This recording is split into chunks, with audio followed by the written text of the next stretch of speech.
Welcome, welcome, gamers.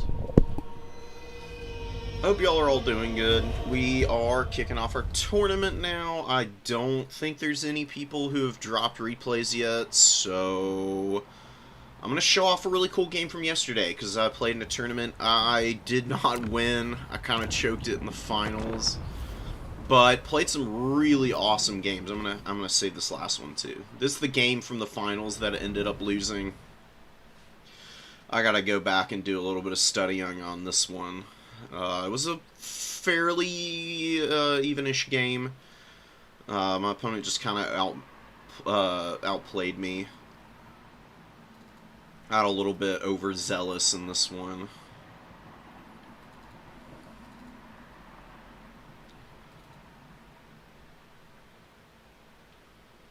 Where is it?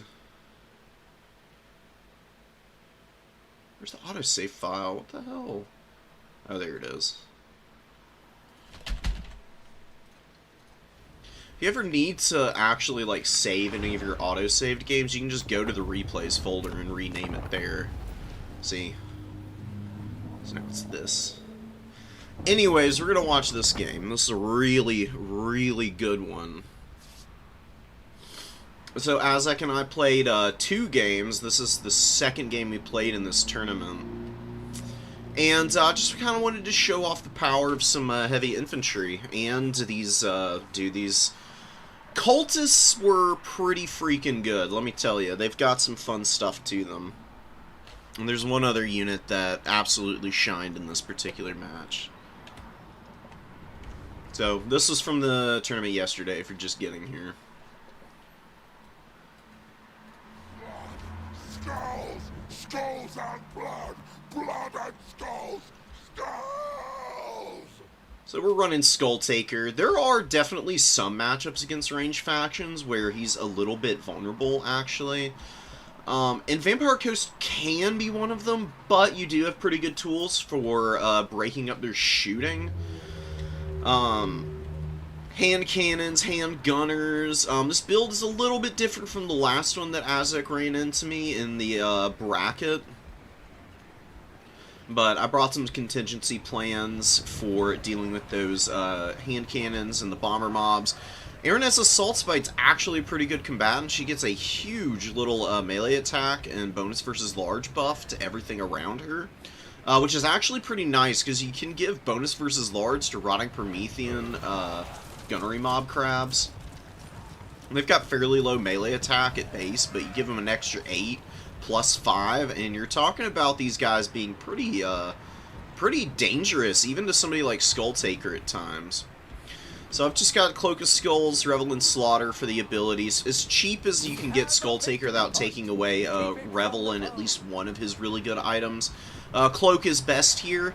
You can bring the Slayer's Sword, but I think Cloak is better because it just gives him a bundle of resistance, like extra armor, 25 more. It's pretty crazy. He drops down to about 90 when he gets exhausted, because you do lose armor as you get tired. This takes him back up over 100, which means he's basically immune to non-AP damage.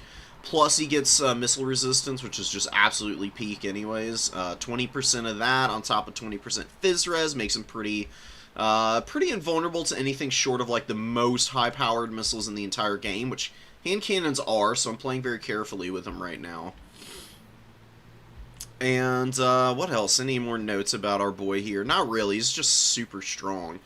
Crazy survivable, and immune to flanking means that he's got pretty good odds on resisting damage from, like, these crappy, like, mobs. Even if it's, like, the pole arms, he still has some melee defense that he can work with against those guys.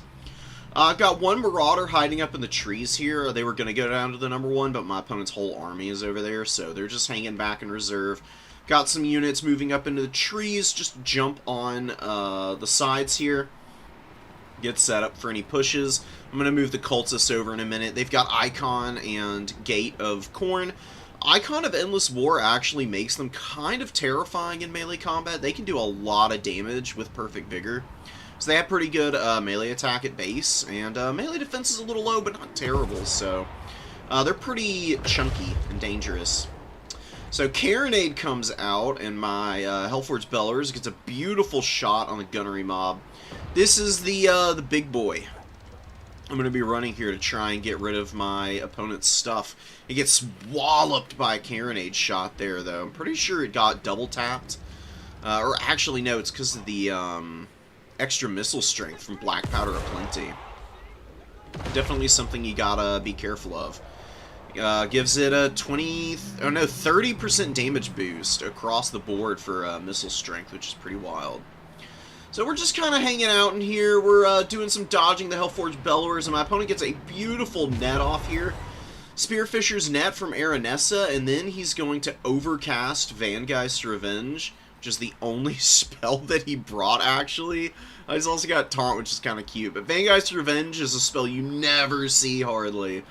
I was very shocked to see it here, and my Chaos Warriors get hit by a beautiful net and get absolutely blasted into oblivion. They lose basically their entire HP pool. They didn't lose any models, actually, which is kind of funny. But they are absolutely wrecked. I mean, there's nothing going for those guys right now. Barely getting away from that Carronade shot. Lining up some more damage onto the hand cannons. I just need to poke these things apart. My opponent only has the Carronade to threaten the Bellowers, which is awesome for me. It means I can just kind of drive around in the open field here, dodging shots and making sure that my opponent's missile units get absolutely folded up before any mainline fights happen. I just throw this Chaos Warrior forward. I mean, they'll get like 30 value. I figured I might as well get something out of them. They're functionally dead anyways. I could have unsummoned them. Probably would have been a slightly smarter idea than running them in, because now they're shattered and they got to run all the way off the field before they go back in the reinforcement pool. Unsummoning is oftentimes the best thing you can do for low HP units, on bigger maps especially, where routing can take quite a while. I'm not too worried about it, though. My opponent got a nice little leg up on me in terms of the gold damage done, but it's one unit that I've lost here. I've gotten rid of one of the hand cannons, which is a much bigger deal for my opponent than me losing one Chaos Warrior. Like, losing it hurt, but it's a survivable issue because my infantry so heavily outclass my opponents. So we just need to make sure that the missile units can't uptrade into us, and we should be okay. Good unsummon going off here. The hand cannons, just getting rid of them, getting a little bit of money back in the bank for how much damage they've taken. It's only about 120, but it's a 20% rebate on their cost. It's better than nothing. They were just going to crumble out anyways, so I do like the unsummon there. Other hand cannon getting bombarded now. My opponent did use a set of bombs on my Chaos Warriors who ran in. I've got the Cultists going for a bit of an engagement here against the Deckhand mobs, just because I want to get their Gate of Corn out as soon as possible. There aren't as many guns in this Vampire Coast build as there oftentimes can be. Sometimes you just see an overwhelming number of pistol mobs, handgunners, hand cannons, bombers, and they just have like a thin front line of Deckhand mobs. The Cultists are there to drop those summons to just compromise some of the missiles, but even without great targets, they can still get in under Promethean, Rotting Prometheans and do some pretty good damage with all the AP. They can also kill gunnery mobs and fight animated hulks. Free units are free units, and they'll almost always get you 200 value at the very least. So kind of just messy engagements across the board. I've got some Corn Gores moving in here. Thought my opponent was going to engage at the animated hulks, but he did a good job of holding them back and then using the gunnery mobs here to punish my mistake. Big damage going down on my Corn Gores. And Cultists are kind of bullying Aranessa right now. She has like no armor. Only 20. These guys do have 65 melee attack, so Aranessa, even though she's got 60 melee defense, actually pretty vulnerable to Cultists. This is another one of the nice things about these guys. These Cultists will bully any character that is not on a Necrofex or Rotting Promethean mount. Because they just never have any armor. Like, all these Vampire Coast characters are very low armor, like 30, 20. Noctilus is the highest armor one, and I think he's got 90. And even Noctilus can get bullied by the Cultists, so There's just tons to like about these guys. There's a few matchups where they're just an absolute monstrous unit in terms of the performance that you get for their price point. Absolute mayhem unfolding here. Tried to get the finish on Aranessa with Skulltaker, and am diving a little deep here. Night Terrors are right next to me. I'm a little busy microing the Hellforged Bellowers. It's okay to be really aggressive with Skulltaker sometimes, because he is so durable and survivable. So I'm just trying to get the snipe here if I can. I got a big wallop in on Aranessa with the anti-infantry bonus that my boy has. Bonus of 25 is pretty ridiculous. Very, very hardy. Increase to the chance to hit for him. Bloodletter Summon coming out. Immediately starts ripping apart this bomber mob. Also got a bunch of animated Hulks and Rotting Prometheans fighting here. Marauders getting folded up, but that's kind of just the way of things with them. My Chaos Warrior Halberds are sitting in reserve. I'm going to engage them shortly. My opponent did grab the number 2 objective, but I got a lot of time to grind it out. I did get a ticket lead, and I am holding a cap off to the side, rotating some units over that don't need to be all the way over there. My opponent going for a big Van Geist Revenge here. Look how many of my units are blobbed up here. This is a big mistake on my part. Immediately recognize it, and I'm doing my damnedest to pull out of here. The Korngors managed to avoid it. Chaos Warriors get hammered, though, and we do get a little bit of revenge with the Sword of Khorne. Just absolutely deletes a deckhand mob here. This other 2 get hammered pretty hard. Even though my infantry got pummeled pretty badly, at the very least we're going to be able to survive. And my opponent is very pinned up on the other side of the formation here. And here, my infantry are a lot healthier. I get my Chaos Warrior Halberd in. I've got Chaos Warriors here grinding. Both in a pretty good position. They're just fighting animated Hulks and Polar mobs, which really isn't that dangerous for them. The Minotaurs are fighting in the trees, which is where they get bonuses to their melee attack, while my opponent is losing a lot, which is pretty amazing. Plus, they're sheltered from gunnery mobs in there. My Furies go back and kill the Carronade, and the Hellforged Bellowers continues to roll around and get shots in. Gonna turn around and get a nice one onto the back of all this fighting here. Because there's so much mass, I wasn't worried about my shots hitting my own infantry. And indeed, we mostly just pile the damage into the Hulks and a few of the Polar mobs there. So Skulltaker got pulled out of position a little bit by the Night Terrors. He was getting slowed pretty bad, and he actually took a lot of damage from them, but my opponent over-pursues as well in kind. And Minotaurs come down from the hillside with Korngor support and just absolutely delete this unit. Night Terrors are very flimsy. They are a good unit for sure, but they can definitely get bullied a little bit. This Fury unit going absolutely crazy right now, so what you just saw happen... So first of all, it went and killed the Carronade. That's 900 gold. You can see that they only have 450. That's very misleading. They killed the entire crew. Got away scot-free. They came in, finished up a bomber mob here, which is now at 19 models, just to make sure that they couldn't get any shots off. And then they dive out here and they blow up a bloated corpse, which is what that big explosion area was. And now I'm going to actually pop Relentless Rage on these guys to use them as a distraction while my Marauders flank around the side of the map here. I finally moved my last Marauder off the number 3 objective. I figured my opponent was fully committed down here and he wasn't going to have a whole lot to try and ninja this point away from me. Actually does have a decent supply bank. But the issue is that he really does need to get his caster back in. His caster did die to the Cultists and to our boy Skulltaker. Cultists are pretty beat up. There's only one left, and he's not looking too great, but 500 value isn't terrible. Skated Khorne got another like 300 or 400, so he basically paid for himself. And he is going to be a nice little tool out here in the open field to attack with. He's still got decent leadership, and that icon's going to give him a little more if he gets into combat here. Marauders getting into the hand cannons. Perfectly timed, an awesome situation for me. The Furies held these guys up just long enough for the Marauders to make contact. Animated Hulk here is crumbling, actually, so the Marauders should be able to hold in here and get some pretty effective value just by scrapping. Cultist doing his thing. Here, I was pretty blobbed up in the fight. I saw my opponent's Vanguard's Revenge Caster coming back out, and I did not want any of that smoke, so I'm trying to unblob all of my infantry right now.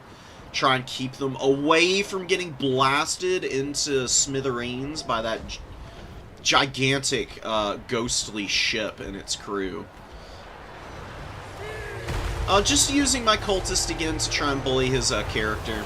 Not going too great. He's got a little bit better support around his characters than the first time we played. The first time we played, my cultists got over 1,000 value each. And this time they were held much more in check, just because the animated Hulks and the Mornghuls were in much better positions to help defend. You can see that bonus versus large of the Mornghuls is actually doing some pretty good work for my opponent. The Minotaurs are getting smacked around a little bit. Skull Taker's getting hit by a lot more damage than he otherwise would. And it's a little rough for me in the Monsters Infantry trading game in a lot of respects. The animated Hulks and the Rotting Prometheans have been doing amazing work here. Mornghuls also paying for themselves. Really, though, my opponent is starting to lose the zombie coverage. And you can see my Chaos Warriors. A lot of these guys have been pummeled multiple times by some big spells and just fighting for ages, but half HP still. And these guys are going to run out here, and they're going to just brutalize this deckhand mob. Chaos Warriors of Khorne are probably the best Chaos Warrior variant, outside of the Slaanesh version. Even that's arguable. In a 1v1, the Chaos Warrior of Khorne probably still wins. Just ITP is a little bit better overall than Frenzy. But with the Frenzy and the good stats, they're going to be able to pummel down the 12,000 HP on these deckhand mobs. People don't really give appropriate due to just how beefy these deckhand mobs are at times, I feel.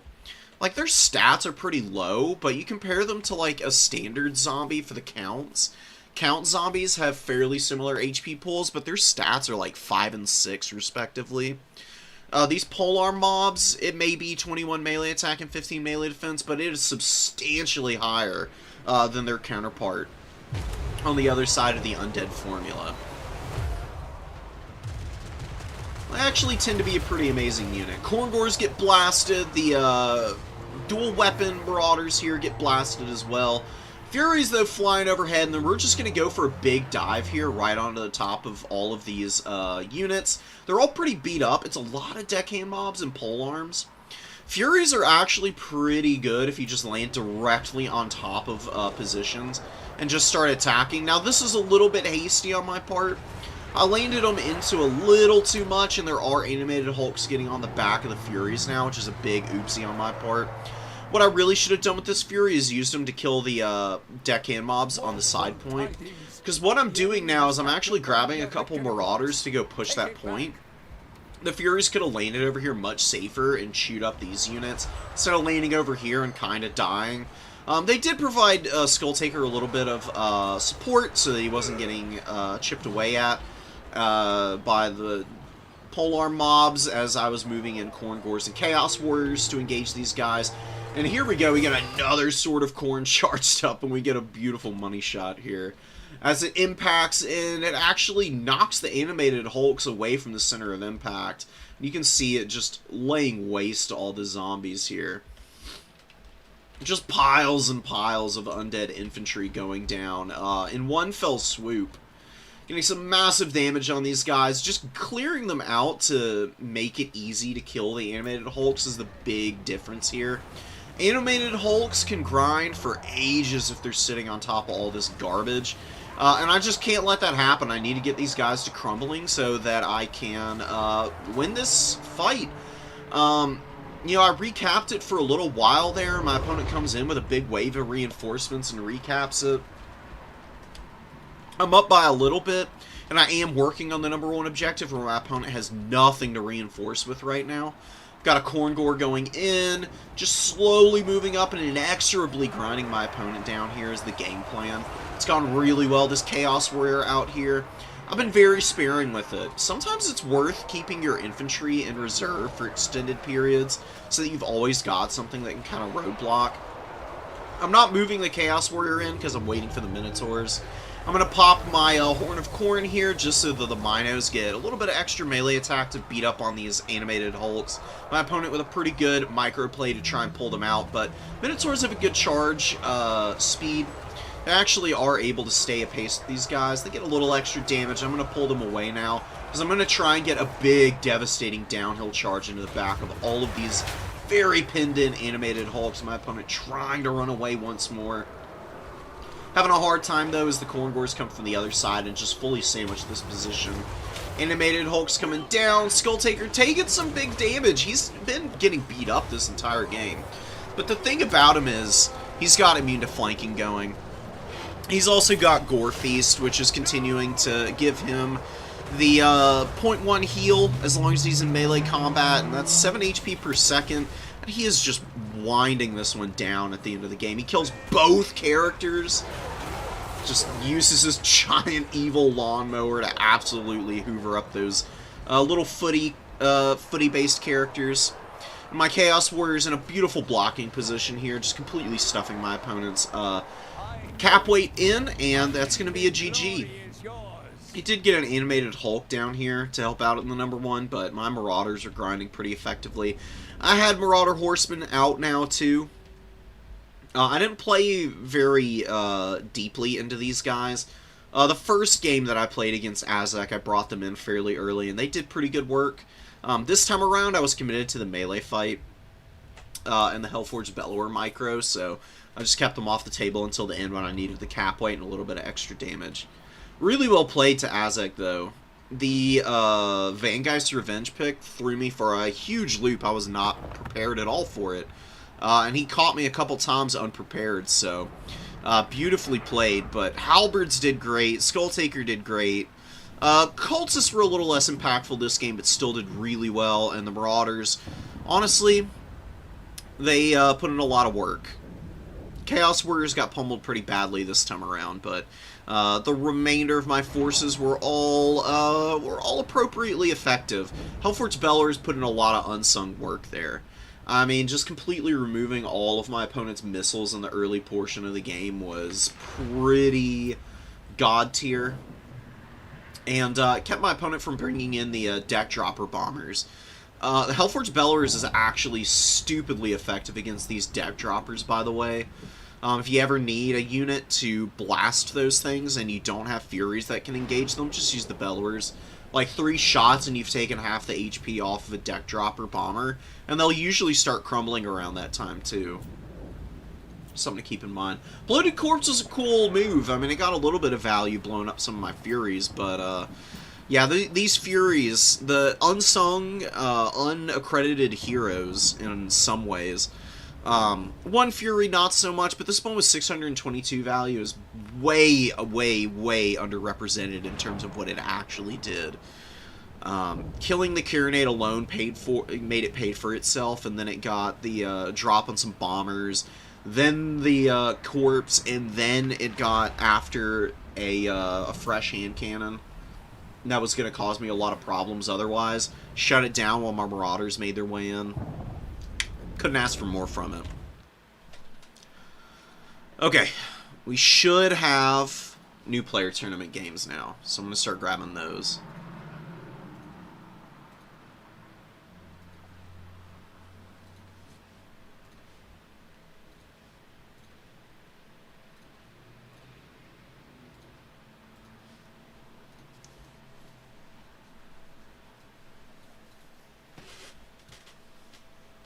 Silostra on the Crab is really good, but that's why you have Throwing Axes. Silostra is really expensive on the Crabo. And you just throw out a couple of Marauder Horsemen with Throwing Axes, you'll just poke her to death. I mean, she gets absolutely lit up by the Corn Throwing Axes. It's really disgusting how much damage they do to her. She doesn't have the ethereal attribute on the Crab, so there's no real defenses against those things.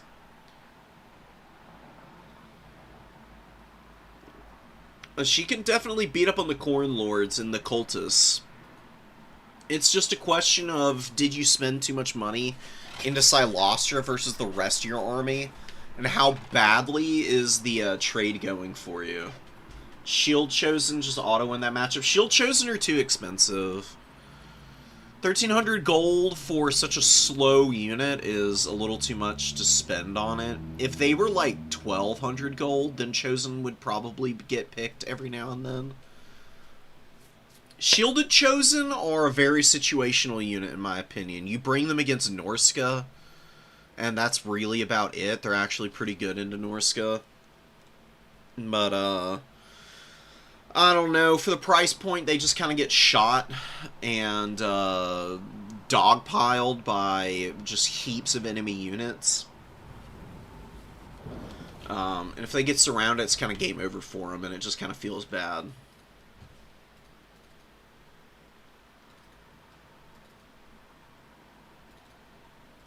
Like I said, though, there are definitely times where they can put in some tremendous work for you. Just if you're bringing shielded Corn Chosen, then you need to be very discerning about when and where. You can't run them every game and expect them to trade upwards for you. I do have a pretty fun game in here.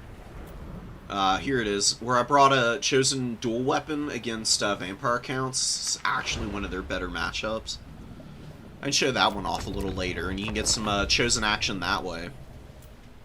Until then, we're going to go through and cover ourselves some matches. We just saw some Vampire Coast, but this is a pretty cool Empire build. I actually did play Tobias yesterday. We had a pretty close game. So I really want to show Tobias off here. He's going to be running Balthazar Gelt, an engineer, and I love the warrior priest pick. I don't know why people don't bring this guy more. He's an amazing character. Empire does excellent work when they go combined arms. And I think the warrior priest with his Banner of Eternal Flame, Soulfire, and Hammer, Tobias has included in its entirety. I do prefer him on the one thing I will say I prefer him on his horse. I think he's better running around providing the buffs to the entire army than just one part of it. But that's okay. He's still going to do some amazing damage and buffing here. He just keeps your units from running away. State Troopers are not the most resilient on leadership, and Undead do just cause fear across the board. Plus, Mournguls cause terror. The Encourage effect from this guy, plus the fact that he just applies flaming attacks to everything, is pretty freaking cool. Means that all of your units are mitigating any healing from the Vampire Coast, and doing a little bit of extra damage because it's 8% buff to base weapon strength. Scurvy Dogs get absolutely dunked on by the Huntsman. I think also the Sunmaker back there got a good shot in. It looks like it did. 162 value. Just to beat up some Scurvy Dogs and cap a point, I think is honestly worth it in the early going of a game. It's a 500 gold unit, so it's kind of massive that they just crumble out here immediately. Nice little lead for Tobias right off the bat. Celestra going to the low ground to cap. She needs to stay away from the Warrior Priest, because the Warrior Priest has magic damage. He'll absolutely kill her. Balthazar Gelt with Final Transmutation is also kind of scary. So good call by Kaparoth just jumping back into the trees to get Celestra hidden again. That way she can't get targeted by Balthazar Gelt's spell casting. The Engineer can't poke her with the Mercurial shot, which will also do some pretty heinous work against her. Excuse me. We're just going to see how this plays out. Kaparoth does not really have any answer to the Sunmaker. Look at this thing just lighting up the entire gun line. Handgunners getting pummeled. Shadewraith Gunners, even with all their Physres, very unequal to the task of surviving here, as the Sunmaker is just pounding away at them. Doesn't miss a handful of shots. It's got another massive load of missiles on the way in. Oh, the DPS is so chunky, man. Beautiful stuff. You know, Balthazar Gelt has enough range to also drop a Searing Doom here. Searing Doom is pretty good against stuff like Debt Gunners, actually. It would probably even finish this unit off, if I'm being honest. If you drop it like right on the center of them, do a nice big overcast version, and say bye-bye to these guys. But the Sunmaker is going to just continue to poke away. No reason to get too far ahead of yourself. Just continue to wear your opponent down in the early going here. Mourngul's going in, very unsupported. You got to be very careful doing stuff like this. I can definitely see this being a tough matchup for Vampire Coast, but you cannot rush in this early like the player is doing here. Mourngul's have to sit on top of zombie deckhand mobs to get their best possible value. It's a little less important against the Empire, because you can bully stuff like swordsmen. You can go after archers and get some good value that way. But you got to be careful because Empire Knights and Knights of the Blazing Sun, even Knights of the Black Rose do pretty well into Mournguls. All of those units have big shock damage because of their charge bonus, and Mournguls have 30 armor. And limited models, so the cavalry make really devastating contact with these guys if they have no protection. You see the Warrior Priest, even Balthazar Gelt getting in there. Fisticuffs just trying to beat up on these guys. You gotta remember that the Hunger is also having its heal rate debuffed. Because of the fire damage, it's going from 9 HP per second down to 4.5%. Or 4.5 HP per second. That's a big, big decrease to their survivability, which is already something that is questionable into the Empire. Pretty devastating loss there for the Vampire Coast. Decent little Searing Doom on the Damn Knights Errant, just to pummel some of the models, and Empire Knights doing a good job of road blocking these guys. Absolutely one of the most disruptive summons in the entire game. These Damn Knights Errant can get you like 1,000 value with a good summon. Even here, where they're getting run down pretty ferociously, they still end up with about 438 here. We can still get into the Huntsman and cause some problems. Empire Knights charging down the Shade Wraith Gunners and the Carronade. Beautiful micro from Tobias here. And Kaparoth is a little unequal to the task here, it seems. Maybe not super well versed in the matchup. Although this is pretty... the Empire has all of the staple units that make for a pretty miserable experience. As Coast, actually, like long-range archers like Huntsmen, even just cheap baseline archers like these guys cause Coast some just despicable headaches, because everything is like 15 armor on this roster. Vampire Coast are one of the lightest armored rosters in the entire game. The only thing that has armor is Depth Guard and Rotting Prometheans. Trying to think of anything else that has it. I can't come up with a single unit. I guess Terrorgeist technically do. You don't see them too terribly often.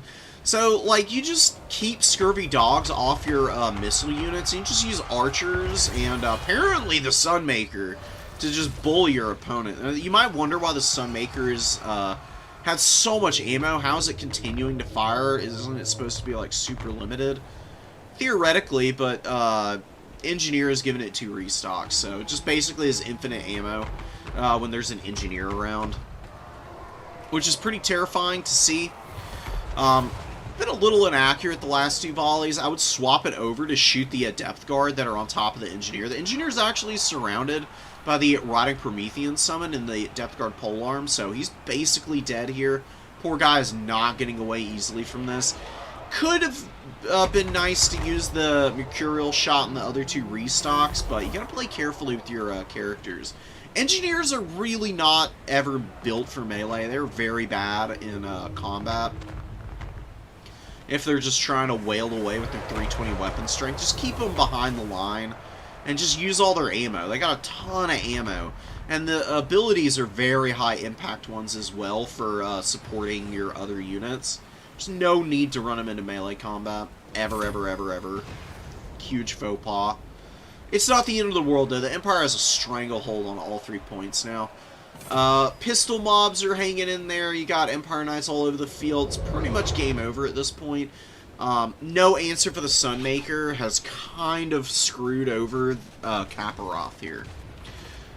He's honestly not done terribly considering just how hard pressed he is to find counters for this one specific unit. He's scrapped pretty nicely on the battlefield regardless. Look at the damage from this Empire Knight. Just a handful of these guys take half the HP out of the Shade Wraith Gunners. Crazy business, and now Knights of the Black Rose coming in. They're going to get the finish here. It's going to be a big, good night, Shade Wraiths. Curtains on these ghostly boys. I love the little models that are just carrying around ammo. It's pretty funny. I love those guys. Fight to the bitter end. Do they swing with their boxes? Oh, I guess we don't get to find out. I saw one guy swinging with the giant cannon that he's carrying. Ooh, a little bit of friendly fire, but hey, it happens, you know, you gotta be a little bit careful of that. Depth Guard are just running down some Huntsmen. They're getting shot at by the Outrider grenade launchers.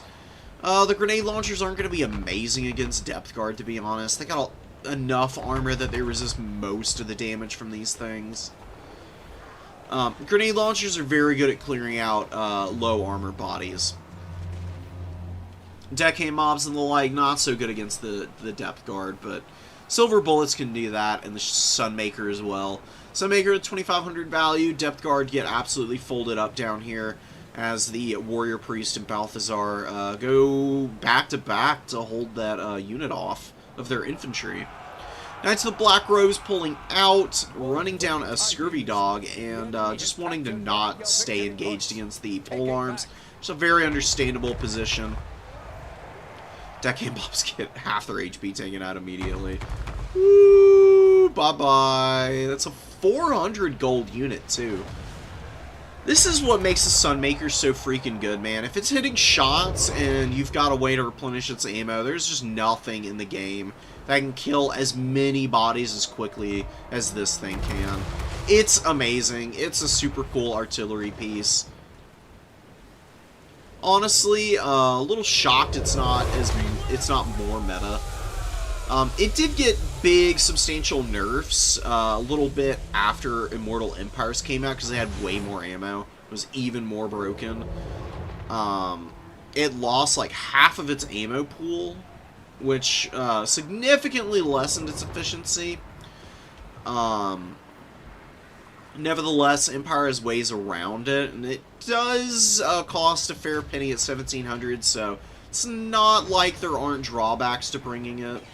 I've definitely beaten plenty of Empire players who have had it on the field. It just usually does involve a little bit of finessing to try and either weaken it or kill some of the artillery models themselves. Like, not the crew, but the actual artillery pieces have HP and can be destroyed. Or just very good engagements where you don't let it shoot early and then your units are all in melee combat and your opponent just can't shoot without fear of getting ruinous friendly fire damage in on themselves. I'm gonna fast forward through this one. You know, kind of gutsy of Kaparoth to be hanging in here. Sometimes it's worth sticking around in these horrifically lost games just to see what you can do. It's, you know, just to try and even up value a little bit, maybe. Calling it here, though, does save yourself a bit of a headache, and you can go back to the drawing board.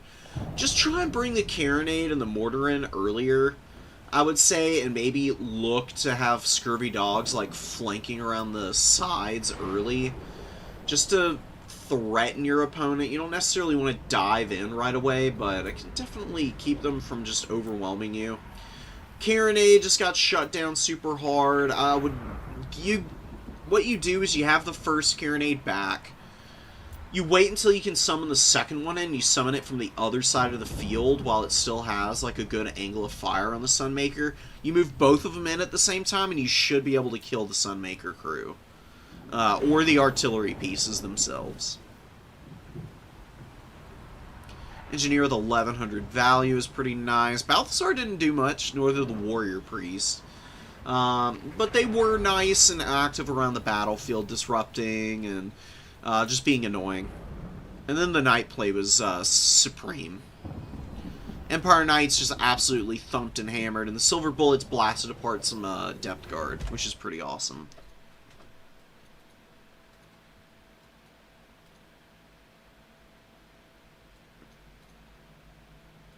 Yeah, Archers at 350 is crazy.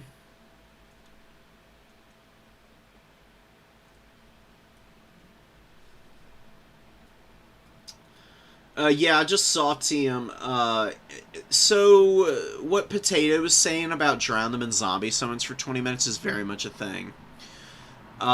Chosen will grind through all the zombies, but depending on what the battlefield situation is, if they just fight zombies all game, then they're not really doing anything for you.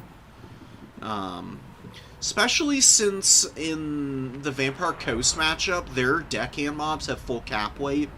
They can just use multiple zombie units to cap the points away from you, and then just bog down your Chosen in bodies an entire game. And then you're not holding a point. I mean, technically you're up trading, but it's taking ages to do so, and it's not really moving anything along at that point. What do we want to watch here? Oh, man, some Demons of Chaos? Okay. Let's see it. Cool build by BotBot. I actually really like the Star Chamber Guardians. As long as these guys are near their lord, they're unbreakable. And unbreakable is pretty incredible as an attribute, obviously. Excuse me. Especially on this ROR Temple Guard unit. Curious if we'll see a Rev Crystal come out. I really love Star Chamber Guardians and Rev Crystal with, you know, like a good Slan. Because these guys, Slan are actually fairly susceptible to being sniped. They are fairly good at surviving pressure, but they can get overwhelmed at times by big, powerful single entities.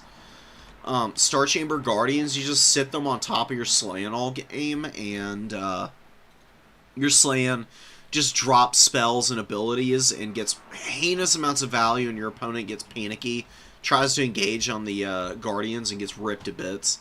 These guys have amazing stats. 39, 48, huge bonus versus large, lots of AP and weapon strength. Decent armor, and of course the unbreakable attribute as they're by their boy.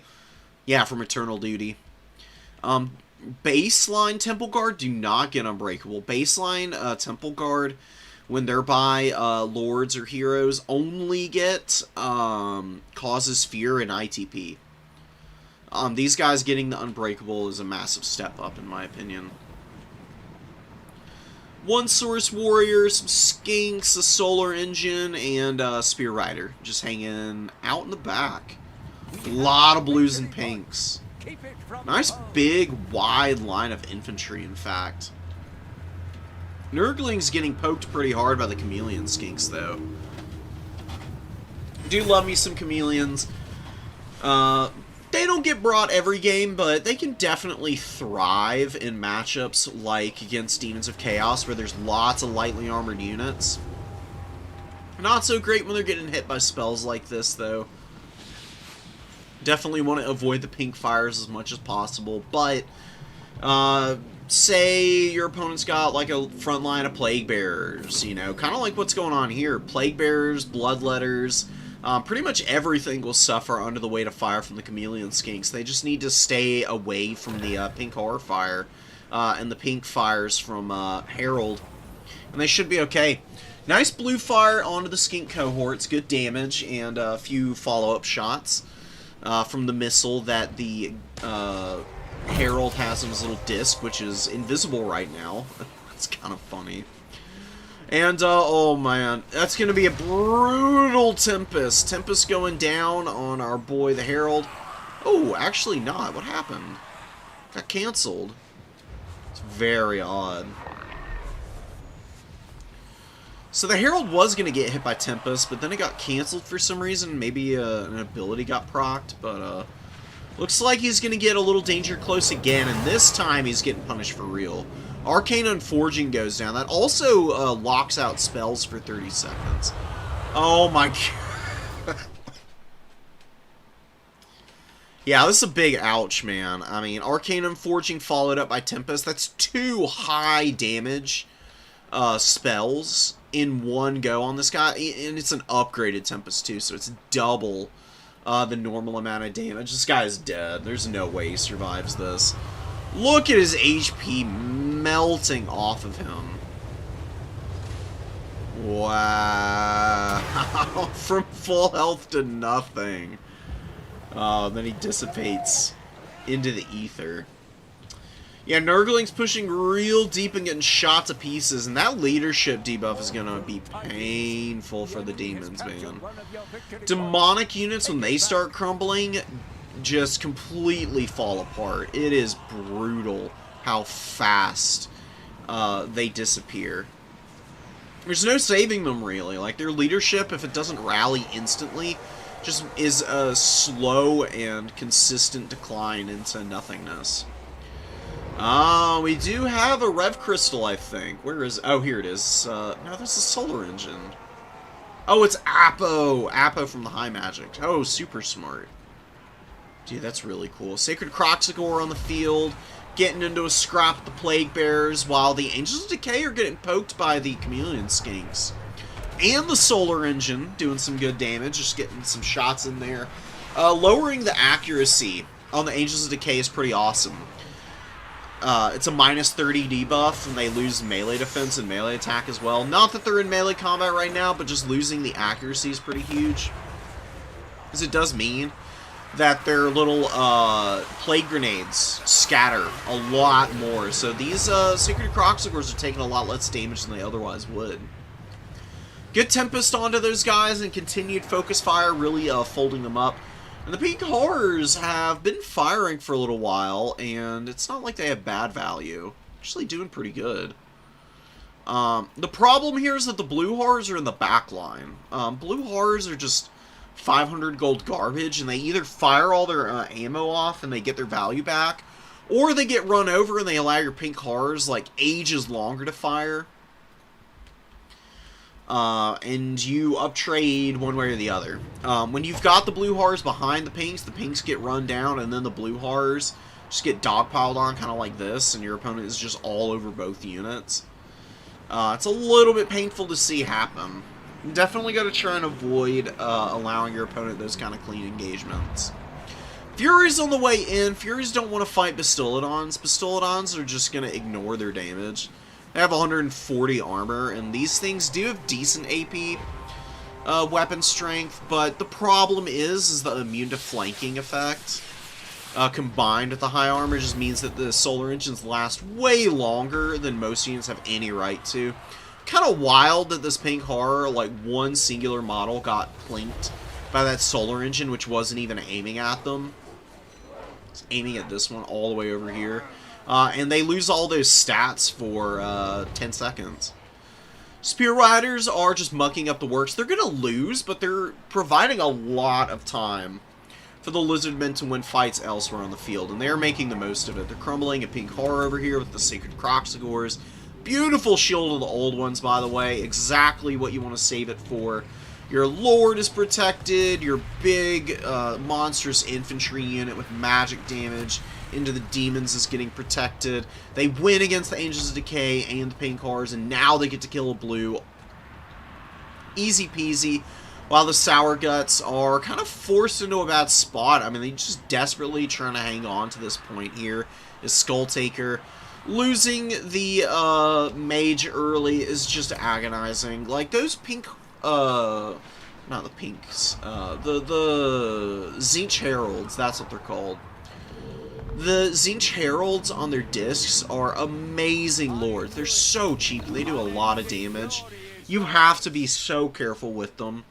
Just check your opponent's magic next time before you get anywhere near their front line and their characters. You gotta be mindful of your spacing with those guys. They'll get absolutely lit up if your opponent catches them out. And that's a little bit painful. I mean, Bob just hit the win con in the first few minutes of that game by killing the Lord. Poor little Herald didn't have a hope after getting hit by Overcast Tempest and an Arcane Unforging. Sacred Croxagore is doing a lot of the work there, and the Chameleon Skinks too. They all paid for themselves just about. One didn't quite at 490, but the others made up for it. This one especially.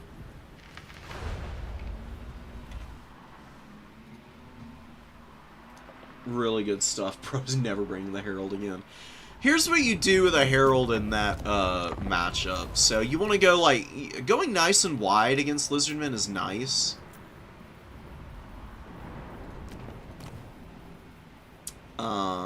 There they are.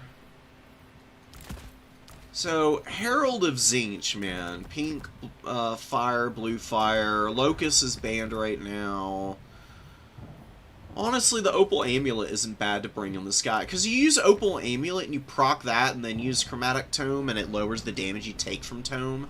Also, if your opponent's trying to snipe you, 20% ward save is 20% extra HP functionally. It will save your bacon more often than not. Please bring it. 1845 is really cheap, all things considered. I do like him into the Lizardmen. You just need to stay back. I mean, there's no reason to run all the way forward for pink fires necessarily. You can use blue fire and take out models on the Chameleon Skinks a little bit better, actually. Because the blue fire missiles do enough damage that they'll actually kill the models themselves. Pink fire spreads the damage out a lot more. Unless you're upgrading it, you're probably not actually killing any of the entities in the Chameleon Skink units. And you can stay 175 meters away so you don't get hit by the high magic. Because the Slan Priest, here's the kit that he had. He had Apo, he had Tempest, and he had Arcane Unforging. Arcane Unforging, 100 meter spell. Tempest, 150 meter spell. Stay away from Tempest and you're fine. Apo is 200 meters, but, you know, it's a heal. It's not, like, damage to your character. You stay far enough out with the Herald and play safely, and you'll be just fine. The other option into the Lizardmen for Lords, though, on Demons of Chaos, well, honestly, Exalted Great Unclean Ones aren't even bad against Lizardmen. Like, if you let the Lizardmen shoot this big boy with their skinks all game, then it does get to be a problem, but he's on the ground. He's chunky as hell, 13,000 HP. He's got a Mortis engine, too. Exalted Great Unclean Ones, I think, get a little bit of a bad rap, because there are definitely plenty of matchups where they are actively awful, but Lizardmen, they get around some of the more annoying units. You could probably maybe go Red Olgor. The problem is the Demons of Chaos don't have any high armor lords. They're all demons, so they have low armor values for the most part. Red Olgor is the closest to having like a respectable amount with 90. He can bring Deathbringer and Paragon of Carnage, which are pretty decent, like Deathbringer for damage output for himself. And Paragon of Carnage gives melee attack to everything around him. He's got Gore Feast, Frenzy, Hellblade, an anti-large bonus of 25, respectable stats overall. He's got Phys Res, Spell Res. Very, very fun character. You gotta put in a lot of work with him to pay off the price point, though. But for Demons of Chaos, I actually think he's one of the better options, because their army abilities, the Demons of Chaos charge army abilities based off of the damage that their characters do. Specifically, the Lord and Red Olgor can do a lot of damage, so... and especially into the late game. Whereas the Herald of Tzeentch will run out of magic eventually, this guy just fights toe-to-toe with everything for the entire game. Bullies it a little bit, rubs their nose in dirt, and just runs away laughing while you pop like tier 2 or 3 army abilities from all of the various gods. You get random army abilities as you charge them for Demons of Chaos. They are kind of a meme faction. The demons are pretty expensive across the board, but honestly, instead of going a bunch of Plague Bearers, I think going 2 Plague Bearers and 2 Bloodletters is actually the safer option for infantry. And then you get like a couple of blues and some pinks. Can you fit a Plague Ridden in here for 1100? Theoretically. Get rid of Icon of Virulence and get Miasma. These Plague Ridden are pretty good for pairing up with Red Olgor, because they just cast Stream of Corruption and Miasma, and they debuff stuff, and then Children of Nurgle passive heals your entire army, including Red Olgor, plus the additional Gore Feast on him. He's actually got some pretty good healing on himself at that point.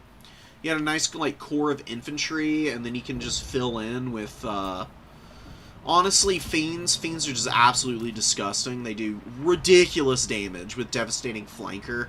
Strider is also pretty broken on these guys. The best unit that the Demons of Chaos have access to. Oh wait, no, you're doing no Slaanesh demons. I just remembered that. Well, if you're going no Slaanesh demons, you can go Changebringers, or honestly, maybe not Changebringers. Against Lizardmen. What do against Lizardmen? Angels of Decay were a good choice. I actually don't think that you were using them very effectively. Angels of Decay just needed to run down the Slan, honestly, and just poke away at him. And then if you have somebody like Red Olgor, you can actually commit to a full dive and probably just, like, kill him quickly. I think Plague Toads are actually okay here. Plague Toads get a bit of a bad rap as well, but they have good AP values and a lot of charge bonus for such a cheap unit. They can actually run some stuff down and be really disruptive with 65 speed. They look slow on the battlefield because they're big hopping animations, but they go a long way with each one. Pretty good unit. I think a couple Furies is a good call with the Khorne variant. What else can you throw in here against Lizardmen that's not Slaanesh oriented? Honestly, just another, like, Bloodletter or two, because Bloodletters just kill everything. Like Saurus and Skinks. Bloodletters into Lizards is actually really safe. They crush Lizardmen. If you're just throwing numbers of them out onto the field and you have stuff to keep big monsters and magic and missiles from wearing them down. Because the Lizardman missiles are strong against Bloodletters, but you have stuff like Furies that can chase down Skinks. What else do you want? Just play around the remaining 3,100. I don't know what you bring if you're not going Fiends, honestly. You could maybe think about bringing the Hellforge Bellowers, perhaps. A couple Fleshhounds might actually be pretty good there. I guess you could get Barons of the Bog and a Nurgling, something like this. That'd be a fun no Slaanesh build. Got good healing, good damage with Stream. You've got Red Olgor for fighting big monsters, charging up your army abilities. You got aggressive melee infantry. Good line holders and the Plague Bearers, good ranged with the pinks. Just a good spread of everything. It's a nice balanced build overall.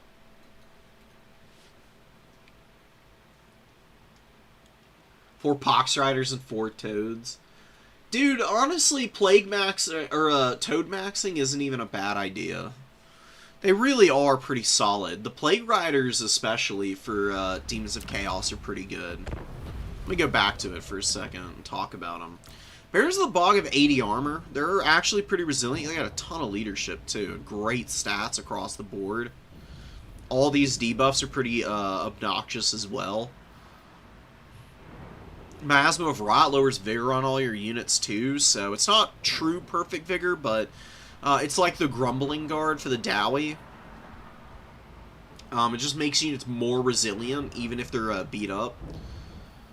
And baseline ones have less armor, but they still have the solid stats. They don't have the debuffs, but whatever. They can still get in there and cause some serious disruption. It might be worth trying to Toad Rush the Lizardmen sometime.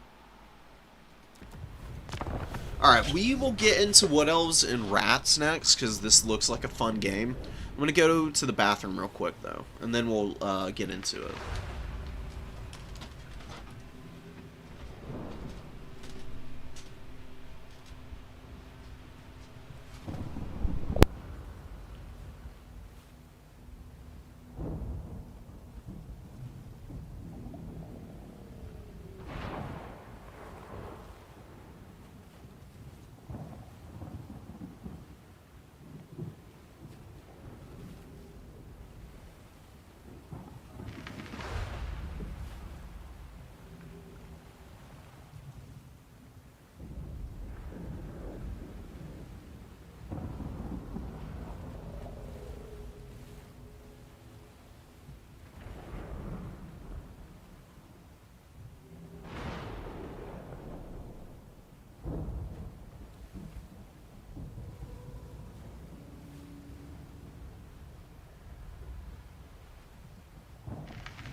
Beautiful. Alright, we're back. Ooh, Corn Bike Herald for the demons isn't a bad idea. I actually really like the guy with Tormentor's Sword. Bike Herald's actually pretty good. What's up, Toaster? What's up, David? How are y'all doing? Hope y'all are good. It's been a pretty good day so far. I've had some pretty interesting matches. None of them have been particularly close, but they've definitely been learning opportunities.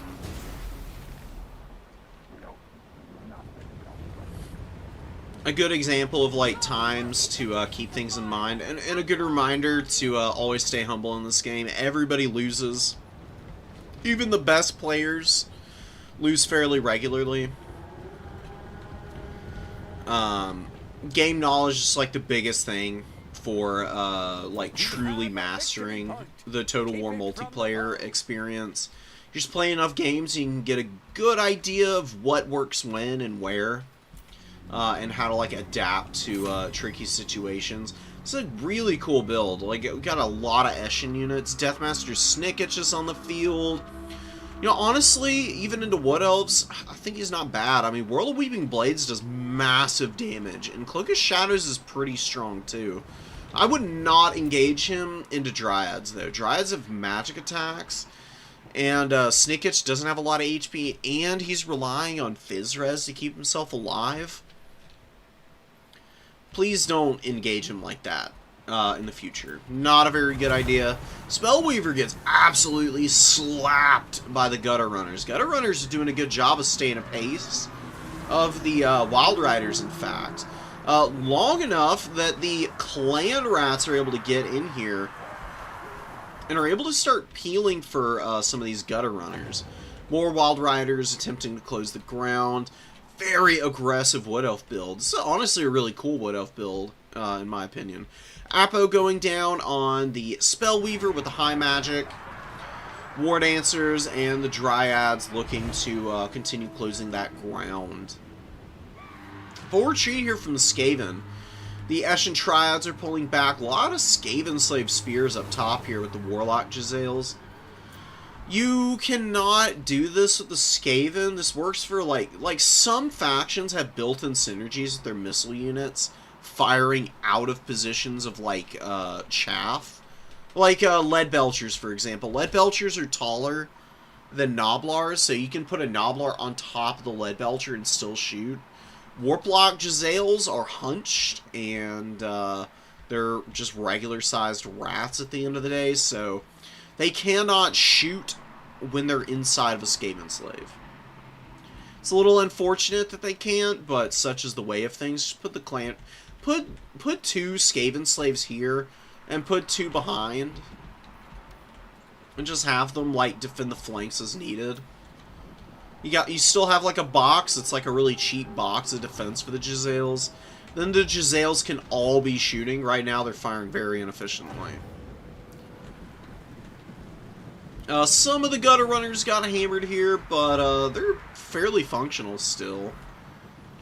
Half models, a little bit more than half. They're going to be able to get in and wear down some of the Dryads, the War Dancers here, which is very important. The War Dancers are going to be a huge pain, same as the Dryads. You're going to have to find a way to wear those guys out. There's a lot of Clan Rat Spears. They are not good in melee combat.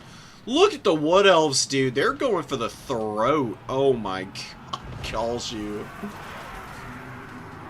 Beautiful charges from the Lost Sylvan Knights. They do have Terror as an attribute. They've got Woodsman, so they don't lose any stats and trees.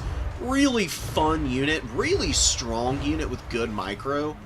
Honestly, into the Skaven. Skaven are really bad at stopping shock damage, terror-causing cavalry pieces. About $1 for every time I watch Knights of the Brazen Throne or Lost Sylvan Knights rout an entire Skaven army by just running the Skaven down. I'd have a lot of money. I wouldn't have 2 nickels. I'd have a lot more than that. It's just tough for the Skaven to keep aggressive infantry and aggressive mobility out of their back line.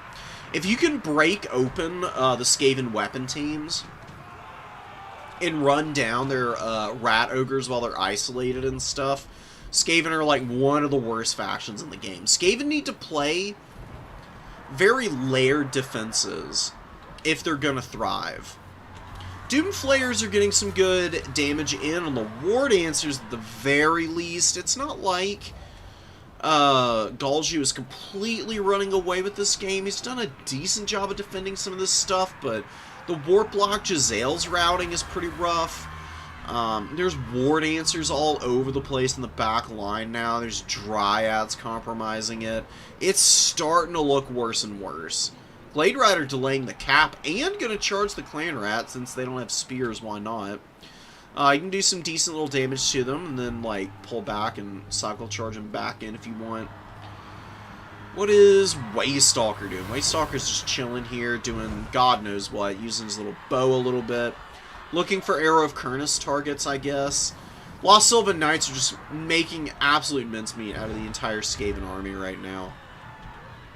They've got 1,200 value already. They're running down like more and more gutter runners. Important to remember that they have Frostbite for their attacks, so they automatically slow units. Come on, please let me select it. By 30%. That makes it basically impossible to escape them. I mean, they already have 90 speed. Lowering your opponent's speed by 30% more just is, it makes the Lost Sylvan Knights an inevitability. Once they get units running, there's no stopping it. Warplock Jezzail's the few good shots here against the Wild Riders, finally. Doomflayer's continuing to grind. They have all 8 models. They really shouldn't be sitting and trying to, like, grind through these guys. It's not the end of the world, but it's definitely painful. Look at Snickage, staying scrappy in this game. Actually finds the Waystalker and just immediately karate chops this poor guy. One more attack, one more attack. Ooh, gets him. Bye-bye. Waystalker down. Deathmaster Snickage, though, gets hit by Arcanum Forging. That's going to be the end of him. He's just going to have, like, 200 HP by the end of this, probably. Or maybe a little bit more. Maybe, like, 400. 300, 320, 200. It's actually pretty much on the dot. Second guess myself. Spellweaver is also going to run him down now. pretty painful. Losing your lord as the Skaven is basically a death sentence. There's nothing you can do when that happens. You're basically caught dead to rights at that point. Skaven are somehow keeping this game fairly close, though. The issue, again, though, is the ghostly cavalry that the Skaven have absolutely zero answers for. They're bringing in more Warplock Jezzails. I kind of like this position off to the side of the map for the most part.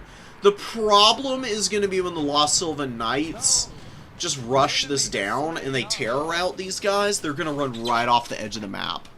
And these are 1,000 gold units. You can see Galju is gearing up for it. He's moving these guys around the flank. He's going to try and get in on that uncontested side. 1,000,000 Wild Riders. We got some Glade Rider Hagbane tips coming in as well. I imagine that Galju is going to start unsummoning infantry and reinforcing with infantry in a moment, because he's lost a fair amount of his War Dancers and Dryads. None of them have done particularly amazing. They're all fairly low value so far. It's kind of hard to read Skaven at times, though. So many of their units, like Clan Rats and Skaven Slaves, are just like low leadership garbage, basically. That you can get like massive kill totals off of them, but you don't actually like get rid of all their HP. And then they spend most of their game running away, so it's really hard to read exactly what your opponent does and doesn't have at times. Lost Sylvan Knights kind of blunder into a Eshin Triad out into the open field here. Not that it's like a bad fight for the Sylvan Knights. They're kind of hard to hit for Eshin Triads, actually. These guys don't have magic damage, so the Sylvan Knights resist 55% or 65% of all the damage. It's kind of wild, man. Oh yeah, because they get an extra bit as a Wood Elf unit. Wood Elves have like a baseline, I guess, of Physres. Where did they get the extra 10% from for some random reason? Bizarre. Is there an ability that... Oh, Ancient's Protection. I always forget about that. I'm used to the High Elf version, which is like a ward save. Regardless, Sylvan Knights get that little extra from the passive. And then the Eshin Triads get run over by Dryads and Wild Riders. Great engagement. You know what? Honestly, not diving back here, it's just as good for Galju as anything else, because at the very least, all your opponent is doing is grabbing the #1 objective. They are having a hard time getting out of this corner. Like, Skaven are just completely pinned back over there. And then everywhere else, they're just getting completely dunked on. Clay Rats and everything are just getting demolished by Wild Riders currently. Really good job chasing down a lot of these Skaven units, like Gutter Runners that are beat up, Eshin Triads, and Clan Rats, all getting run down with equal vim and vigor on the part of the Wood Elves. We got some more Dancers holding up the advance here. Dryads doing the same. Wave after wave of Rats on the way in. Zap Brannigan's school of dealing with problems here. There is only defeat. I don't think Dryads have a preset kill limit, though. And then you got to get through all this cavalry. That was a great game by Galju. Very impressive. Skaven are an annoying faction, and it can be kind of tricky to fight sometimes. But just ratcheting the intensity up right out the gate to 100 and just going full tilt in your opponent. And just fully pushing them off the objectives and then very carefully picking apart the routed units and avoiding all the Warplock Jezzail fire worked out beautifully. I mean, nothing on the Wood Elves was truly exceptional other than the Sylvan Knights and these two Wild Riders, I would say. All the infantry were reasonably low impact. They got some decent value. They persisted on the field a lot longer than the Skaven counterparts, so that's the real X factor, I would say, for this matchup. I would avoid Eshin Triads like the plague here. Eshin Triads are very weak to magic damage. Do not bring them into Wood Elves. They have oodles of magic damage causing units. I do love the Gutter Runners, though. The Gutter Runners are a great call. They're really strong. They shred light armor. I would even go so far as to say something that you could think about doing as the Skaven here is going 3 of the Shuriken Gutter Runners and then going 2 of the Poison Slings behind that, because those also are very strong units. And the Sling Gutter Runners get an obnoxious amount of ammunition, not HP. Skaven, where are you? There they are. There's no such thing as Skaven. So you just get like 2 of these guys. They can poke from 140 meters out. They have stalks, so they can creep in a little bit before they open up. And they do good damage. They have decent damage output and a quick reload time. 24 ammunition, and they're fairly accurate. Skaven Slave slings are really inaccurate, but Gutter Runner slings will absolutely beam somebody at max range with very little issue. They're a great, fun unit to throw out here. Snicketch is a little weak, unfortunately. All of your lords for the Skaven are actually kind of vulnerable to getting sniped here.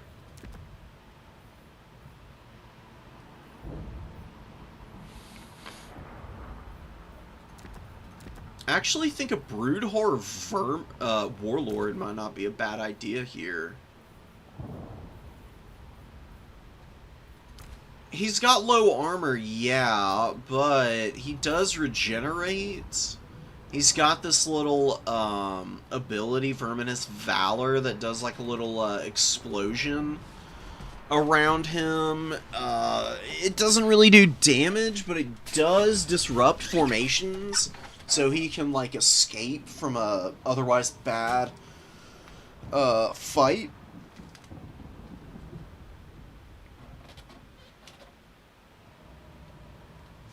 And he's cheap at 1325. You can always go for a Gracier, I guess. I don't know which one you'd want to run. Plague or Ruins Magic. Either or is pretty good. It's just tough, man. Master Assassin, I suppose. Because the Master Assassin... Snakeage doesn't have a ranged attack. This guy does, and he can stay a little bit safer within your own formation. He's a little low HP, even more so than Snickage, but he does have some cool items. Looming Dread is a really good snare and missile resistance and melee defense debuff onto lords and heroes. Wood Elves do bring a lot of lords and heroes. They love their Waystalkers. They really love like Drycha and Spellweavers, all of whom are pretty weak to missile play. You can blast them down if you get this off on them. And Sacred Banner of the Horned Rat is a huge leadership debuff. 55 meters is a massive AoE. You can run them around and just have this passively lowering your opponent's leadership all game. Just running along the back lines of your own forces. And then you can run like Plague Priest or Warlock Engineer, or even an Eshin Triad, or an Eshin Sorcerer.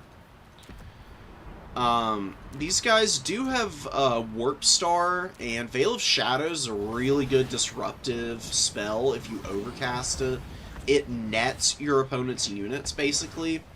Also imbues a silence and more of a leadership debuff. These guys are 595 gold with all this stuff, and Toxic Rain does lower speed and weapon damage of all types by 10%. So it's like Perpetual Poison, which is really strong against Wood Elves. They do not like being slowed, and they do not like losing weapon strength either. I'm going to do some nasty stuff with it. I don't think you ever really need to bring Brittlebone. I don't think it's all that good. You can always just go Plague and or Ruins magic, though. I mean, either or is pretty strong. You got really cheap casters across the board as the Skaven. You can kind of throw those out. If you want, like, a front line that's not going to die immediately to the Wood Elves, well, I've got some pretty bad news for you, because you don't really have anything that durable. Like, you just go Clan Rats and lots of Skaven Slaves, mix in some Spears, of course. You just go for that Vermintide style of play and hope that you can, like, wear your opponent down. Before they can just completely overwhelm your army. With 1275, I actually think Poison Wind Mortars might be good in this matchup, because they do magic damage. They have pretty decent damage output, and they do a damage over time. Shooting War Dancers and Dryads with these guys might actually end up paying off pretty quickly. Just something to consider and keep in mind. There's no guarantees of it, but I feel fairly confident in saying that this would be a decent little unit to throw out there. They're long range too, so they're a little bit safer to use over something like the Globadiers, which can do good damage in this matchup. Usually just get shot to bits by like Waywatchers or something. Poison Wind Mortars kind of hedge your bets, so you can still get that good magic damage without being in super close range. We might get poked to death.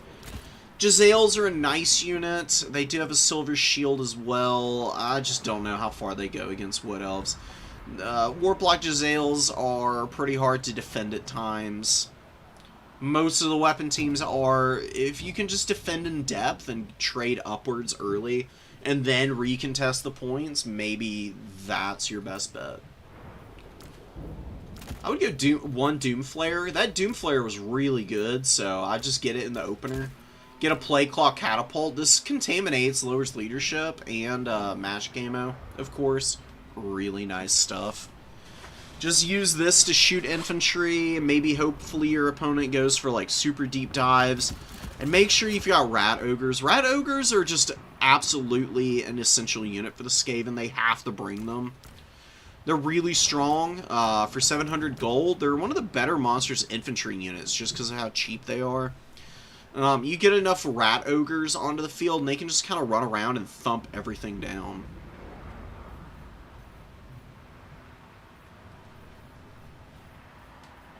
You can play around with your reserves as you wish, but I'd try to fit the Teeth Breakers in somewhere. Probably another Doomflayer. Maybe some Plague Monks to get out there and contest points in the late game. If your opponent doesn't have a bunch of missiles, Plague Monks are honestly pretty good. That's kind of hard to rely on, though, against the Wood Elves, because they can bring a lot of missiles. They will bring them in reserve as well, too, oftentimes. I don't really know about any of the Storm Vermin variants. I just don't see them being all that effective here. Storm Vermin Sword and Shield are just going to get out-traded by War Dancers anyways. Halberds are not really ever going to have a good chance to fight. They're going to get blasted by missiles, probably. They can get terror routed, run down by all kinds of nasty stuff. Dryads and War Dancers trade really well into them. I honestly think just going Plague Monks and hoping you can shut the opponent's shooting down is your best call. And, I don't know, maybe you get like a Mutant Rat Ogre. Just to, like, run around and, like, really get up in your opponent's face. So these things hit pretty hard. Pretty dangerous unit.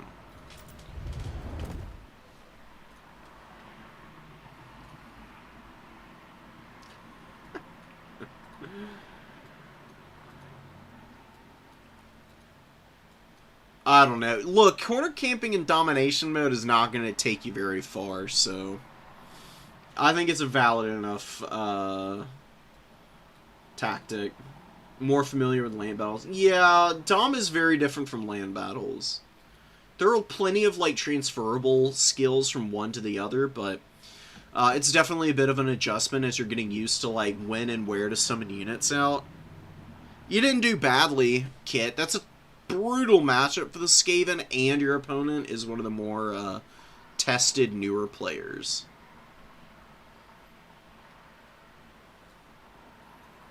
Durthu still has matchups, man. Durthu is really good into, like, vampire counts. I promise you there's times to run Durthu. All of the Wood Elf characters are competitive, even Orion. I kid you not, you can run almost any one of the lords that the Wood Elves have and have a pretty good go of it. Unlike a lot of other factions, the Wood Elves are able to support and play around all of their characters with no real drop-off in the efficiency of their other forces. The only thing you don't want to do is, like, overspend on your characters as the Wood Elves and just have, like, no other units on the field. But even if you run somebody like Orion, you can just build, like, a cheapish army around him and use him as just, like, an unbreakable nightmare to just, like, run your opponent around the field and terrorize them. So he does cause terror, and he's got some good damage-dealing abilities, believe it or not.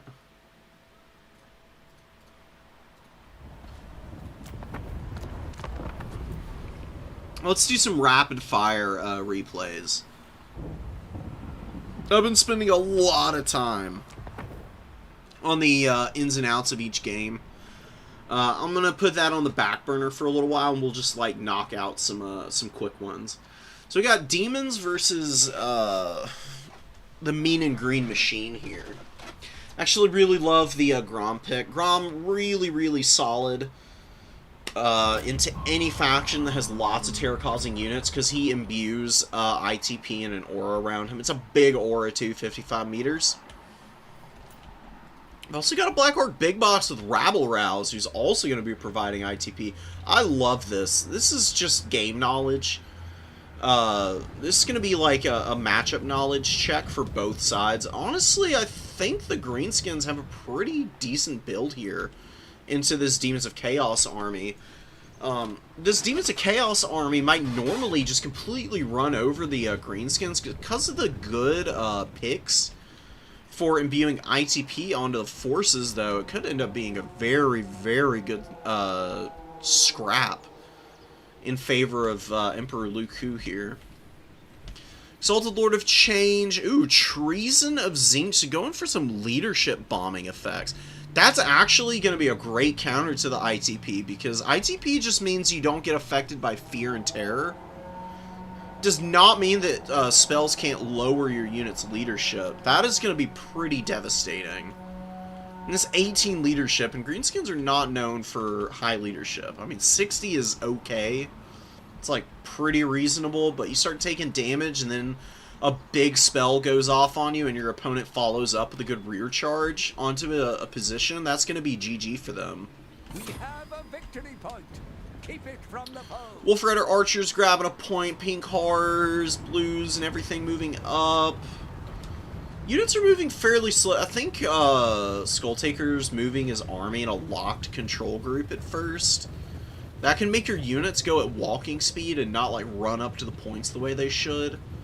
So I think that's kind of why he's a little bit tardy getting to the objectives here. It's a nice little Spirit Leech, but this guy does have his barrier blocking most of it, so he only takes about 300 HP damage. Just get him in the trees away from the Wolf Rider Archers and let him regenerate the shield here. There's not really a reason to be flying out in the middle of nowhere here, honestly. Decent little pink fire. Get this guy moving so that the arrows don't end up poking him. Rugleds are a really good unit, man. Super accurate, high damage, great leadership. One of the best units that the Greenskins have ever gotten. I mean, just super cool. A very fun, like, different unit from what they normally have access to. Oh, this is so aggressive, man. You just can't do this with your characters like this. Like, you already lost the shield and the barrier, and now you know your opponent has Spirit Leech. If your opponent has Spirit Leech, they want to snipe your character. You do not want to give them an opportunity to do that. Just play back here and spellcast for a little while. Wait until the main lines have collided, and then send your Lord for pushes like this into the back line. Because it'll be a lot safer. Your opponent's attention will be divided elsewhere. Hopefully you can get some up trades. And you can really start to put pressure on your opponent before they can just blast your character to oblivion. Portal Glyph is going down. Exalted Lord of Change is taking quite a bit of damage, but relatively okay. A lot of the value here for Emperor is tied up in that character, so not the end of the world. Furies need to land. Lord needs to run. Pink Horrors are getting some good shots in the Savage Orcs, and now Rugloods are locked down. Grom is also not engaging very well here. And that's a beautiful treason. How does that lower melee attack? I didn't see anything about that in the tooltip. What the hell? Wait, what? Wait, what? Huh? Since when did Treason of Tzeentch lower melee attack? What the hell? Does it show it here? It certainly does not. Oh, because it's overcast. Oh, that makes sense. Okay. Alright, I thought it was like baseline, but no. It's an overcast use of it. I don't think that was really necessary. The leadership was enough to break these guys instantly, pretty much. Beautiful dive here. Oh, this is absolutely amazing. You know, baiting, I guess, with the Exalted Lord was maybe part of the gameplay. And look at the Bloodletters completely overrun the Savage Orcs. Grom did not get in quickly enough, and the Greenskins front line is just clearly not a match for the Bloodletters. Savage Orcs completely flattened here. And now you got Flesh Hounds and Furies all over the place, and if there's something to be said for Furies, it's that Khorne Furies are the undisputed gods of the mobile game. And then Fleshhounds with good backup and support can be an amazing unit. I mean, the reason that you don't see Fleshhounds a tremendous amount is because they're actually kind of bad on the Khorne roster. They don't survive too well because your other mobility is a little bit slower than them, and for whatever reason, they just don't quite synergize effectively. They're much better on the Demons of Chaos roster because Demons of Chaos have a little bit of healing. They've also got stuff like Fiends that are crazy fast and can be a great follow-up tool for Fleshhounds. You can see them just jumping out here to get after the Durkat Squigs. You got a beautiful dive with the Chaos Furies as well. Now we'll see the Fleshhounds get home with their big weapon strength and charge bonus. Gonna make short work of the Durkat Squigs here. Good return fire as well from the Pinks. Oh, Skull Taker. That first game we saw him in, he really got taken for a ride. But this time around, he has dumpstered the Greenskin army. All they've got are some Orc Boys and Goblins, really. You got a Rogue Idol on the field now. Rogue Idol is cool, but definitely not carrying this game. And look at the poor Black Orc Big Boss here. He's getting surrounded by the toads. I would actually ignore the big boy with the Bloodthirster here and go after the Big Boss. Big Boss is very vulnerable to a kill here. Land down in there and just use the Khorne's Bloody Fist, just absolutely doink him. I mean, Rogue Idols have an obscene amount of health. They got 15,000 HP, and they actually do hit kind of hard. Khorne's Bloody Fist has a lot of melee defense. It is a good duelist character, just like the one time that it is actually going to work. Normally, nobody is bringing anything big enough to justify spending money on this Bloodthirster. The Rogue Idol, though, and also a River Troll Hag around, it's got lots of good opportunities to get some value. Fleshhounds are rallying to the back, and it looks like, yeah, just holding off some Trolls here. Trolls actually take a lot of damage from Fleshhounds. This Fleshhound unit, and some pretty good value. Gonna go down here, probably. Fury's gonna get a rear charge, though, and immediately break the leadership on these Trolls. Plus, you got all the fire damage from the Pink Horrors there doing work. This is why the Bloodthirster would have been better served over here, beating up on the Big Boss. You can see he's still surrounded, and he's just not taking that much damage. He's got a ton of melee defense. You really need the specialist bonus versus large, the Bloodthirster, to get through his melee defense here. He's slowly getting worked down, but you could have done it a lot quicker. And then just used the Toads and the Hounds to just hold back the Rogue Idol and the River Troll Hag until it was their turn. It's just a tiny little thing, but in a closer game it could end up mattering. Good pink fire here. Exalted Lord of Change is some good value. Only 900, but it's respectable enough, and he's gotten some great treasons off. I've seen 2 big ones. So I am really loving that magic choice. Definitely think that you should maybe even stick with this build in the future against the Greenskins. I can see it working against an awful lot. The only thing that I would think about cutting is this Bloodthirster. Like, there's really nothing to threaten an Exalted Lord of Change in the sky, and these guys alone are good enough combatants. I don't think they need that much help.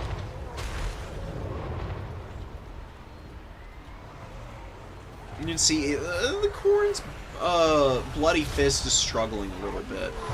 Thankfully, the Frolickers Bubonic are into this fight, or it'd be losing pretty hard, because you can see, even with its good armor, Fizz Res, all of those Wither 2s and what 4s and why nots, Rogue Idols just have a buffoonish amount of weapon strength. Every time it hits, Khorne's Bloody Fist is just great for the Greenskins.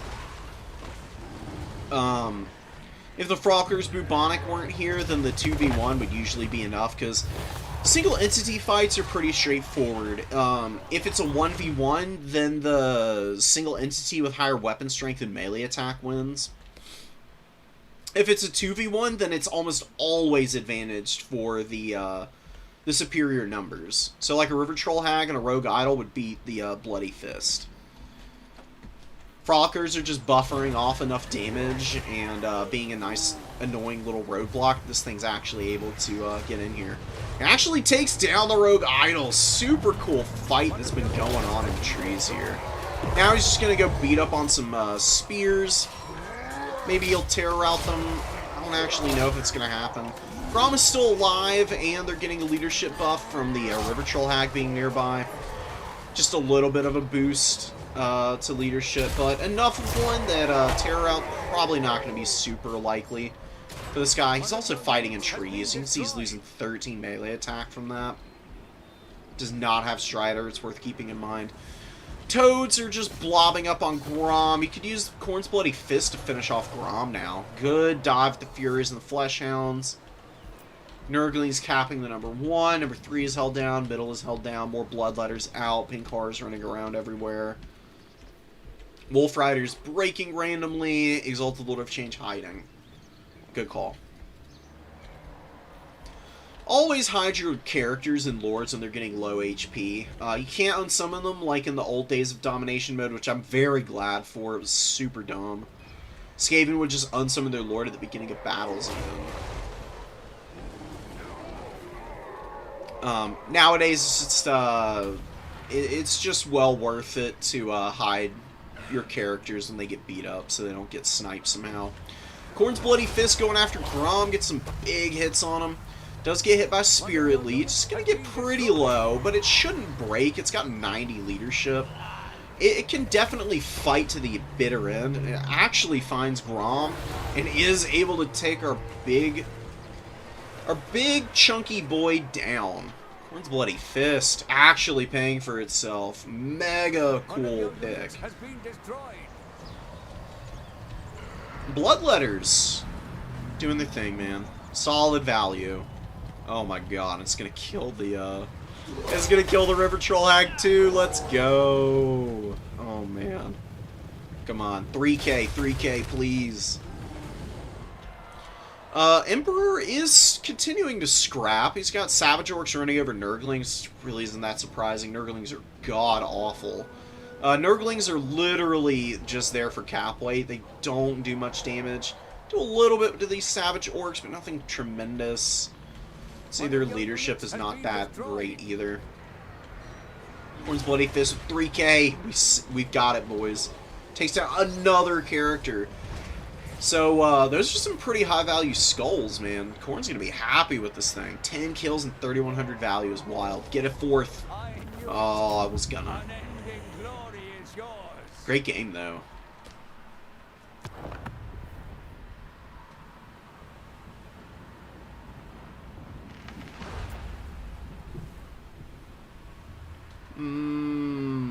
I'd love to get into some stuff that the Greenskins could possibly do for that matchup, but I did promise we'll do some more rapid-fire stuff.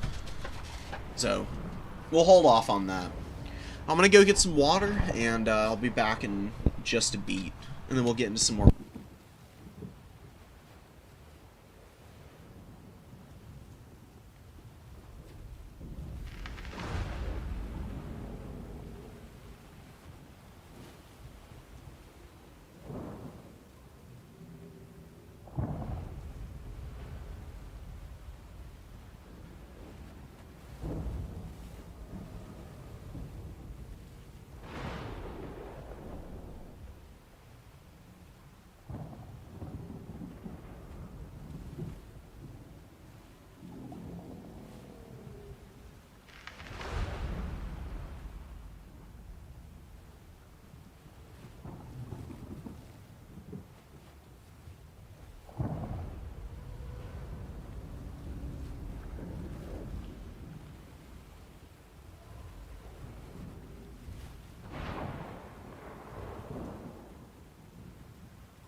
Alright.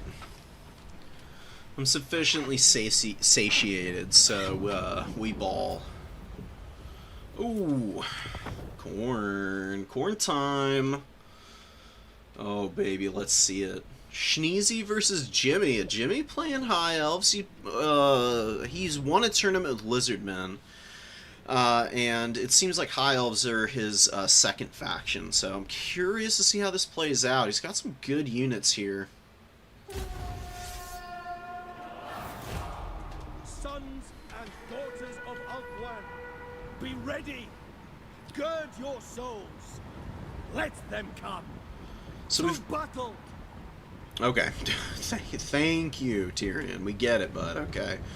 Anyways, we've got Earthblood, Shim's Burning Gaze, and Lore Master of Hoeth. He's got the buffs from Martial Mastery and Naval Discipline. Blessed Tome is here. Extra leadership, extra charge defense, and cannot die is actually pretty good. Entities cannot die as long as HP is greater than 50%, which is pretty huge. It means Ship's Company going to be fighting at max efficiency until they really start to fall apart. They will falter pretty quickly regardless. I mean, stuff like Forsaken and Marauders of Khorne can beat up on these guys pretty thoroughly. Marauders have 44 melee attacks, so they do overwhelm Ship's Company a little bit. See how the rest of the High Elf build can do. The Sea Elemental is the big question mark here. Is it going to be able to help clear the infantry out enough to win the High Elves this game? It's the big centerpiece unit. It's what you're relying on to keep your front line from just completely getting crushed here by all these Forsaken and all these Marauders. Pretty good flank overload coming in from Schneezy. This is exactly what you want to do. You want to flood through all the gaps in your opponent's formation and just make sure that your units are in a nice spot to just keep up all of the other units in melee combat. Just keep them occupied while you run over the missile play in the back line. Swordmasters of Hoeth getting on top of the Forsaken, though, is going to be a brilliant engagement for the High Elves. They are going to absolutely wreck these Forsaken. Unless, of course, Skulltaker comes in and is able to flip it around. Nice bloody onslaught on the Silverhelms preemptively as they try to pile in and save this Lothern Seaguard. Losing a lot of melee defense here. Actually makes them fairly vulnerable to the Forsaken and the Marauders.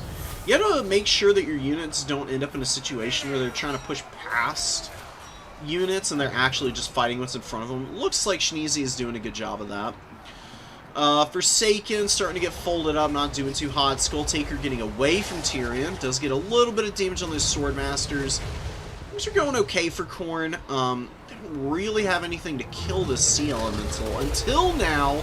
Oh, we got Minotaurs getting on one side. Oh no, and the Sea Elemental is going to get pinned in here by Skulltaker. Brilliant job by Skulltaker. Closing from the other side onto that unit and stopping its momentum. Skulltaker is pulling away, trying to get away from Tyrion. Tyrion almost getting collapsed on by the Minotaurs. Last second dodge by Jimmy. Really close game, but you can see that the front line really falling apart for the High Elves. Some Warhounds went after the Illyrian Reaver Archers. The actual melee calf found them and finished them, but all the Ship's Company are dead. Silverhelm out here got beat up pretty bad. Swordmasters of Hoeth have been trading really well, and another Forsaken is going to get taken out here. You do not want to use Forsaken into AP anti-infantry greatswords. Never a good idea. Use your superior speed to like avoid Swordmasters of Hoeth if you can help it. Marauders and some Marauder dual weapons going to fight the Ship's Company out there for the number 3 objective. We get a nice break on a lot of these units. Forsaken running, Marauders running here. Sea Elemental looking fairly healthy, and Tyrion's doing okay. It's got about 600 value thereabouts. Big issue back here though with the Lore Master of Hoeth going down. This is your caster. Like, you're no Earthbloods, no Shims, nothing for you now as the High Elves, and you're gonna be hard pressed to equal Khorne for ferocity in just a pure melee fight. So I am deeply, deeply worried for the High Elves here. I mean, they've done a good job of breaking up the back pressure. They've got a few Lothern Sea Guards, and they've got a fairly healthy Swordmaster of Hoeth out, but Sea Elemental's a little beat up, and again, there's no heals for any of this stuff, so how they engage onto the points is a big question, because now Bloodwake Berserkers are out. These guys are a nightmare unit to run into. Probably the single strongest unit on the entire Khorne roster. These hunchbacked little bloodthirsty lunatics, man, will very easily get you like 2k value. As long as they don't get shot to death and they can fight some cavalry, even other infantry, like Swordmasters of Hoeth get beat up by Wrathmongers pretty badly. The big reason for that is the immune to flanking effect that Wrathmongers have. Means that they have melee defense active at all times, even if they're surrounded. Normally, surrounding units can kind of beat up on guys that are occupied in other fights. Not so with the Wrathmongers. They just kind of ignore it. It means that they can almost always get their 79 melee attack on target with their good weapon strength, kind of rip and tear into stuff. Minotaurs are going to take an engagement here. They should do fine, because they have Skull Taker here. Oh, and they get a Horn of Khorne as well. Going to be some big damage coming down here. Now, they will probably go offline. Looks like they are not even holding up as well as I thought they would. The Sea Elemental might have some small part to play in that, but the Wrathmongers get in. Them on top of Skull Taker will be a little bit harder to chew on. You can see just a full retreat here from the High Elves. They don't want any smoke from these Wrathmongers right now. These guys are already getting some decent value. Up to 150 already, and they're going to pummel through the Swordmasters with Skull Taker support. Skull Taker, though, does not want to just stay engaged here forever. Tyrion is an amazing duelist. He doesn't even have Feint and Riposte active. He could beat Skull Taker down pretty quickly. If it's just a 1v1 there. A lot of Khorne units holding off the Lothern Sea Guard. Got Furies out in the open field trying to deal with the Silverhelms and Lyrian Reavers. Really need to rally up some support for your Lord here. Although the Wrathmongers do have Tyrion surrounded now. Tyrion is going to have to peel out. Skull Taker's waiting in the wings with his boys, and they're going to turn around and they're going to engage onto a lot of these Illyrian Reavers that are just sitting and trying to hold on to this objective. Very fresh Khorne Gore coming in. Super speedy unit. They just come out of Vanguard or the regular reinforced points and get right up there. Super awesome to have. Amazing unit that got added with the Omens DLC, obviously. They've been pretty game-changing for Khorne, I would say. As I expected them to be. Bloodwake Berserkers continuing the fight, and Skull Taker could probably stand to squeak out the other side of this engagement. Just to stay away from Tyrion, let the Bloodwake Berserkers eat up all this pressure. And rally up your Khorne Gores so that Tyrion and the Sea Elemental can't get good engagements on you. Staying here is okay. I wouldn't really recommend it because you don't want to lose your Lord as Khorne ever. It's really painful. Oh wow, the Lordmaster of Hoeth actually rallied, didn't get finished. It's a huge mistake. Very unforced error on the part of Shneezy here.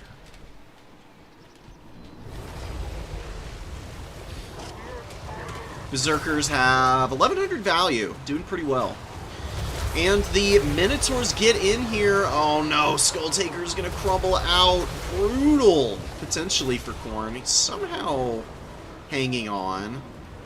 His leadership does not rally, though, and Tyrion is still alive. That's actually a huge leadership issue for the Khorne forces. Now, they've got the Khorne Gores in the field that can kind of hold in here, but Chaos Warhounds are going to lose the Silverhelm. Wow, in this late game situation, This high elf mobility is starting to look pretty unchallenged, and look at that. Terror out and an actual leadership break goes down on the Khorne Gores. Now it's just the Bloodwake Berserkers all by themselves, and that's going to be a tap out for our Khorne player. Just a few things you gotta clean up here, and I think you win. You kill that Lore Master of Hoeth. You just run away from the Sword Masters with your Forsaken. Don't just dive directly into those guys. And send the Bloodwake Berserkers in, and then charge your Minotaurs. When that big cavalry, like, blob engaged onto you, and I think you are probably set for a win there. Good game by Shneezy. Really well played by Jimmy. Sea Elemental with 2,000 value is great. Tyrion got close to 2k as well. Nothing else is all that good. Lotherns were okay. They got their value back. For the most part. Swordmasters did well. Everything else is kind of mediocre. Silverhelm's got their value back. Nothing more.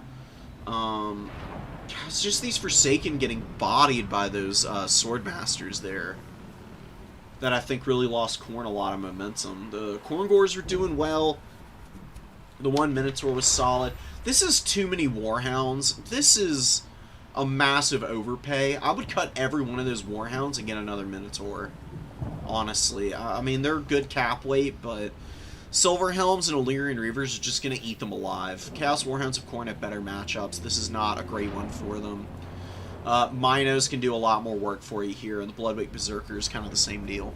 Those 3 Warhounds is the same as 1 Mino. You saw that Minotaur didn't even quite pay for itself, but it did way better than the Hounds, who got like 200 value in total.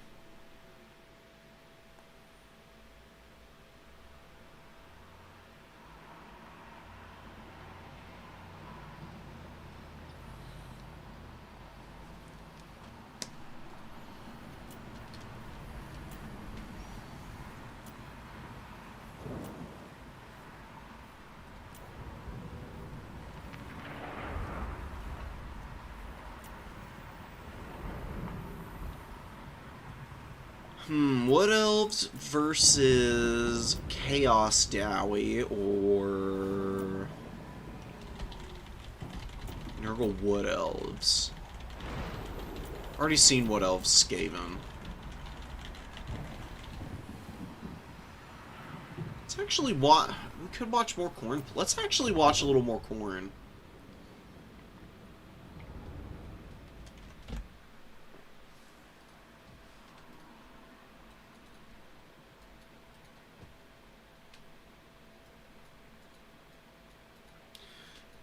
Finding it really hard to fight cavalry in general. Yeah, cavalry can be really tough for Skaven because they can just maneuver around all your rats. You gotta defend in depth as the Skaven, basically.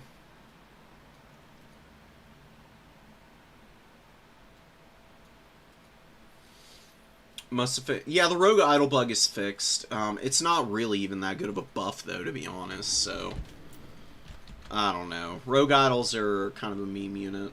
They're cool in campaign. They get more buffs there. Is what it is. Yeah, Sea Elemental is really strong against Khorne because they have no good missiles against it. Like, throwing axes are really the only thing you've got, and those are pretty mid. Karanak and Valkia, I love Karanak and Valkia. It's such a fun combo.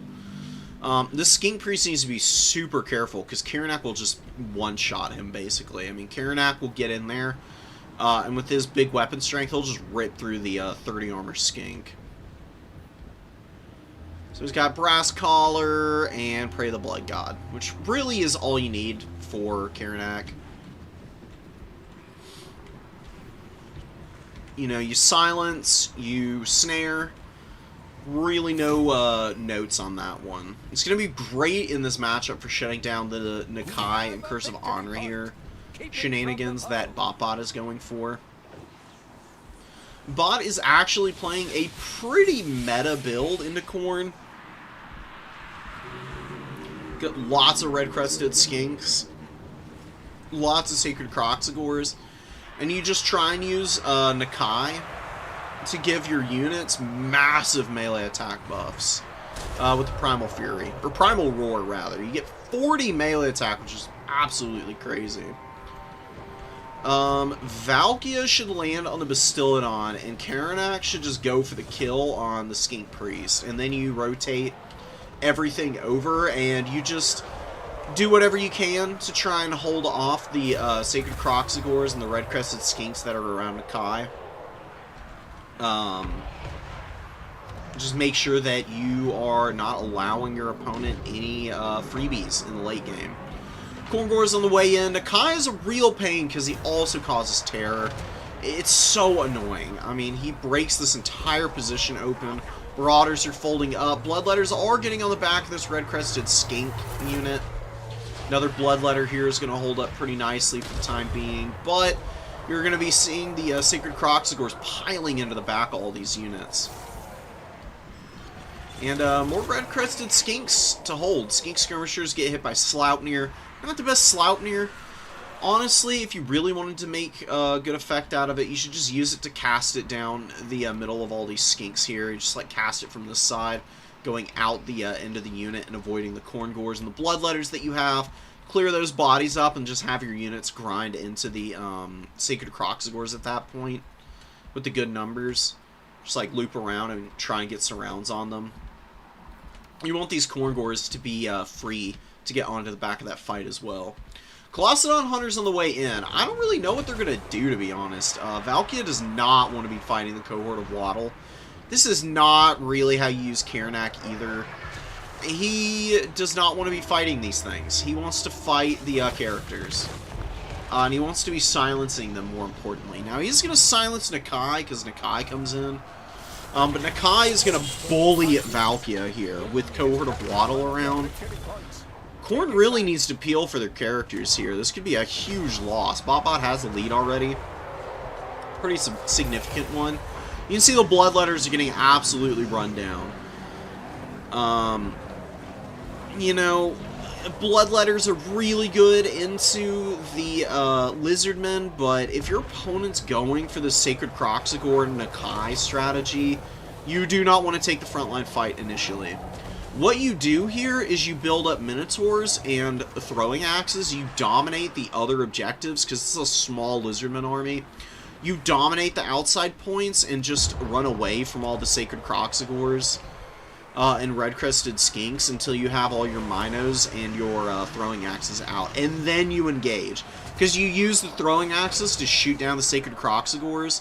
And you use like a Minotaur or two to try and surround Nakai and just beat him to death. Because a Minotaur unit will kill Nakai pretty quickly. We'll even see if we get it here. I mean, Karanak is dead and the entire Khorne army is in absolute shambles. They're pretty cooked here. But maybe, just maybe, they're able to kill Big Boy here. They do have some Bloodletter support. The debuffs, man. The Primal Roar. The Curse of Honor here, the Dazed Contact effect, so many debuffs coming in. And Karanak just missed all of his opportunities, really. I mean, the Skink Priest got to use all his magic that he wanted. Nakai got too many ability uses out. You gotta be a lot more, decisive with Karanak than what we saw there. 750 gold. He does not fight armored units well. He's a very specialist piece. He kills characters that are low armor and shuts down magic, and that's really all he's good for. Using him in melee combat against armored targets is a no-no. Using him against some mobile units can be okay. If there's a unit that he can fight adequately, it's Ripperdactyls, because they have low armor and very low number of entities in the unit. And his weapon strength means that he can take out, like, one of them with almost every hit. Usually has to get, like, 2 good hits in before he takes down a model, but it's pretty efficient use of his time. That would only be after you kill the Skink Priest, and after you have an answer for Nakai out. Again, cut all the Warhounds. you've got Furies. If you bring Warhounds oftentimes when you don't need the flying capabilities of the Furies, you do want Furies against Lizardmen, because they beat up on Ripperdactyls pretty good in a 2v1. Corngores are a really good call. You've got so many Bloodletters here. Really, you can cut 2 of these Bloodletters, get 2 Horsemen in that opener, cut all the Warhounds, get 2 more Horsemen. And you just use those throwing axes to harass the hell out of the Lizardmen. Lizardmen get absolutely owned by Khorne throwing axes. It is not funny. If you use 4 throwing axes effectively as Khorne into the Lizardmen, it's basically game over, because not only can you shoot down the Sacred Croxagores with the throwing axes, you can also bully the Bastillodons, you can bully Nakai, you can kite around Feral Cold Ones because they're much slower than the throwing axes are. Like, 1 throwing axe volley onto a Feral Cold One will basically instantly rampage them. Then you bring in like a Corngore or something and just like run the Feral Cold Ones through the Corngores and get them stuck, and you get easy value and kills that way. Spear Riders get hard countered by Corngores and Minotaurs. Ripperdactyls get countered by the Furies, and Salamander hunting packs, it's kind of hard for them to survive for extended periods with Furies and Corngores and Bloodletters all over the field, because they're fairly weak into all of those things. It's really just this core army that you need to worry about. You cannot take that engagement so early. You need to poke, you need to prod, you need to play the skirmish game a little bit longer, and find a way to kill this caster. He got 0 value, but the Curse of Honor here really just completely ruined the melee fight for Khorne.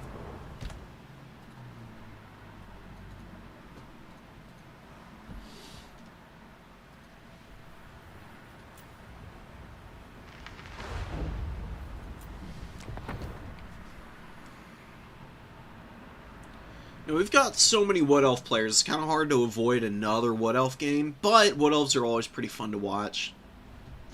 I love playing them myself, too, so I don't mind casting another one. Tobias here is going to be running a bunch of Huntsmen. He's also got the Hergig Jaeger Corps. It's a really good unit to have on this map. The reason Hergig Jaeger Corps is so good here is because they have Snipe. Where are they? Oh, they're here. They've got Snipe, and they're pretty long range. What you do is, like, get them up into the edge of the tree line here. They can fire easily onto the number 3, and if they need to come out of the trees, they can creep out a little bit, fire at stuff on the number 2, and jump back in the trees and go invisible again.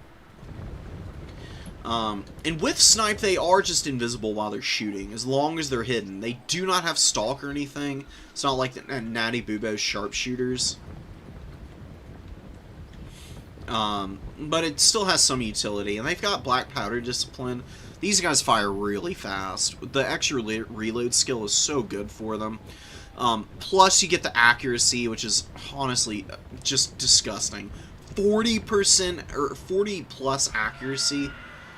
Nothing is avoiding their shots when they actually get a volley off.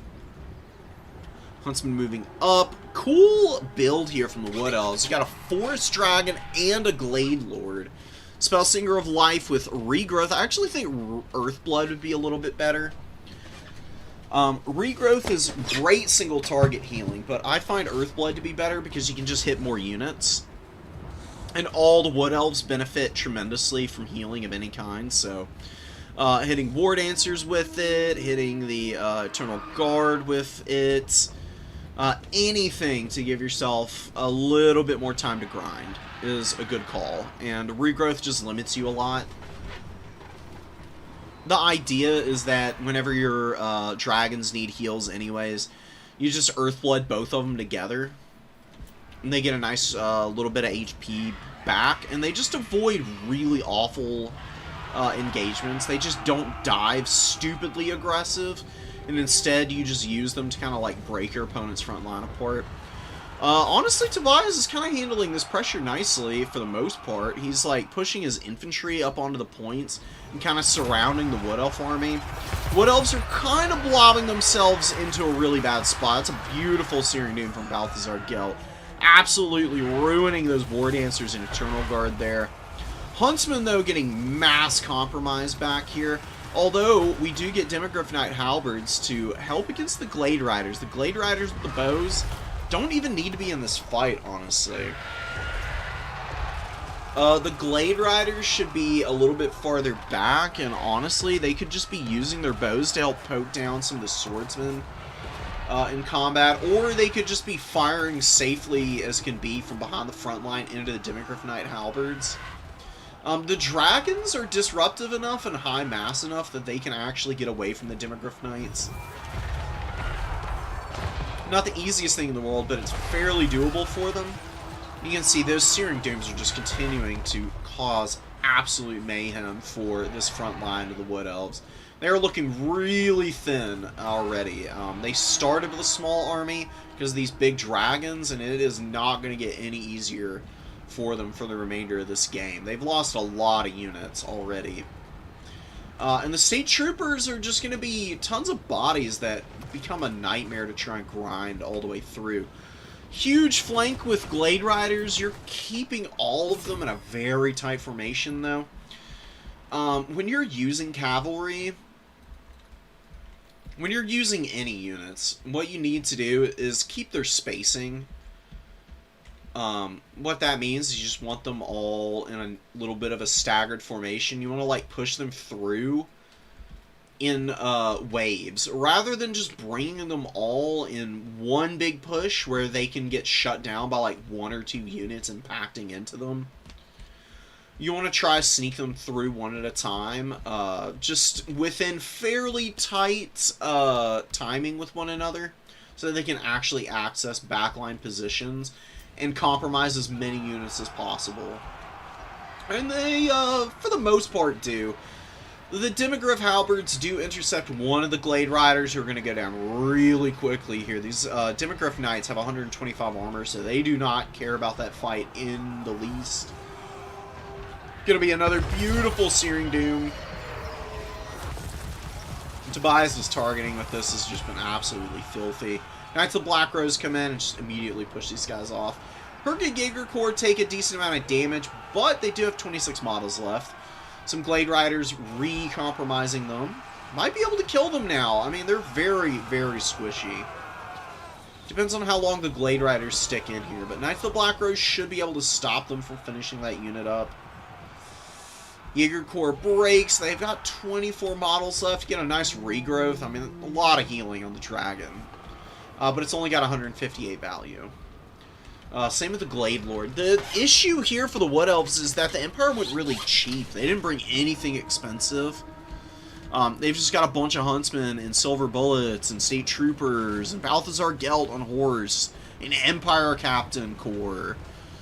You know, every single cheap, man-tied, durable unit that they can possibly fit into the opener is here.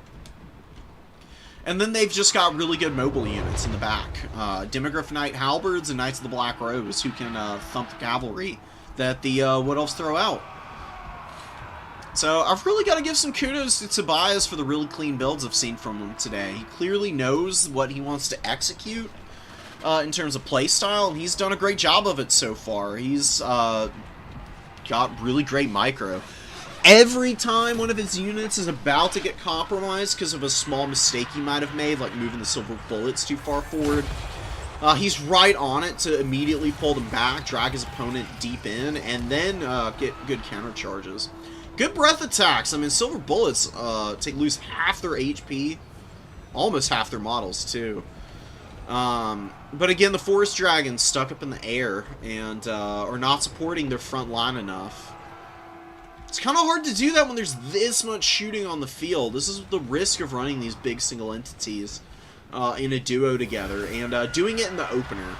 I think you can get away with bringing this Forest Dragon in reserve, and if your opponent brought somebody like Karl Franz and you want to like try and duel him to death, then you can bring the second Forest Dragon out. For a really wide build like this, you just don't have enough coverage for the entire battlefield. And your front line is forced to fight on its own. The dragons can't really help the front line, or they'll get shot to death early, and then in the late game, You can see because the front line couldn't do their job, and the dives didn't really work, and the Forest Dragons, they're getting healing, but they're just getting dragged down, dude. I mean, there's just so many counters to them on the field now. Empire Knights are locking them in place with mass. You got the archers poking them from afar. Forest Dragon over here is getting attacked by the halberds. You can see, though, this is what I'm talking about with the Forest Dragons. Big bodies, lots of mass. They can usually push away from the mobility without too many problems. I think if you use the dragons a little bit more aggressively early on to get their breath attacks out and really hammer some of the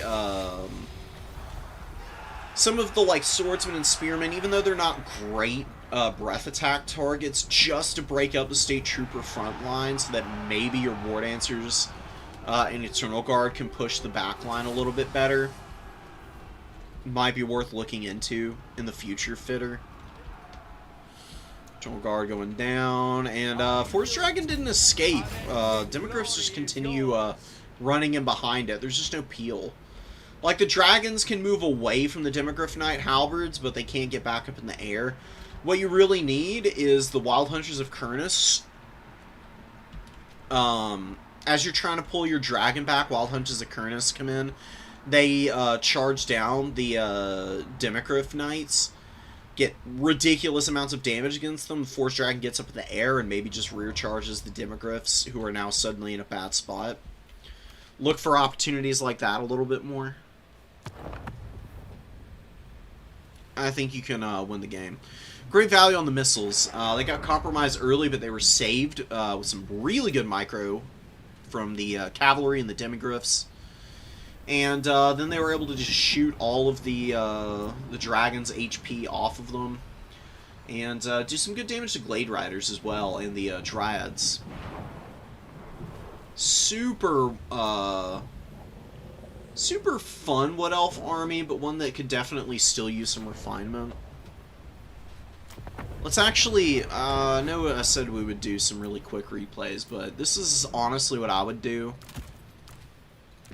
if we were going for the same deal. I really like Call of the Woods. 5 melee attack is no joke, man. Any buffs for melee attack can be huge.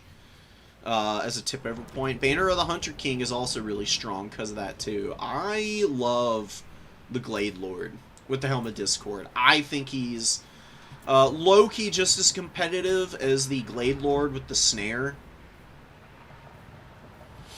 And the Sisters of Twilight. It's just that those two are usually a little bit easier to use because their abilities and shooting is very strong. I would probably, to be quite honest, prefer the Glady just for the Snare against the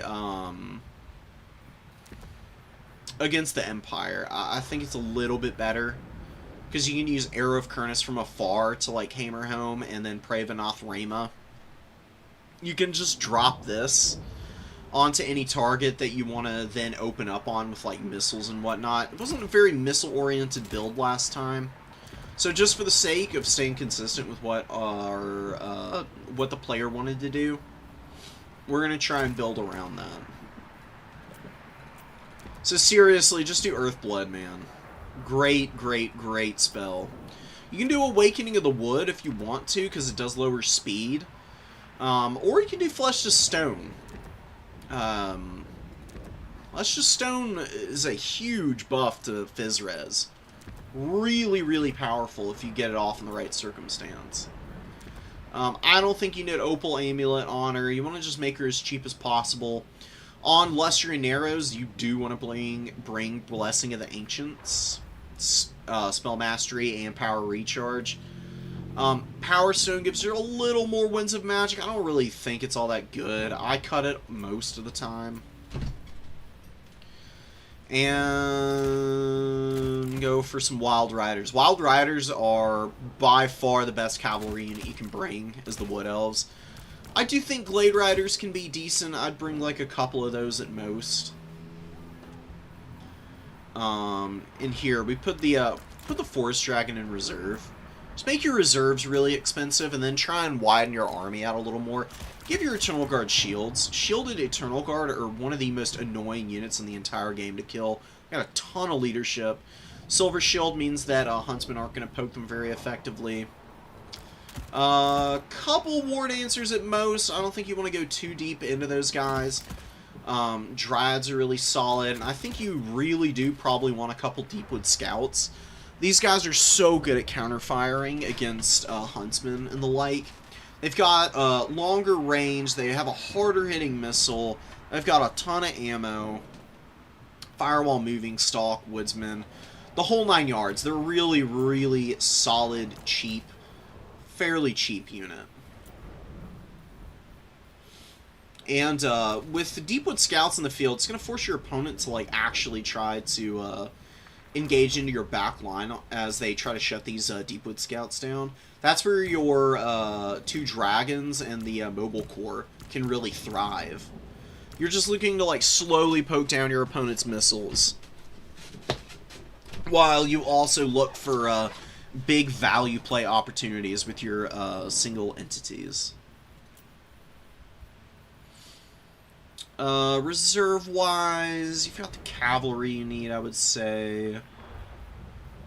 I don't think you need the Glade Riders with the shooting.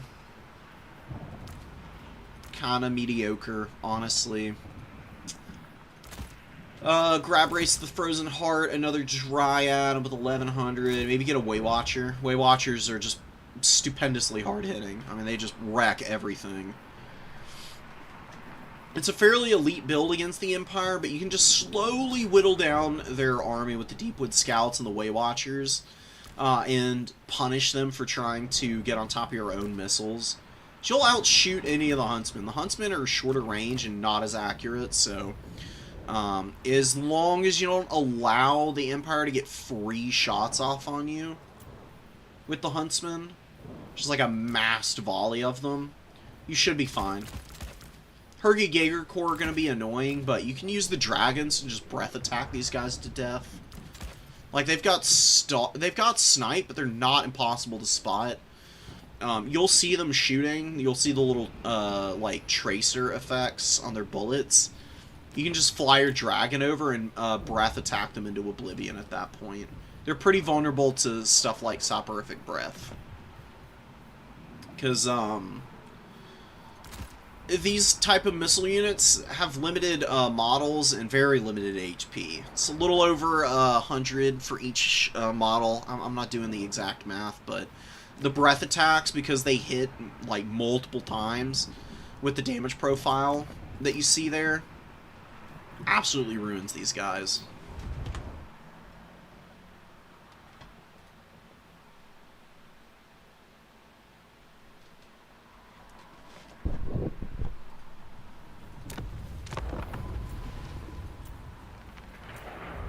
What do we got going on?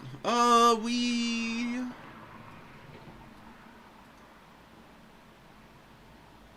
are in top 4. Okay.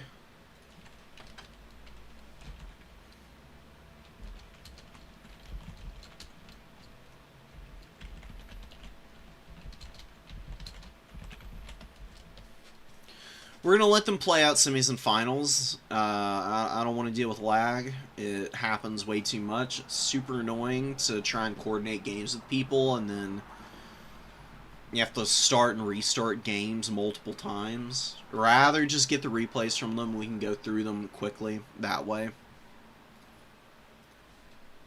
Downloading some round 5 games, and we'll get into those. As soon as the semis are up, I'll jump in there and we can take a look at them.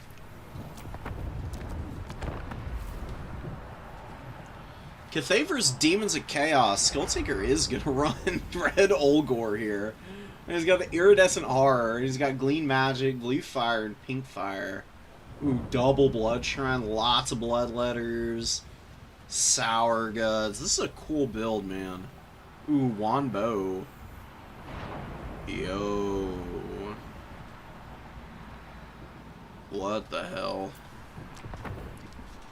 We have not watched Meat play at all today. And he's on one of the I don't know if Cathay is necessarily a weak faction per se, but they are definitely a tough one to helm. Harmony is pretty limiting in terms of the kind of formational flexibility other factions are allowed. You have to stay pretty close together, or you're just losing out on tons of stats. It'd be really painful. Against the Celestial. Let us show them their hubris in the moments before their deaths. Cathay, with me! Alright, Wombo's hyped up. I'm interested to see how he does. I mean, he gives ITP to everything around him. The damage resistance is kind of nice, too. He does imbue the Roiling Skies passive and Power of Yin at the same time with his casting, so it's huge speed debuffs. Lowers armor and melee defense as well, and Red Olgor is going to be suffering because of that. But Red Olgor is still a really nasty duelist. Wombo is probably going to want to stay in human form this entire game. Transforming into the dragon's just going to get him killed, I'm afraid. Iridescent Horror is going to need to be real careful. Shems is going to absolutely clown on this guy. You can see it already does some massive damage to this fella. Does get a nice Glean Magic off. It's going to lower reserves and power recharge. Make it a little harder for Wombo to get some magic off. It's not going to do that much for the Iridescent Horror, though. He's already taken some pretty horrific damage from our boy down there. The Wujing War Compass is pretty cool. It gives power recharge, and it's got some really nice bound abilities. Celestial Comet, Celestial Lightning, you know, Comet Cassandora, Uranus Thunderbolt. It does have Mastery of the Elemental Winds, which means that Wombo is getting some boostage to his spell mastery. I think it's lowered right now because of the... Wait, what? What is going on here? He's also got mastery. Why is he not getting the spell intensity? That doesn't make any sense. Yeah, when 2 or more units in the same army share this attribute, intensity increases with the power of spells cast. Is it just not showing on the tooltip? Oh, it is. It is. Never mind. I'm just looking at it silly. Okay. That's part of the reason why the Shems hit as hard as it did. Nice inclusion of the Grace of Kuai Yin. Super powerful bow unit. And they've got a little debuff they can throw down. Mark Ian is a pretty nice one too, because it's not limited to characters. Use this on anything.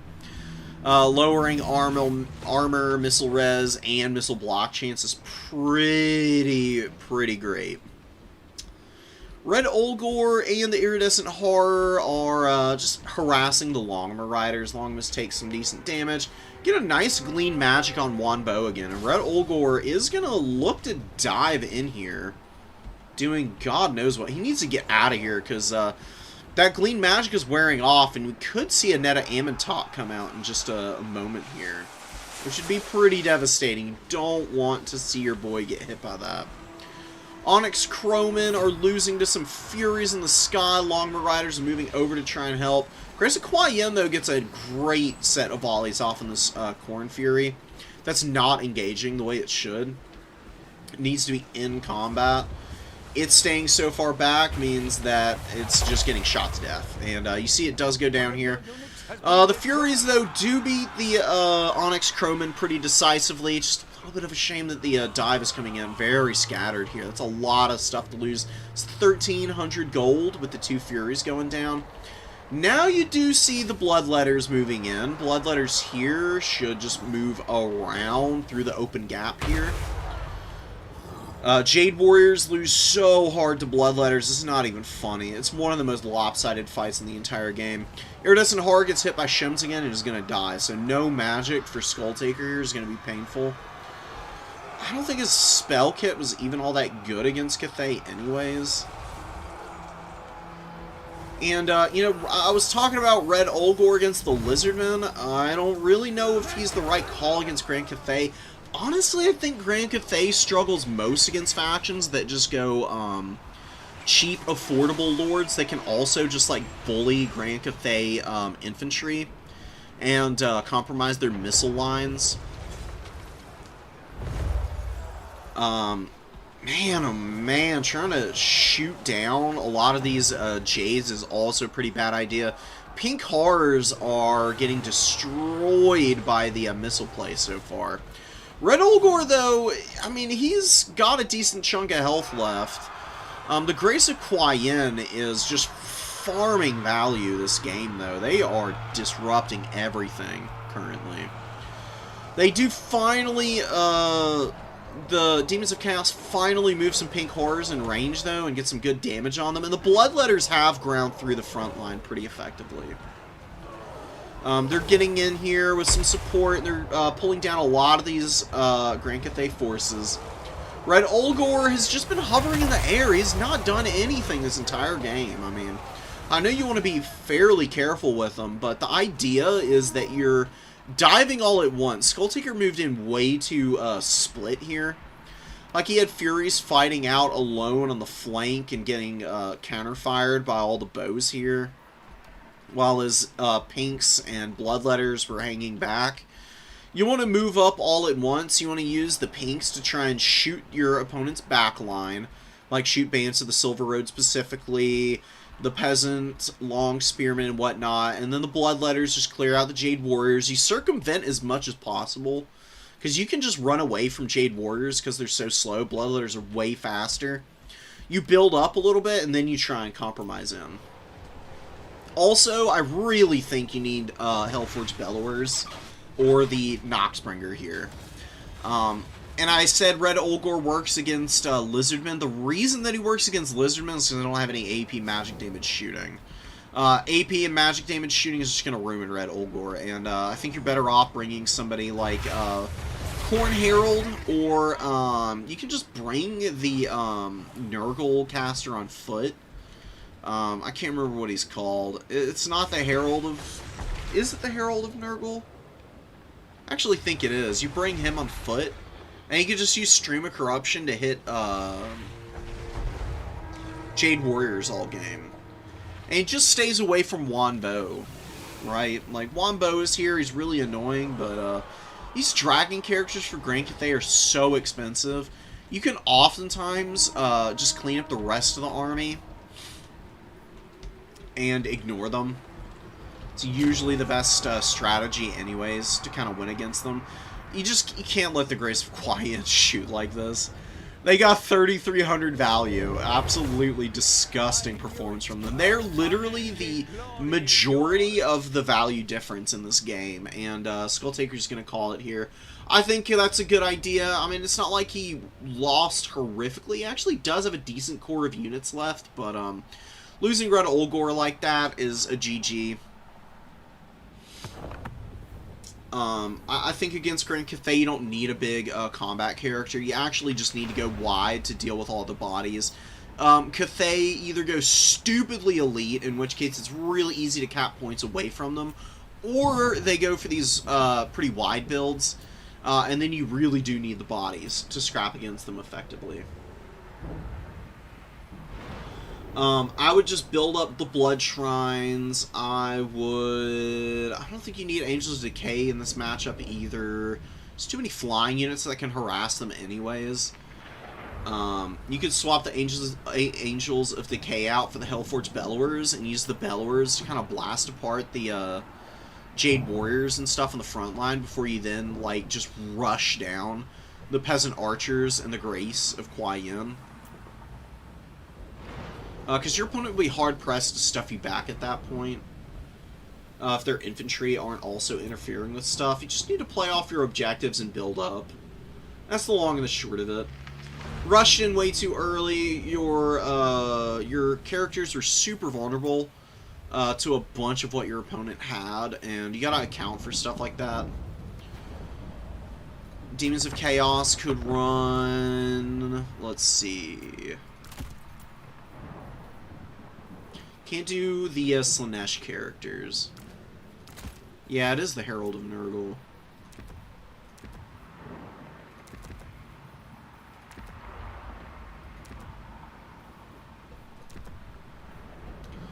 This is what you do. You run the Herald on foot. Keep him back. Just use Stream of Corruption. And also Blight Boil. Blight Boil is surprisingly good. Because nobody is ever expecting this. It does a load of damage. For 13 Winds of Magic, you can use this and basically one-shot Peasant Bowman. It's pretty hilarious. If you don't want to run him, you can run the Herald. Herald of Khorne is actually pretty strong on the Blood Throne because of Tormentor's Sword and Locust of Wrath. You can force a fight and then just delete something in a nice big blob around him. And he's grounded, so he's pretty safe. He's faster than Wanbo, so he can ride around away from him. If you see your opponent with like a bunch of magic missiles, again, build up, wait until you've got everything that you want out and in position, and then you engage by diving in. And you dive with everything at once. You get all your infantry moving in, flanking around the edges of your opponent's formation, pink horrors and whatnot shooting your opponent's peasant bowmen, while the bloodletters remove some of the jade warriors, and you have like your flesh hounds and your nurglings and everything else pushing around the sides to get on top of the annoying Grace of Kuai-Yin, and occupying like jade lancers and whatnot. I think you'll have a better time of that. I still didn't see any plague toads, man. Let's see the plague toad rush. That would actually work pretty well with the Herald as well. Any infantry-heavy builds are going to get absolutely dominated by Plague Toad spam. These things really are that good. Doubt them at your own peril.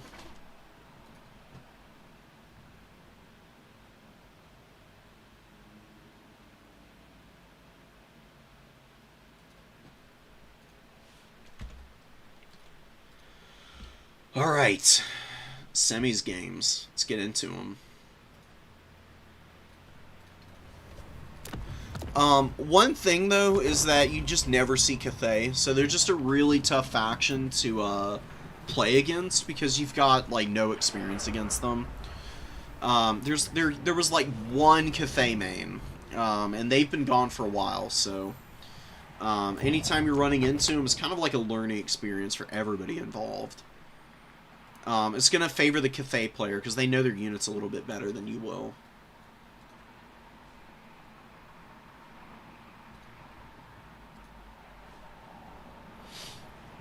Potbelly Goblin Hunter versus Bot here. We've got Lizards v Lizards. It's going to be an interesting time.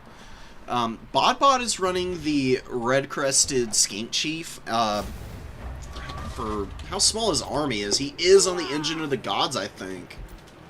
Oh, no. Oh, no, he's not. He's just on a regular Stego. Still cool, though. Going to be a very disruptive tool against all of the infantry that he might run into. It's a fairly small infantry corps for Potbelly. Potbelly is running some Saurus and then just a bunch of skink skirmishers and chameleon skinks. And he's backing it up with Mazda Mundi on his chair. Arcus Sotek is a cool unit. It does have the Sotek's poison. It's a pretty nice debuff, and I believe it also does a little bit of damage too. Yeah, 1 AP, 26 seconds. It's not bad. I mean, it's something. And a Feral Carnosaur. Carnosaur is going to need to really help protect Mazda Mundi. Although Mazda could just get poked by the Solar Engines. He doesn't have a lot of armor, so Solar Engines actually put a lot of pressure on him. And the Red-Crested Skink Chief can, again, just focus on spending his time running down the skinks here. Apo going down on the chameleons. More skink skirmishers coming in. So there's 2 chameleons and 3 skink skirmishers. Another chameleon skink coming up through the trees. Cohort and Feral Cold Ones out here by the number 1 of Bot. Potbelly's going for a very aggressive split push here. Ooh, skink skirmishers get netted, and now we get the Solar Engines poking Mazda. He does have the extra missile defense from Sunburst Standard, so he has 50% missile res. Actually shocking. I always forget how much he has, so shooting him with the solar engines isn't a great idea. You know what you actually do? You know what? Instead of shooting Mazda, you shoot the Carnosaur. Just to debuff the stats on this thing, because you're going to lower it by 24 and 24. It's going to give you a pretty good fight with the Red Crested Skink Chief. This guy's really strong with his buffs popped against just about everything. Look at all these bonuses and extra weapon strength he's getting. Like, his Stegodon went from 26 melee attack to 76 with Warrior Crest active in the Frenzy alone. So, he is absolutely dominating right now. Feral Carnosaur got an Apo, but I actually don't know if that's going to be enough to save it. Now that the buffs have worn off, Red Crested Skink Chief starting to struggle a little bit, but there's still a little bit of supporting fire. There's Skink Skirmishers here helping him out. The Solar Engines are poking Mazda Mundi a little bit. Good retreat with the Feral Carnosaur. It's trying to get away, or is actually getting targeted by the Solar Engines now, which is a good call. Red Crested Skink Chief turns around on Mazda. Starts to really put in some good work against our boy here. Good net to disengage. Feral Carnosaur looking to turn around and try and collapse. Wow, you love when you net a unit and it still continues its charge animation. It's pretty amazing. Anyways, Carnosaur might break because the Cold-Blooded just wore off. Oh man, that is brutal. Worst possible time to route, too. Feral Carnosaur is gonna run off the field, and Red Crested Skink Chief, if he gets his buffs up in just a minute here, which he should, they're on fairly short cooldowns, is gonna just dumpster Mazda Mundi in a few hits. Botbot is barely holding on in the front line, though. His Temple Guard are fighting Saurus Warriors, really not doing all that well. The Bastillodon fight. We got a Kaiju fight over here, basically. Very janky Kaiju fighting one another. Solar Engines are trying to beat down the Archaeotech, and they should win because they have perfect vigor because of the Solar Engine effect. It says 0%, but it's really 1%. I don't know why it says that. It's like a rounding error. It's just CA jank. They're holding on pretty well. You got some Spear Riders from Botbot just brutalizing Ferals out here. And the Skink cohorts. Sweeping up this side of the formation means Botbot can start to work them around the flank to get rear charges on the Saurus Warriors that remain on the battlefield. And it's pretty even, all things considered, on the infantry front. Like, both sides are pretty depleted, but it does seem like the Red Crested Skink Chief is putting a little bit more work in, Lord-wise, right now. He does get surrounded by a bunch of Spear Riders, though. This is a make-or-break moment for Botbot. If he can somehow get the finishing blow on Mazda here, I think he walks away with a pretty easy win. If he loses his Lord, though, if the Spear Riders are able to drag this guy down before he kills Mazda Mundi, I actually think Potbelly Goblin has a good chance of coming back in this one. He's really not down by much. I mean, the value looks worse than it is, because a lot of it's tied up in Mazda. He's got heals, though, and he's still got uses on Banishment and Ruination. He can dunk on the Skink cohorts that are out, and he's still got two very healthy Saurus. This Saurus over here is going to beat the Temple Guard, in fact. And forget about this Skink fight. Skinks get absolutely, like, raffle stomped by Saurus Warriors. The weapon strength disparity is buffoonish. Beautiful Banishment. It's not going to one-shot the Skinks, but it is going to break them pretty quickly. Oh, wow, it's actually locking the whole unit in place. Oh, super cheesy Banishment one-shot on this Skink unit. Oh, baby, that's beautiful. Mazda with 1100 value. Loving it. Ooh, and Botbot's caster actually broke here. Skink Priest was running away for a moment. Wissen's Wild Form and Curse of Honor here offline for a moment. Oh, and a beautiful net. Oh, love to see it. Come on, Mazda, get out of here, bud. Yeah, Ruination of Cities. Not a bad follow-up at all. You know, not like the easiest and most high-value ruination in the world, but taking a third of HP off of Spear Rider isn't bad. It gives time for the Umbral Tide to move up and get some shots, and you get a lucky Terror Route. Oh, with the Arc of Sotek actually causes them to lose their nerve and run away. Brutal loss for BotBot. His units are just barely hanging on. That Lord dying, that leadership penalty is really, really starting to cause problems here for our boy. Javelin's going to be trying to shoot some Feral Cold Ones. You got a Ripper Dactyl on the way in. Getting affected by Roiling Skies, though. Look how much their speed drops. Down from 90 to 68. They lose almost all their melee attack, too. And they're just struggling to get all the way over to help out their Solar Engine. Solar Engine breaks pretty early, too. Super janky volley from the Umbral Tide. They miss horrifically, but at the very least, they'll have time to get one more volley off. The Ripper Dactyls fighting Spear Riders and Saurus. They get a nice charge early. They've got a little bit of support from the Solar Engine. It's not really a great engagement for them, though. They're going to take some pretty horrible damage here if the Umbral Tide get any good shots off. Continue to get closer and closer in. It's a weird situation for Potbelly's units. I don't know why they're shooting and creeping forward like that. Solar Engine continuing to poke units, doing really well. They have definitely been one of the more reliable anchors for BotBot's build here. Feral Cold Ones closing the gap, though, and get around the Bastillodon. They should be able to pull it down eventually. It's so beat up now. Even with its immune to flanking, it's going to slowly get chipped away here. Just by virtue of all the AP damage on it. Ripper Dactyl's doing whatever they can, and Mazda in danger now. He has awful melee defense on his little toilet seat.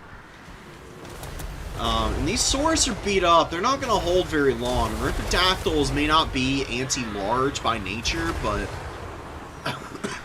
excuse me. If they surround a character like Mazda, they can rip him to bits. So it's going to be a big loss for Potbelly if his Lord dies. What was a great situation is turning into just an absolute open field brawl and scrap. Now, Potbelly has all three objectives.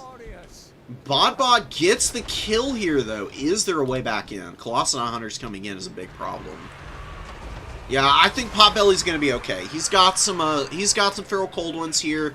He's got the Colossadon Hunters. He's collapsing on his opponent's most high-value, healthy unit, which is this Spear Rider that just came up onto the field. And they're going to get absolutely dunked on by all of the units here.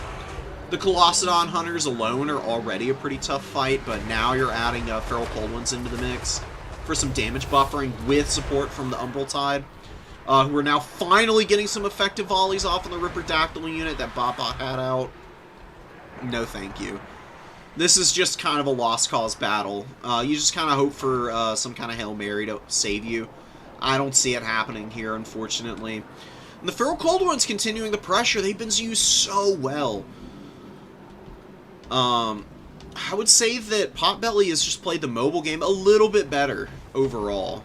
BotBot overcommitted onto the Lord of his opponent, and Potbelly did just enough to save Mazda at the most crucial point in the battle by bringing in his own counter units and just dragging down that red-crested Skink Chief.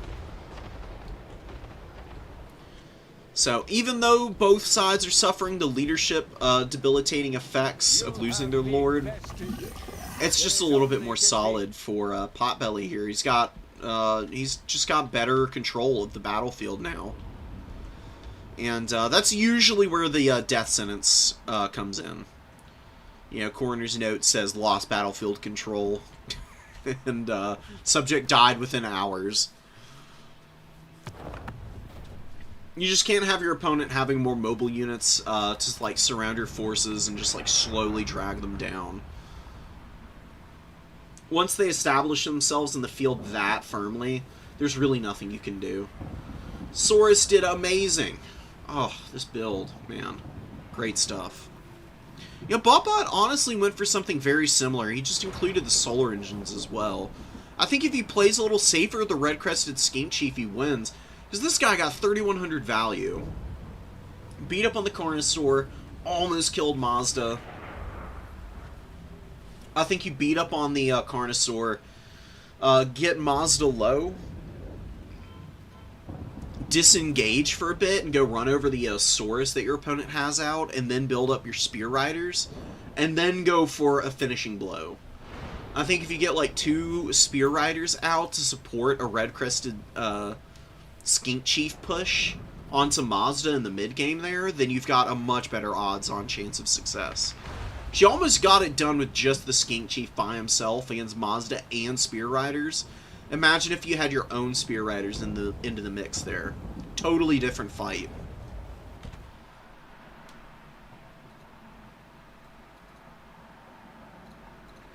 I understand getting antsy, though. That's the kind of mistake that I've made plenty of times. It happens, but the more often you recognize when and where you are and aren't overextending, the better your play is going to get overall. Cool to see someone bring the potion. I wish these potions had, like, multiple uses. Like, Potion of Strength having 2, I think it'd be pretty well balanced. It's a really strong item, honestly. 50% weapon strength is no joke. Turns any character into kind of a nightmare to contend with when they get this much of a weapon strength boost. Just one use, though, is very limited. It's like, basically you're gambling on getting, excuse me, early engagement where you pop this and immediately kill something. And then you're just, like, coasting off the back of that early win against some big target you otherwise might not have been able to win against. In most other circumstances, it would have been great for Botbot, but because he had to spend so much time fighting the Feral Carnosaur first, he wasn't able to use it on Mazda at the end there. Enough about that one. We're going to move on to Jimmy and Galju. I'll be right back to talking in just a second. I had to clear my throat so I'm not, like, hacking up phlegm in the middle of this cast. BRB.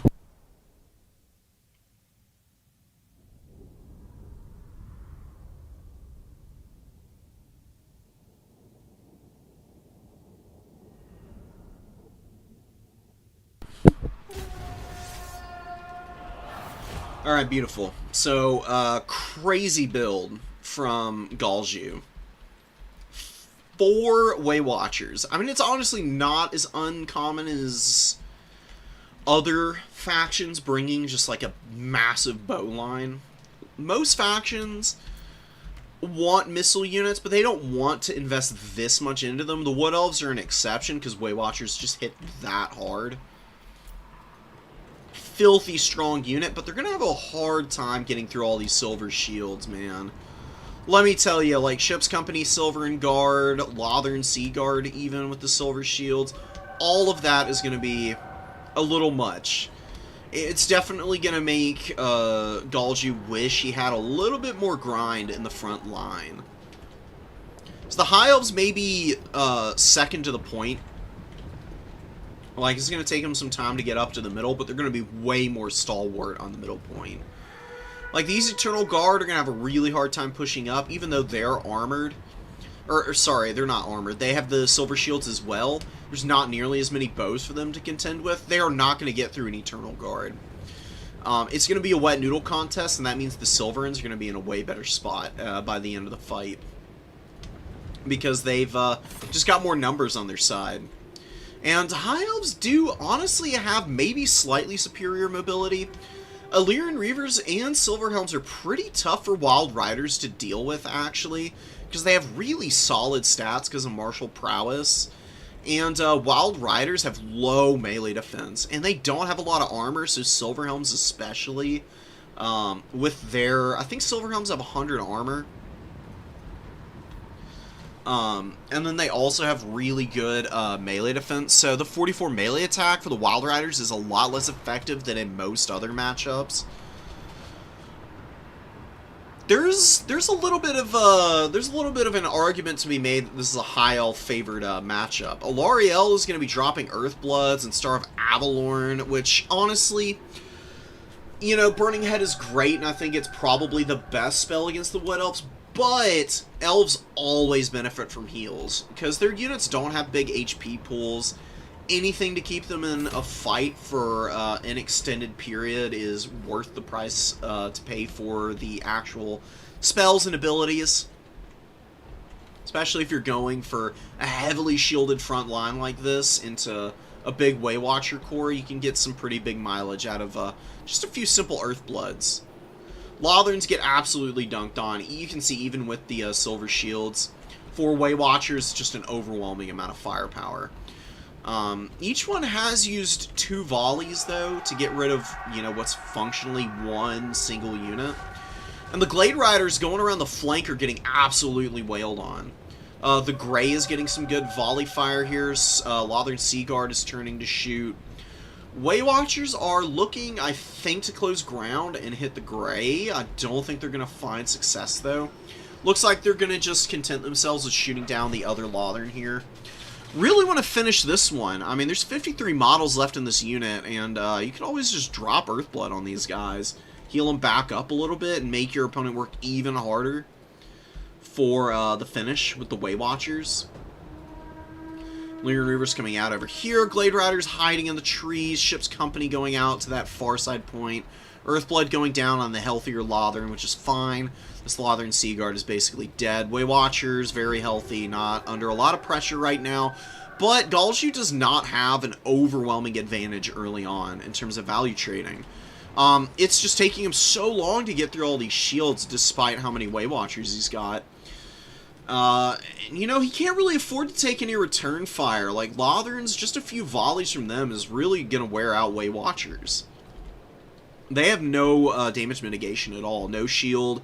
15 armor is not helping you in the least against any of this missile strength. And Lotherns do hit pretty hard. They've got some pretty decent damage output. The Grey is creeping up on the outside here, looking to maybe get a cheeky volley off on some of the Waywatchers. You can see the Silverins are just going to move up and stuff back the Dryads. Dryads lose really badly into Silverins, in fact.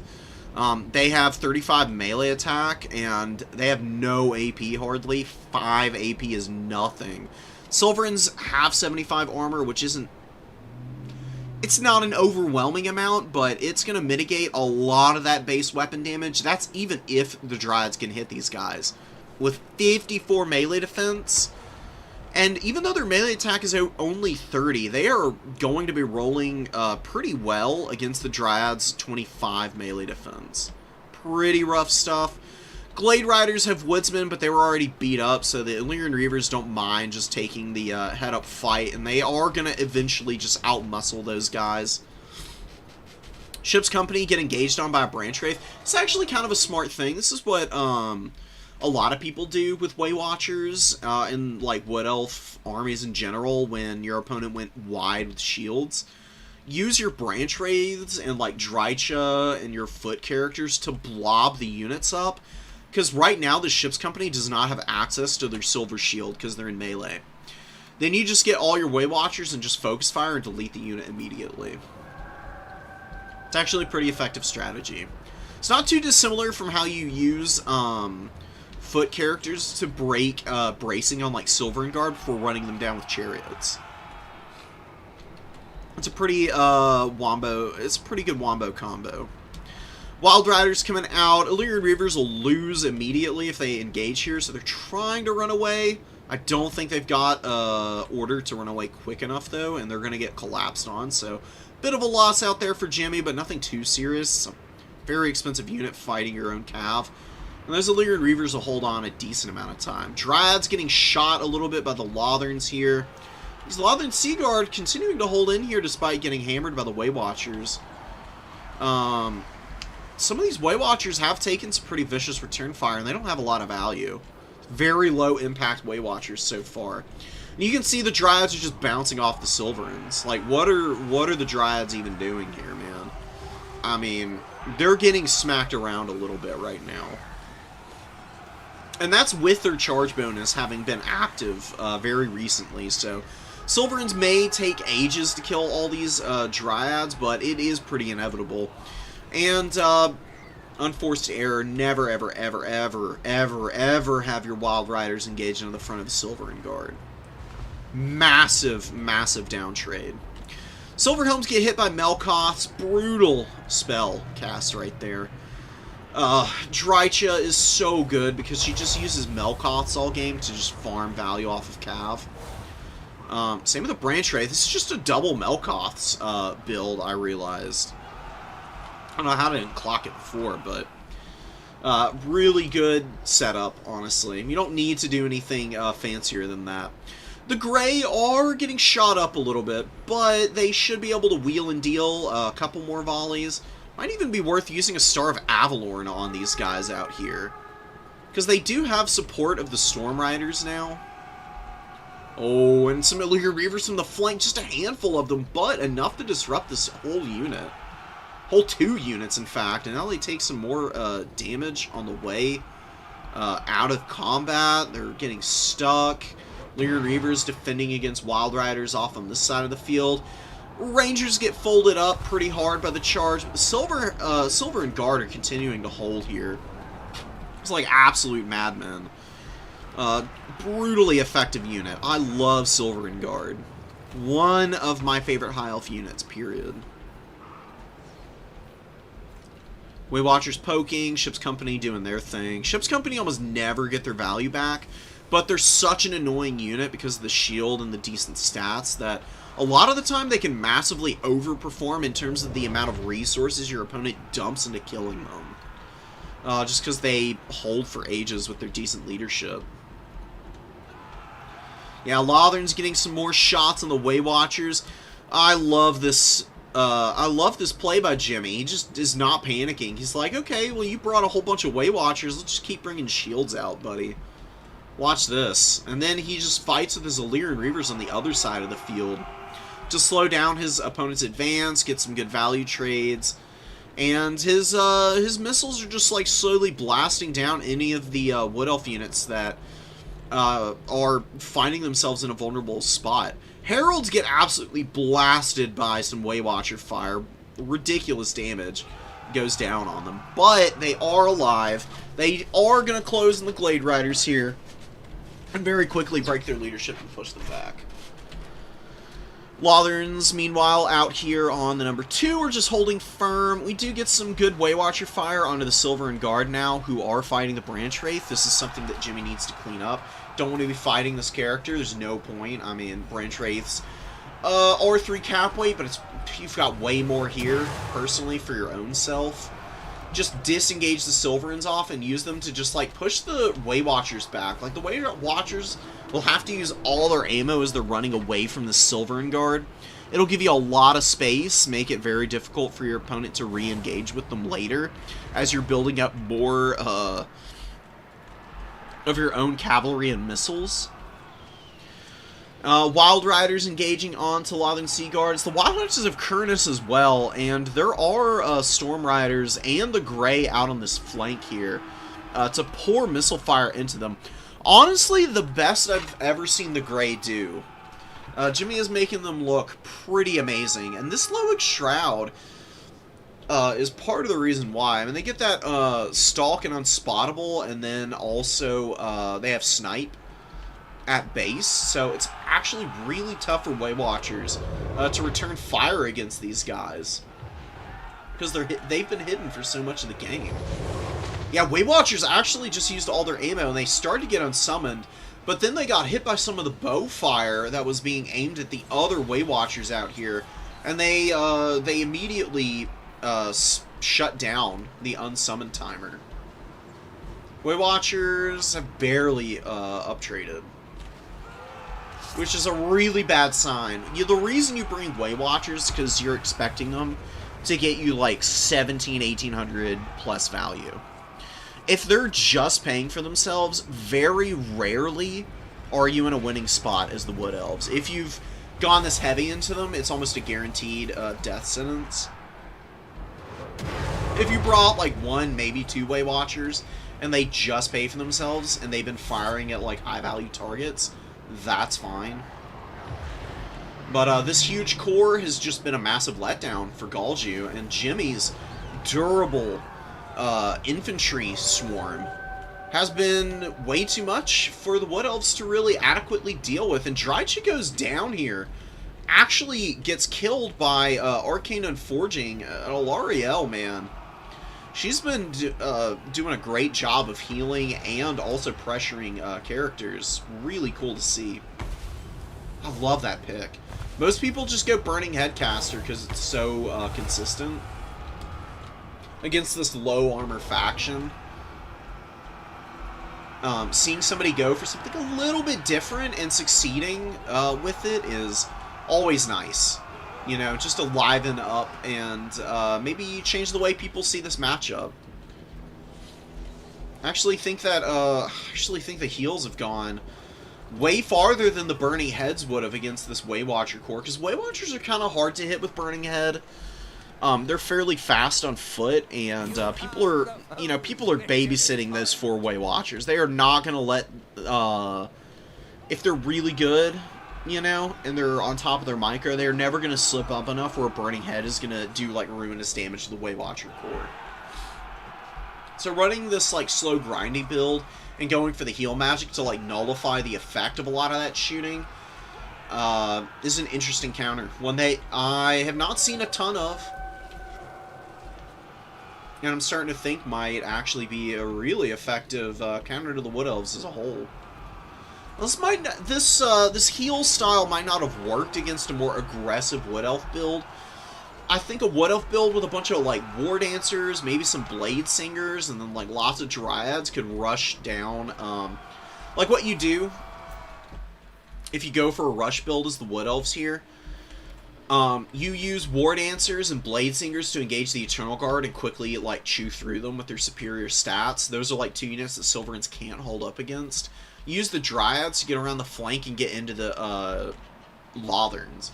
Because if you lock down the Lothern Sea Guard and don't let them shoot, then all of your War Dancers and Blade Singers will make mincemeat out of the front line, and then they can get in really quickly with their good foot speed to just collapse onto the remainder of your opponent's bow infantry. And then you can build your Wild Riders around that as usual to just control the Illyrian Reavers and Silver Helms. And there was a Dragon Prince in here too that did really well for Jimmy.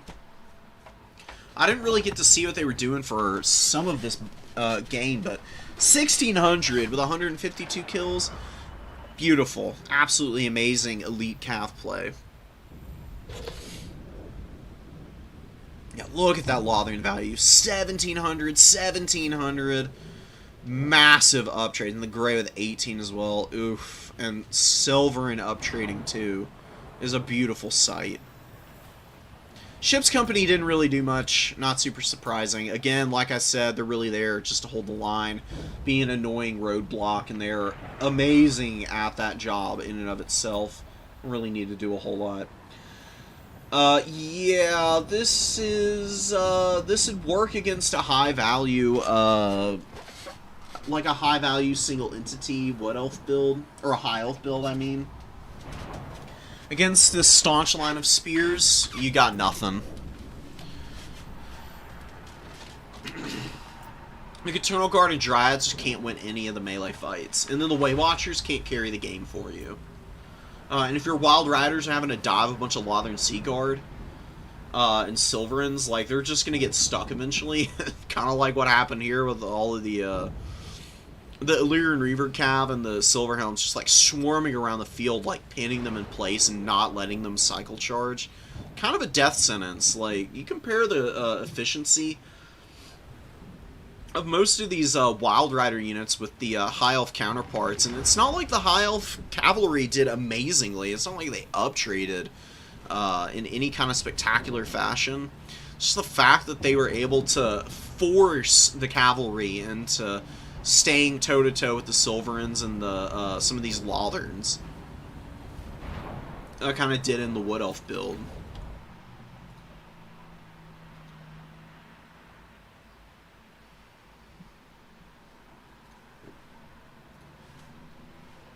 Alright, guys, let's see what's going on in the finals. I'm doing my best to avoid any spoilers in the Discord. Very curious to see how Jimmy and Potbelly face up into one another. High Elves versus Lizardmen is a classic matchup from the Warhammer 2 days. These were two of the best factions in Warhammer 2. They're both middle-tier factions, I would say, in Warhammer 3. But because Domination Mode as a whole is just, you know, a very experimental and dynamic, like, battle system, I would say. Really, just good micro, solid decision-making, and army builds, and knowing how to execute those all in tandem with one another is the biggest deciding factor as to who is or isn't going to win. Like, you can bring a weaker faction into an opponent, and if you know what your units do better than they do, then you can outmuscle them eventually. It may be a win that you're working a little harder for, but sometimes that's all the sweeter, right? As to who has an advantage in this matchup, I honestly think this is like a dead even matchup. Lizardmen may have a slight advantage because they just have so much weapon strength and they've got really good magic as well. Like, High Elves usually are outmatching people on the magic front. Against Lizardmen, I do think it's a little bit of the reverse, where the Lizards actually have better casters, because Slan all have greater Arcane Conduit, and they've got some really disgusting spells and Lores of Magic available to them. Archmages are solid, and they've got some good mobility on these Eagles, but they're not really anything all that special. Oh, that's a beautiful net there. Not a ton of follow-up, fortunately, for the High Elves. By the time Net of Ammontok wears off, I don't think the Coldwind Spear Riders are going to be in a position to collapse on these guys. But Jimmy is going to have to get these Chariots back for the time being. You can see this one is really worn out, and the Coldwind Spear Riders are close, but Jimmy has really good micro, so pulls it back immediately. Takes a lot of damage to the process in that Ithilmar Chariot. You gotta be a little bit more careful with those things. These are great units, actually. Do a lot of damage. Because they just have, like, really solid melee attack for Chariot. Like, usually Chariots have pretty low melee defense, like in the 20s. These things have 42, so they're kind of chunky with 110 armor. Like, even running up into these Saurus isn't a game breaker for them. But Coldwind Spear Riders getting on their back will absolutely ruin them. Coldwind Spear Riders have a ton of weapon strength, a big bonus versus large of 14. They will punch through that 42 melee defense, and with all that AP, 110 armor means absolutely nothing. Might as well be made out of toilet paper. And they do actually close the ground on some of these models. One Ithilmar Chariot, I think, is going to go down here. Yeah, you can see two of them are getting, like, completely surrounded here. And the other two models kind of get stuck up, and they do actually break. Ithilmar Chariot here also getting a little bit stuck in the red-crested skinks. Gonna try and push through now. Beautiful net on the Silver Helm. Oh, baby, that is money right there. Net, Umbral Tide, Cohort, Javelins just rushing up into melee combat. And Mazdamundi to get in there and just offer up a little bit of mass as well. Drops the Banishment. Storm Riders do avoid a majority of the damage, but they do get hammered still, regardless. And Ruination of Cities just straight up kills them. Oh my god. One of the tendrils went perfectly down the length of the entire unit. Crushes them. Pit of Shades, man. I mean, good for, like, disrupting the Umbral Tide, but you can see the damage is not that amazing. I mean, I think that was Overcast as well. You're really looking to use Pit of Shades more on infantry blobs. Like, right here would have been a really good target, because those Skink Cohorts and the Saurus Warriors would have gotten completely folded up there by it. High Elves are doing their best to hold, but these Feral Coldwinds are overwhelming the archer position back here. Ship's Company are fighting Red-Crested Skinks and not doing that well. Actually struggling pretty mightily. I'm a little surprised that Ship's Company are not beating the Red-Crested Skinks, to be honest. I guess it makes sense. The ship's company, as long as they don't break here, which I'm afraid they might do with Feral Cold Ones on their back. Oh, they could drag down the Red-Crested Skinks to the point that they're not going to be very usable from that point on. Mazda is really dominating the number 2 objective right now. The Chameleon Skinks, though, are getting attacked and dove by the Illyrian Reaver Archers now, though. That Silverhelm is basically offline. Umbral Tide is being attacked by Ship's Company and now being pinned in by the Illyrian River Archers. There's no support on the way in. It's 2 skink cohorts coming out for Potbelly. Feral Cold One as well. A little too far away to help support these guys. They do get a good volley off on the Storm Riders, and I think have gotten them low enough that their leadership is going to break, and yes, indeed, it does. Oh my god, and the Illyrian River Archers break! Why are they running away? Oh no, random leadership. Oh my god, no, not like this. Umbral Tide can honestly escape from here now. They could, like, peel out through here. Get out the other side of the ship's company and get back to safety. Looks like they're gonna just stand here and get a few shots off on the Silverhelms, though. I don't think it's worth it. I think you'd rather run away right now with them. It is what it is, I guess. Feral Cold Ones are coming in, and the Silverhelms are going to collapse onto Mazda and his little skink bodyguard.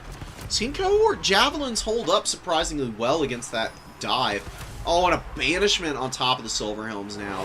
Jimmy not pulling back. Jimmy is being pressured really hard on his home objective. Normally, I would not recommend this, but Potbelly is doing a good job of wearing down a lot of these high elf units. And using Feral Cold Ones to run down a lot of archers has paid off huge dividends. And yeah, that banishment and the Feral Cold Ones, and now a beautiful Shield of the Old Ones, means that this Feral Cold One's going to get some pretty amazing value.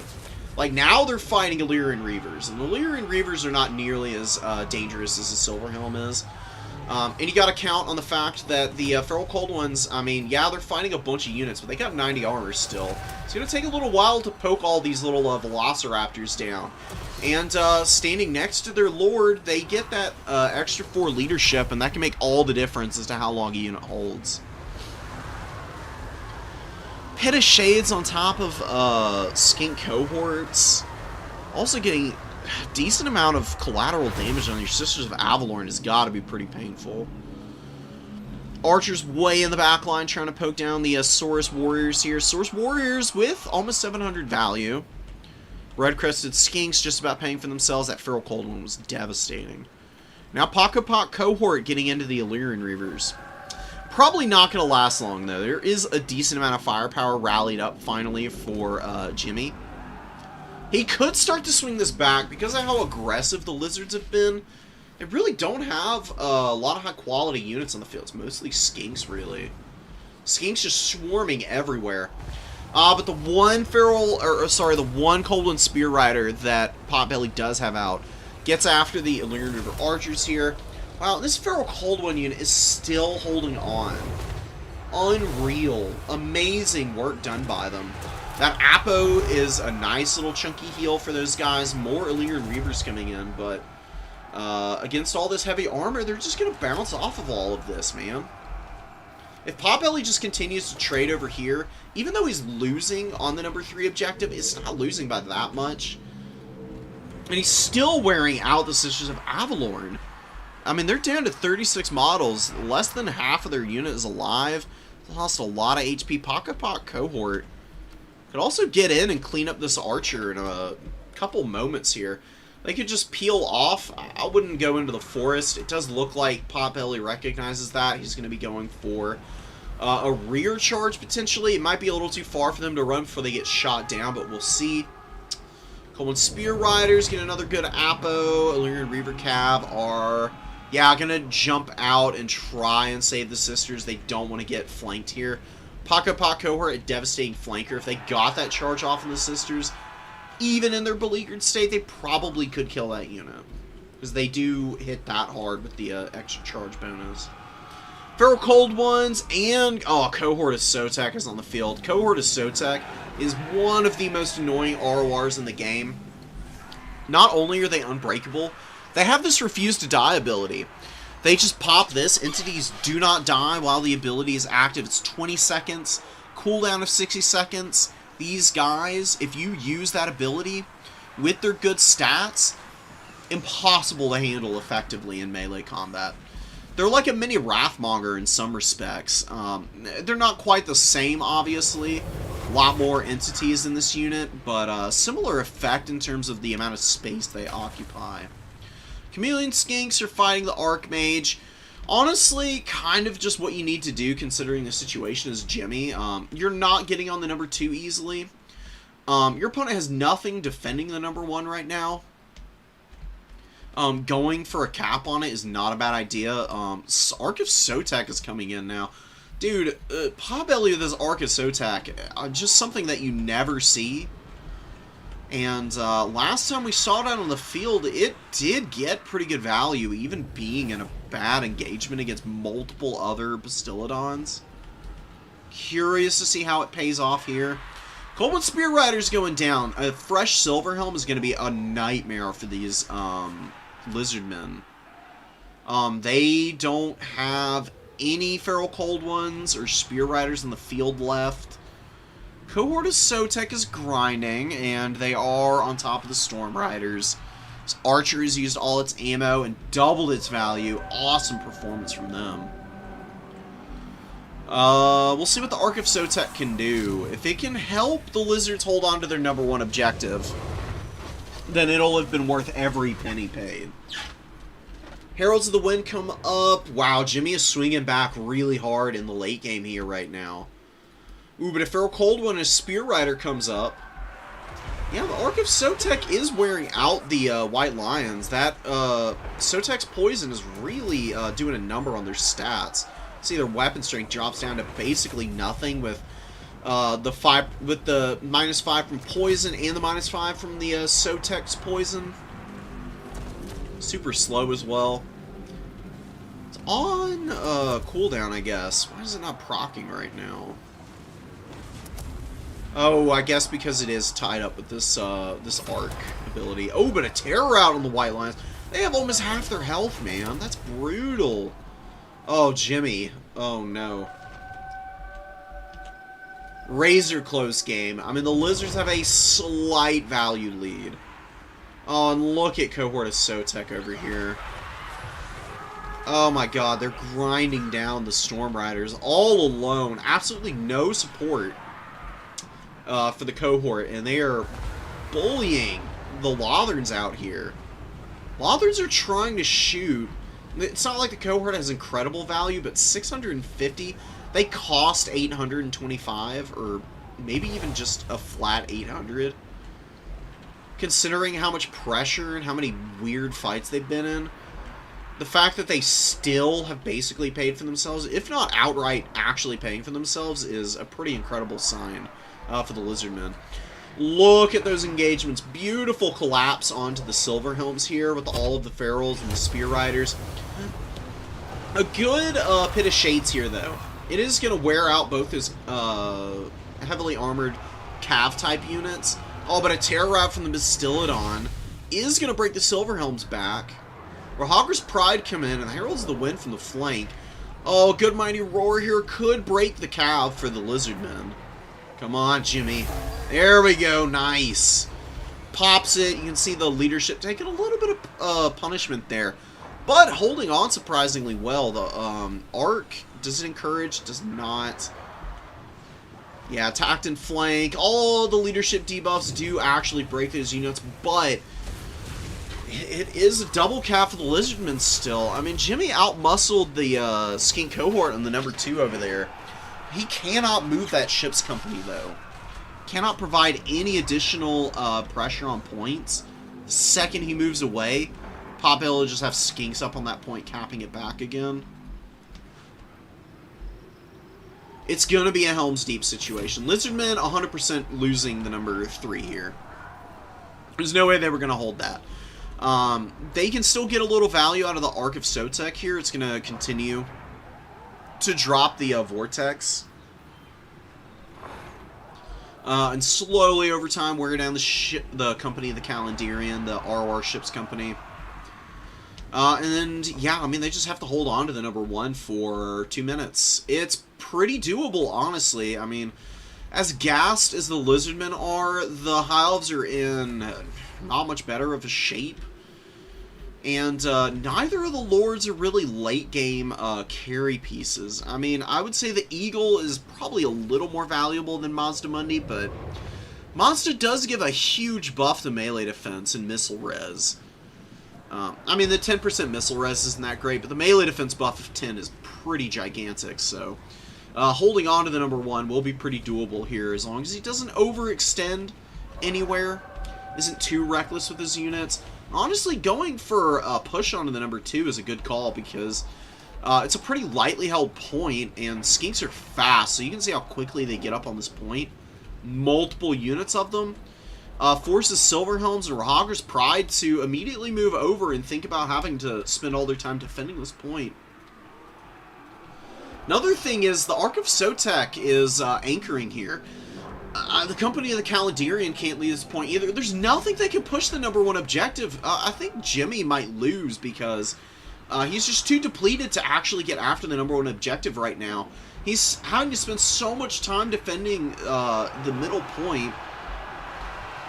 Even though the Lizardmen don't have the sauce to actually cap it away from the High Elves, they can delay long enough that they can maybe get 1 more unit to just reinforce the number 1 objective here.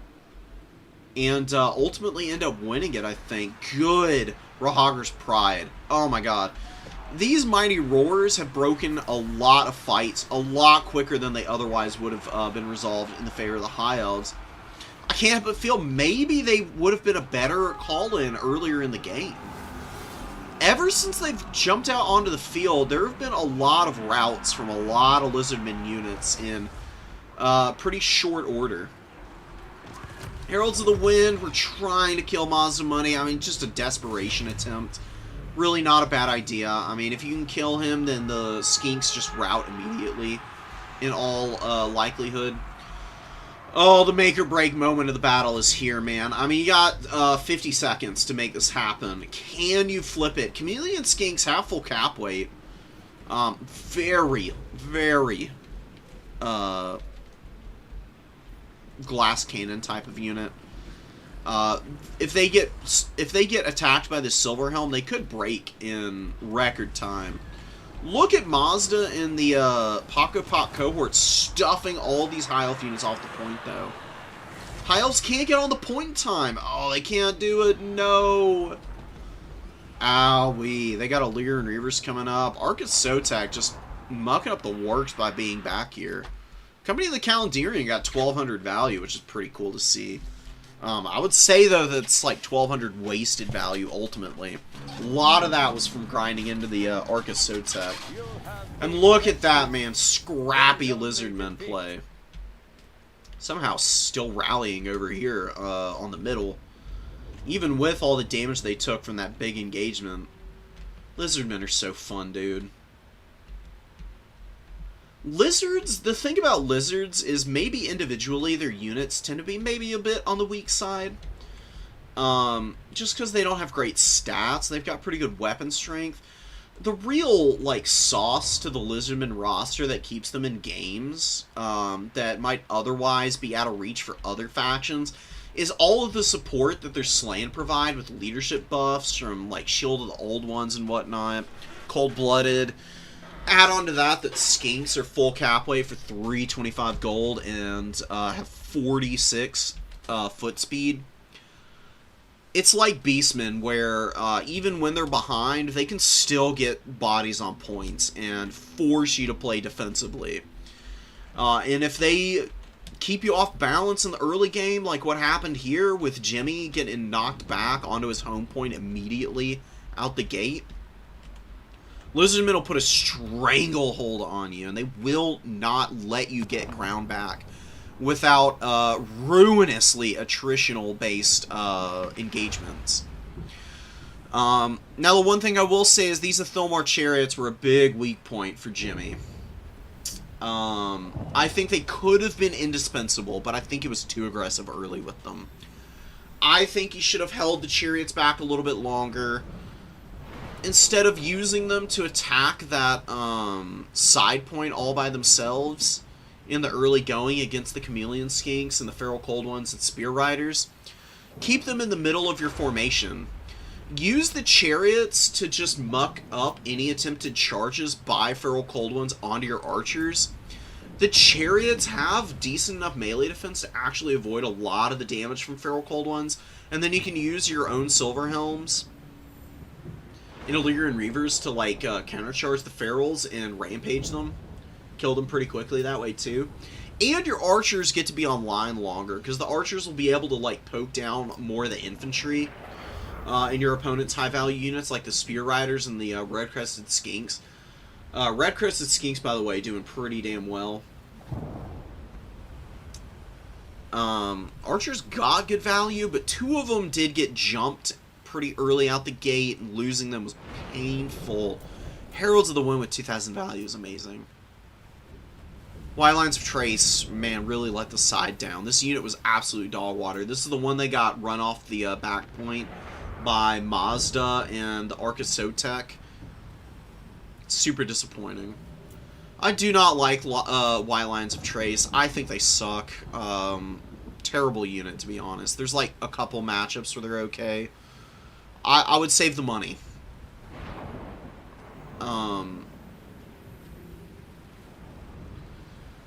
Instead of spending on the White Lines of Trace, what else could you get out?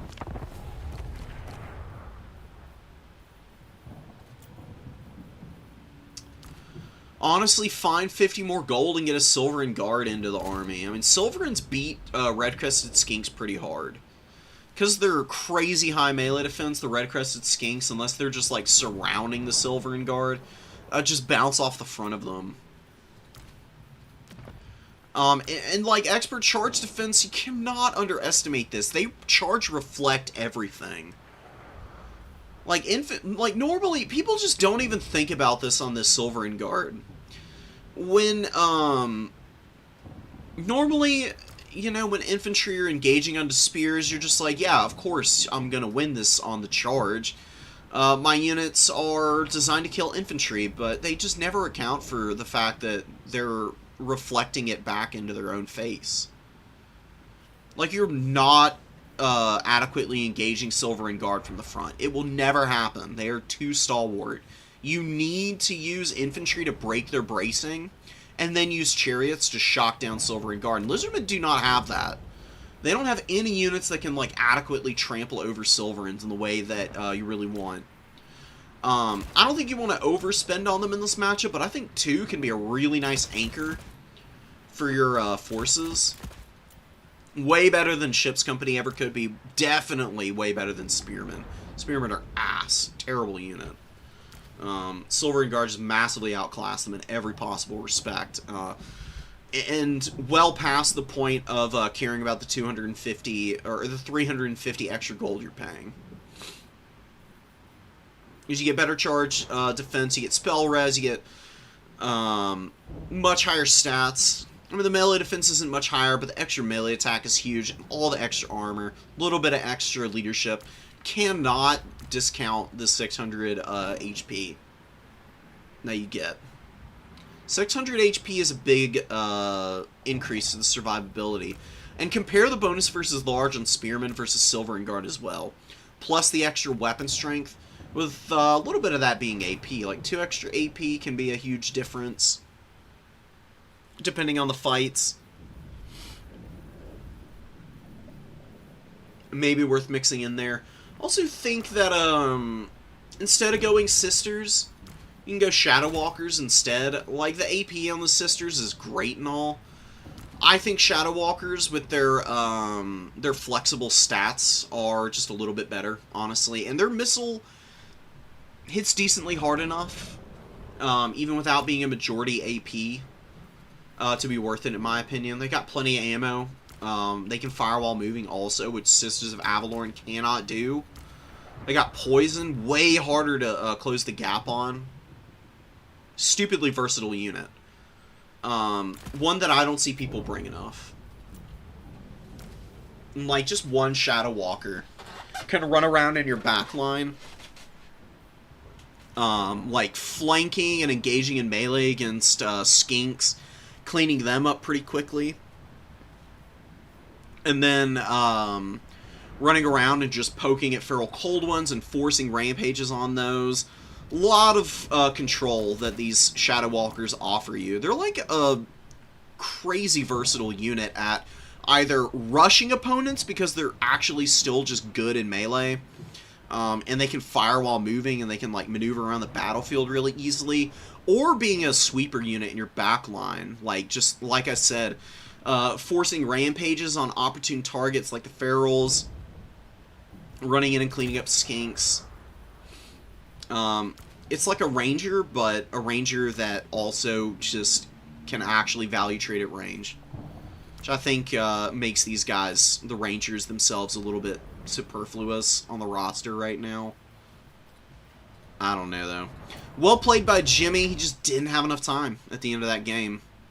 Huge kudos to our Lizardman player. Came in with the big energy and just absolutely ran over that high elf build.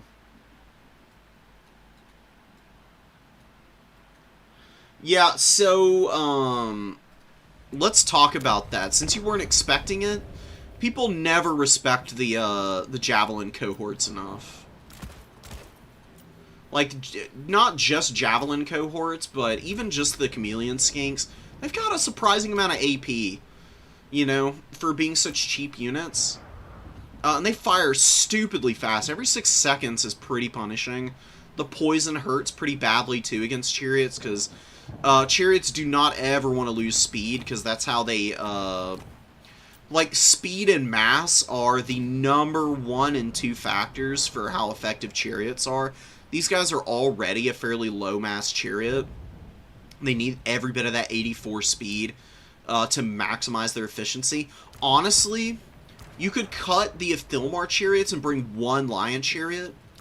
It's a cleaner spend because you're, instead of going 1900 for 2 Athilmar chariots, you get 1250 for 1 lion chariot. You can see it's 2 speed lower. It gets more AP by a country mile, though.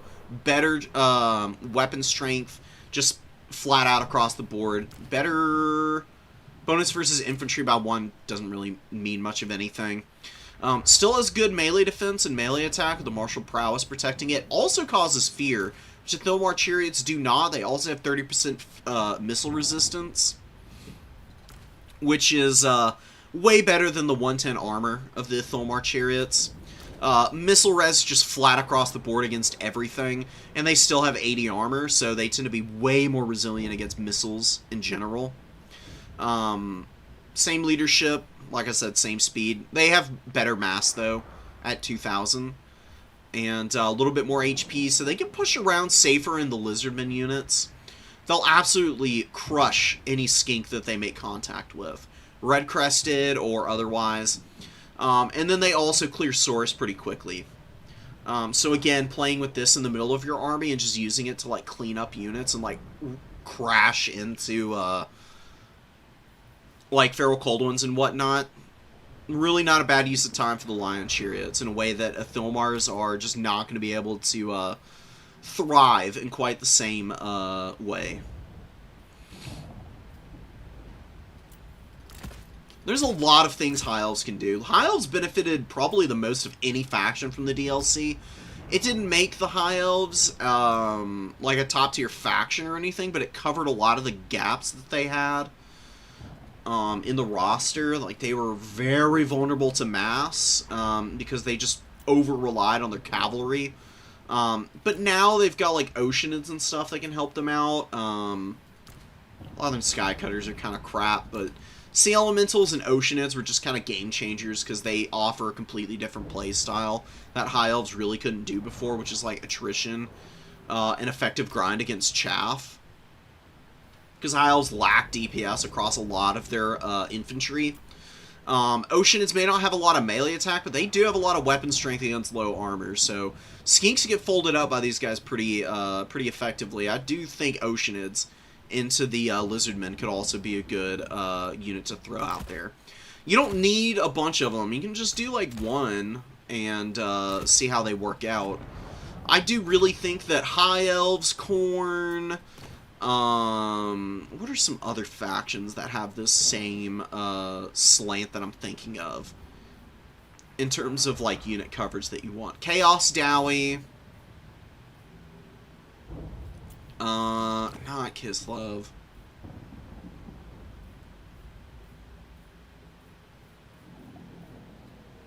Warriors of Chaos, maybe? These are like toolkit factions is how I, it's like my own little terminology for them, where it actually behooves you to have like a decent spread of units in the army, where you're not just like hyper-focusing on like one or two units and spamming them out, except in certain matchups. A lot of times, going for a little bit of like specialist roles, trying to like even out the potential weaknesses of your army, make for the strongest builds you can possibly have.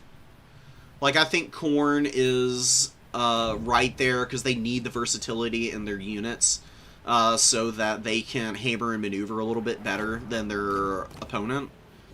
High Elves benefit from it because they have like specialist missile pieces and cavalry that they need.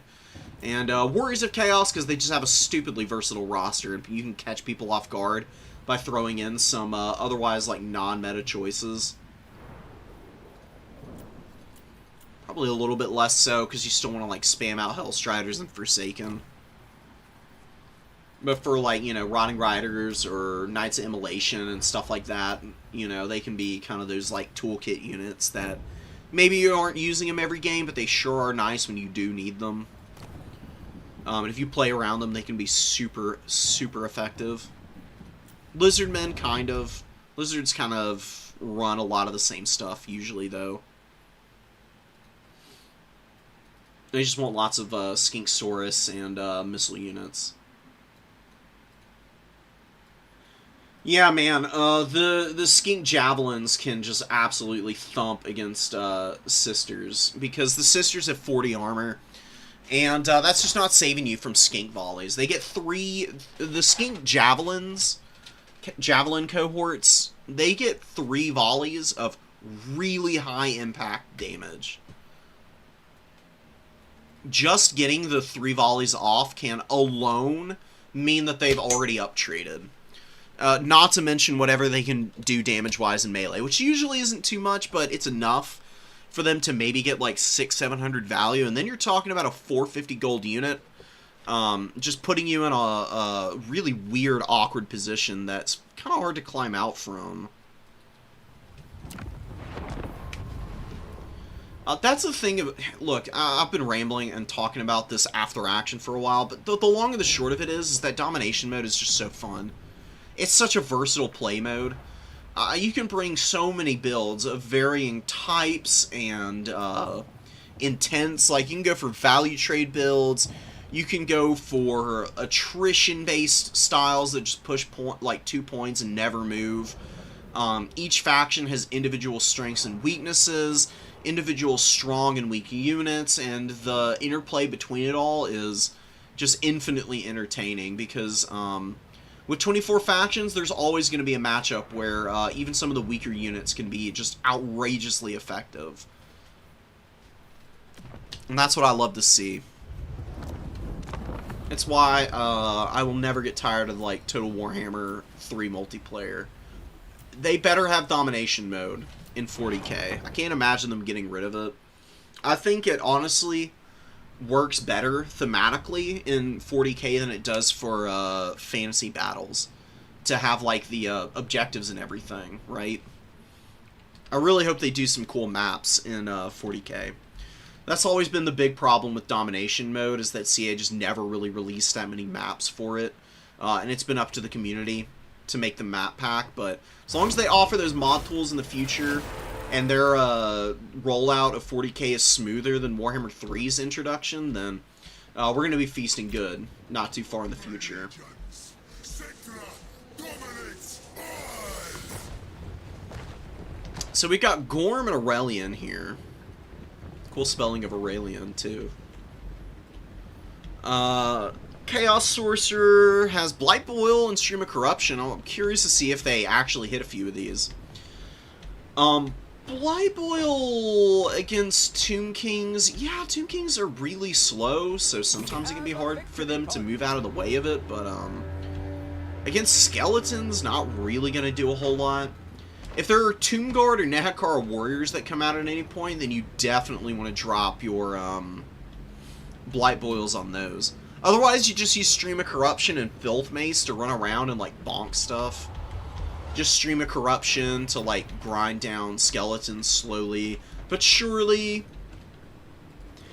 And, you just, like, Filth Mace every time you get in on Cetra. Filth Mace is stupidly strong, man. People do not put enough respect on this item. It spreads minus 30 armor to everything. 5 units. Within, like, 30-meter radius of one another will get affected by the lowered armor. And, Rot Beasts have good AP damage, but they do have a decent little chunk that's still base weapon damage, and that minus 30 armor means that they can make more use out of that. Plus, you get the, weapon strength buff and terror-causing ability on a Lord that's stupidly durable because of Crown of Everlasting Conquest. I mean, they nerfed this, and it's still incredible. Tells you all you need to know. Necrotect is on foot. Necrotect is always better on the Chariot. He barely loses any stats on the Chariot. He's faster, and he can bring Vambraces of the Sun to just about any part of the battlefield while using it. That is a disgustingly powerful and well-timed Stream of Corruption, hitting all the Skeleton Spears and Warriors here. Forsaken are kind of getting beat up, though. This Horseman core here is poking very effectively into the flank of this Forsaken that's fighting the Skeleton Warriors. You got Casket of Souls also kind of laying into some of the infantry. Festering Stooges are getting beat up a little bit right now. Plague Ogres getting a little ahead of themselves, I think. They're trying to run down the Ushabti here. That's honestly a really good bait in. So, like, you're running the Ushabti back, and the Ushabti get pretty spread out. They're, you know, there's like 2 little pockets here of them. But the Plague Ogres are even more out of position, because at the very least for the Tomb Kings, there are still Spears and Warriors underneath their, some of these models. While the Plague Ogres are completely alone, and they're on top of, some really annoying units, and they're going to get debuffed by the Necrotect as well. You can see their stats going into the absolute toilet. Brutal. Absolutely brutal. You've got to be careful of taking engagements like this against the Tomb Kings. Tomb King's buff, or I'm sorry, debuff stats, better than most factions just because of the Necrotect alone. Add on to that fact that Usirians is really good at beating up on Skirmish Cav for the early phases of games. And they've got like Jaffs and Neru's Incantation of Protection. And Cetra actually brought Blessed Blade of Petra here. That's crazy. Never see that. Very rare item. It's honestly pretty decent. I actually do think it's got some teeth here against the Chaos factions because of all the bonuses. Like, you get blinded, you get magic damage, and flaming attacks, and it lasts for 43 seconds, so it's a pretty long duration, and you can see, like, Festering Stooges really not having a good time because of the blinded effect for a good bit there. Streams of Corruption have been very impactful, and Chaos Sorcerer is holding pretty decently with the Festering Stooges right now. They get some nice shots in against Cetra here. Cetra is going to cycle charge these guys to death anyways, though. He just does so much work on this kitty cat with the 5,500 mass. I don't think you should waste your time trying to beat up on the Sorcerer Lord right here. He's got way too much melee defense. Sorcerer Lord is 66 melee defense with Cloud of Flies up. He's basically untouchable for Cetra. Cetra is min-rolling every single one of these attacks, and he's poisoned, so even when he makes contact, he's not going to be able to out-damage the heal from Everlasting Crown. It's just going to be impossible. He should just focus on bullying whatever infantry is out for Nurgle right now. Like, go run over these Pestigors out on the flank. Maybe even rally back and use some shock damage against the Plague Ogres. Like, you don't want to stay in combat against them, but just to get, like, one good charge off against them and then run away, it's actually not that bad of a fight.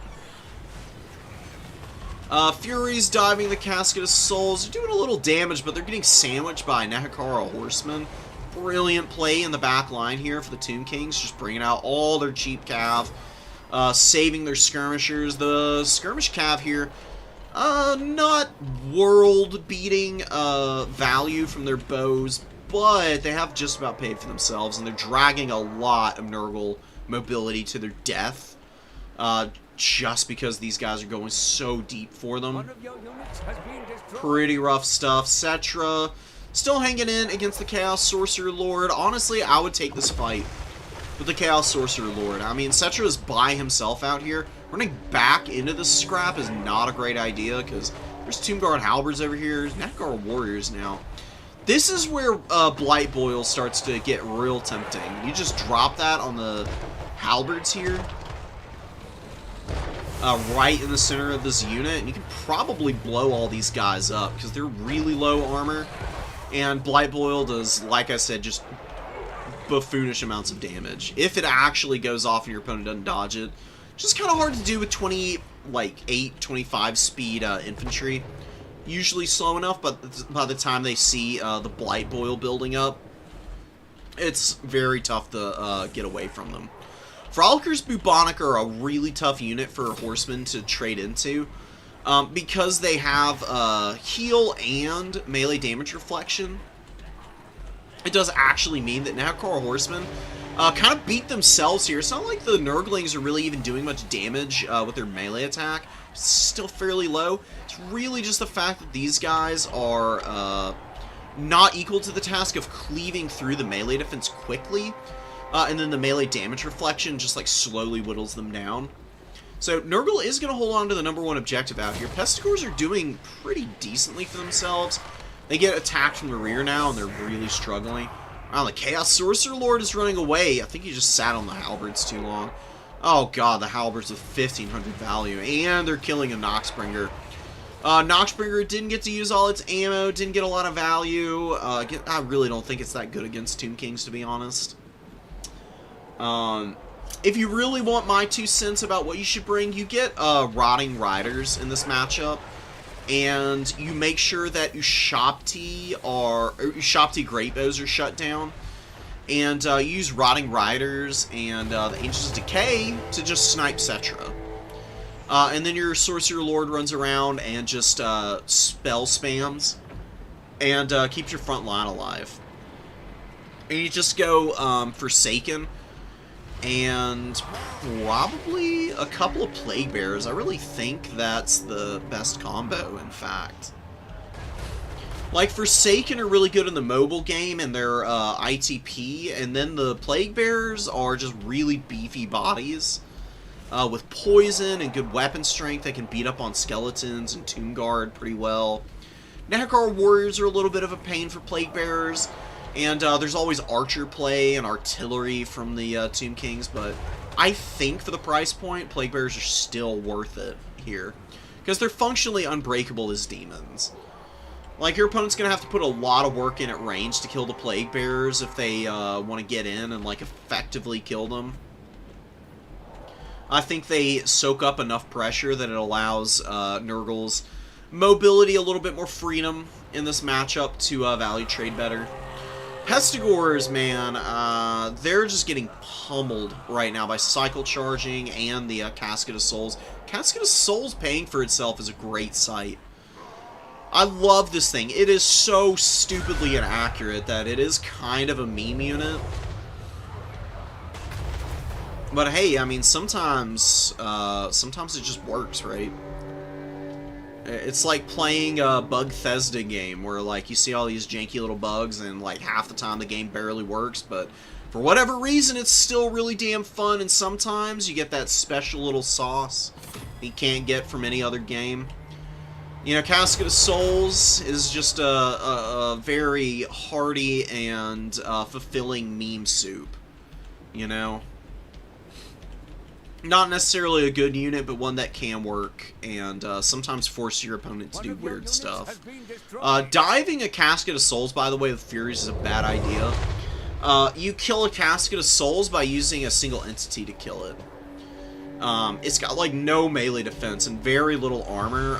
It looks like something that Furies could kill pretty quickly, but they can't surround it as effectively as you'd like them to.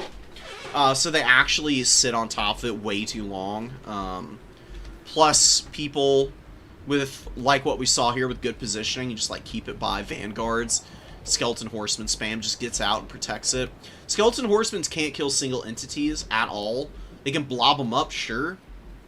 You can get back here with the Chaos Lord, attack the casket, your opponent summons out, like, Skeleton Horsemen in a panic trying to defend it, and then they summon out, you know, like, I don't know, a Tomb Guard Halberd.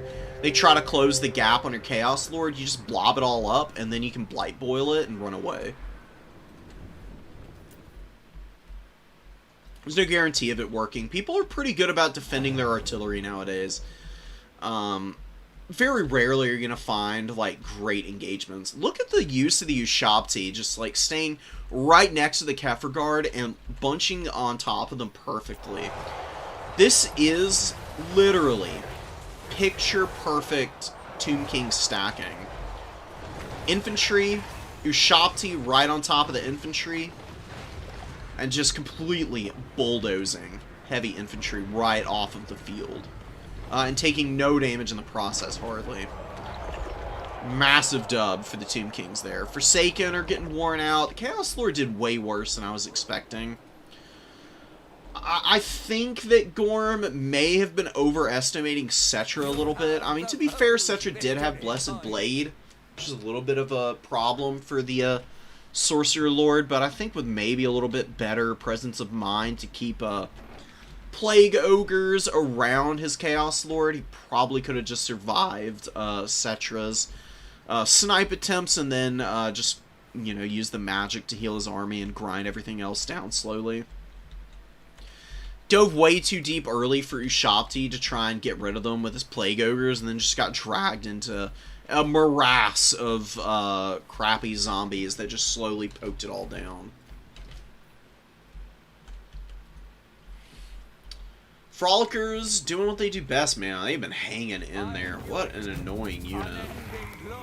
The only good Nurgling, really. Nurglings are kind of a terrible unit, but Frolickers, because of the melee damage reflection, are actually kind of good.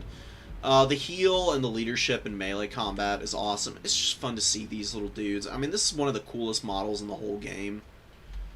I love the way they look. They're so funny looking. They just pile up into these little blobs, and they're just so excited, man. Look how happy they are. They're getting their asses handed to them for the most part, and they're still having a good time. Look at this guy. Yeah, you love to see it.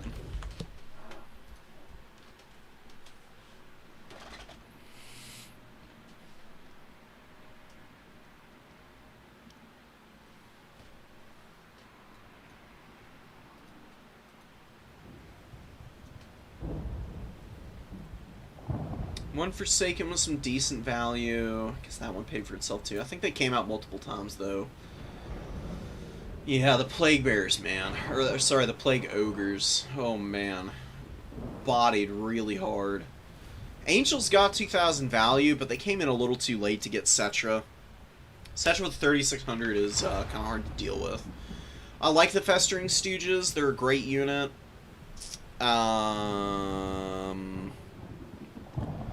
The problem against Tomb Kings is that there's a lot of shooting, and Festering Stooges, as good as they are, do cost 1,550 gold. They are expensive. And their heal is conditional on being in melee. If they get pounded before they even get into a melee fight, then they can just crumble out before they really even get the benefits of their perpetual heal. You really gotta babysit them on the way in, and you're spending on the Noxbringer. You gotta cut one of these two units so that you can fit some horsemen in, and what else could Nurgle really use there? I mean, like I mentioned, just some baseline Plague Bearers. Because Forsaken are really good on the charge, but they don't grind very well. You can use the Forsaken to, like, charge into the skeletons, and then you can run away when the Ushabti are coming in and move the Plague Bearers up. Because the Plague Bearers have Fizz Res. They have low armor, which is a little rough, but they get Cloud of Flies, so they get 41 melee defense. They got a lot of weapon strength, and the 20% Fizz Res is better resistance against armor-piercing damage than anything else in the game, so Forsaken can kind of avoid getting totally bodied, and then maneuver out and maybe go control some points with their speed and keeping off Skeleton Horsemen off of objectives. And it forces Cetra to be in more places than just one spot where he can just happily trample over everything. I do think that a Sorcerer Lord is plenty. I don't think you really need to do a whole lot else. Curse of the Leper is not bad against Tomb Kings necessarily, but not necessarily always going to work well because they've got a lot of pretty low melee attack units. I do think the Blight Boil is a really good call. Cut Paragonic Decay, it's really crap. Doesn't do anything for you. You can cut Evasion, but the speed and melee defense is nice, so you keep it, and this guy is even more resilient, so it's worth it. Filth Mace, like I said, is really strong. And let's see, let's build it out the way that I was thinking. Get a couple of these guys. 3 Forsaken. I think you need the Horsemen. Even though Usirians can do good damage to these things, if you play really cleanly with your Nurgle Horsemen, there's nothing your opponent can do with Cetra. He's going to get shut down so hard by them. And you got 950 gold left. What else could you get? You could get a Beast of Nurgle. I actually don't think it's bad against Tomb Kings. It can get pummeled by arrow fire a little bit, but it does regen. It's also got a nice debuff with Slime Trail, Cloud of Flies, it's immune to flanking, Fizz Res ain't bad, it's really not awful in melee combat either. You could maybe even do this, you get like double Beast of Nurgle, and you just have the Beasts of Nurgle sitting on top of the Plague Bearers, while the Forsaken like help control Skeleton Horsemen, keep them away from your Marauder Horsemen. Go a couple Furies, couple more Horsemen, Angels of Decay. Honestly, instead of Noxbringer, I think you go Kha'Zix here. Kha'Zix and you just cut everything. Corrupted Flesh is terrible. I mean, just bring him at 1200 and he is an absolute monster. He does not really need Sword of Filth to get good value. He's got really good stats overall, as is. He can bully Cetra, and he can absolutely run down a Necrotect, because they're not on that chariot and they're on foot. Kha'Zix gets a bonus to hit against them.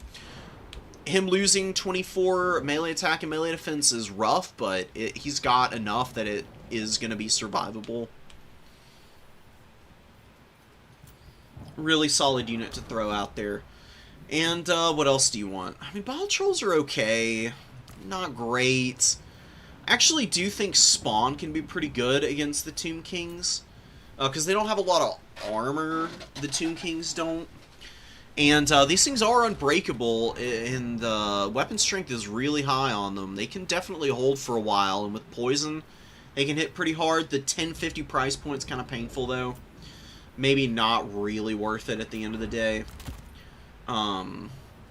Can go Rotting Riders, but you already got Angels as an answer for Cetra, so I wouldn't go too hard into the mobile game. It's either Rotting Riders or it's the Angels. I do think Angels might be a little bit safer than the Rotting Riders, though. You've also got Kha'Zix, who can also chase. I do like the Pestigores. You can get like 3 of those guys. They're just really solid. Get another Fury. You got 2500 to mess around with. I'd recommend like more mobility of some kind. But even if you go like more infantry, I don't really think you can I don't think you can go too wrong with anything. Outside of maybe going Chosen here. Chosen are really weak into Tomb Kings because there's a lot of shooting. There's like catapults and all kinds of other nastiness. The only reason Festering Stooges work better as an elite infantry is because they do have Festering Gate, and hey, I mean, it doesn't work all the time, but they have 13,000 HP and 0.10% heal on these guys, like, what, 13 HP per second is pretty gross. It's actually a lot of health.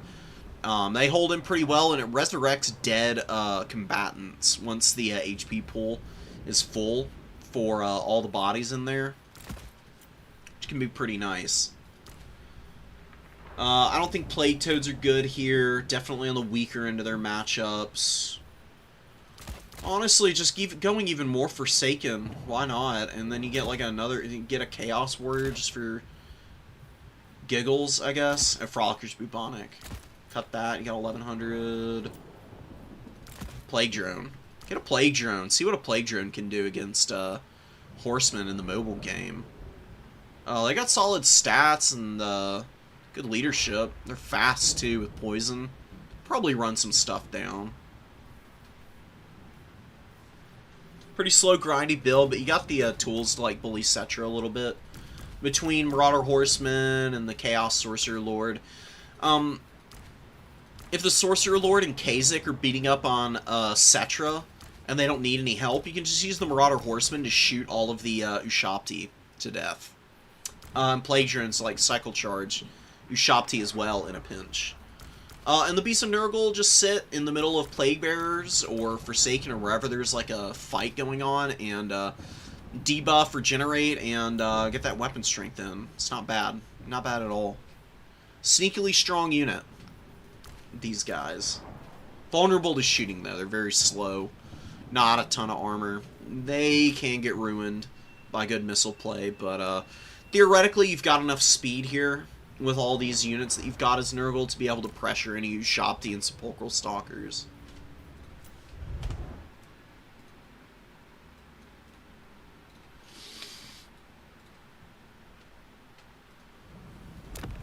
Alright, let's do, what do we have time for? We got, like, one more replay. Or one more in me.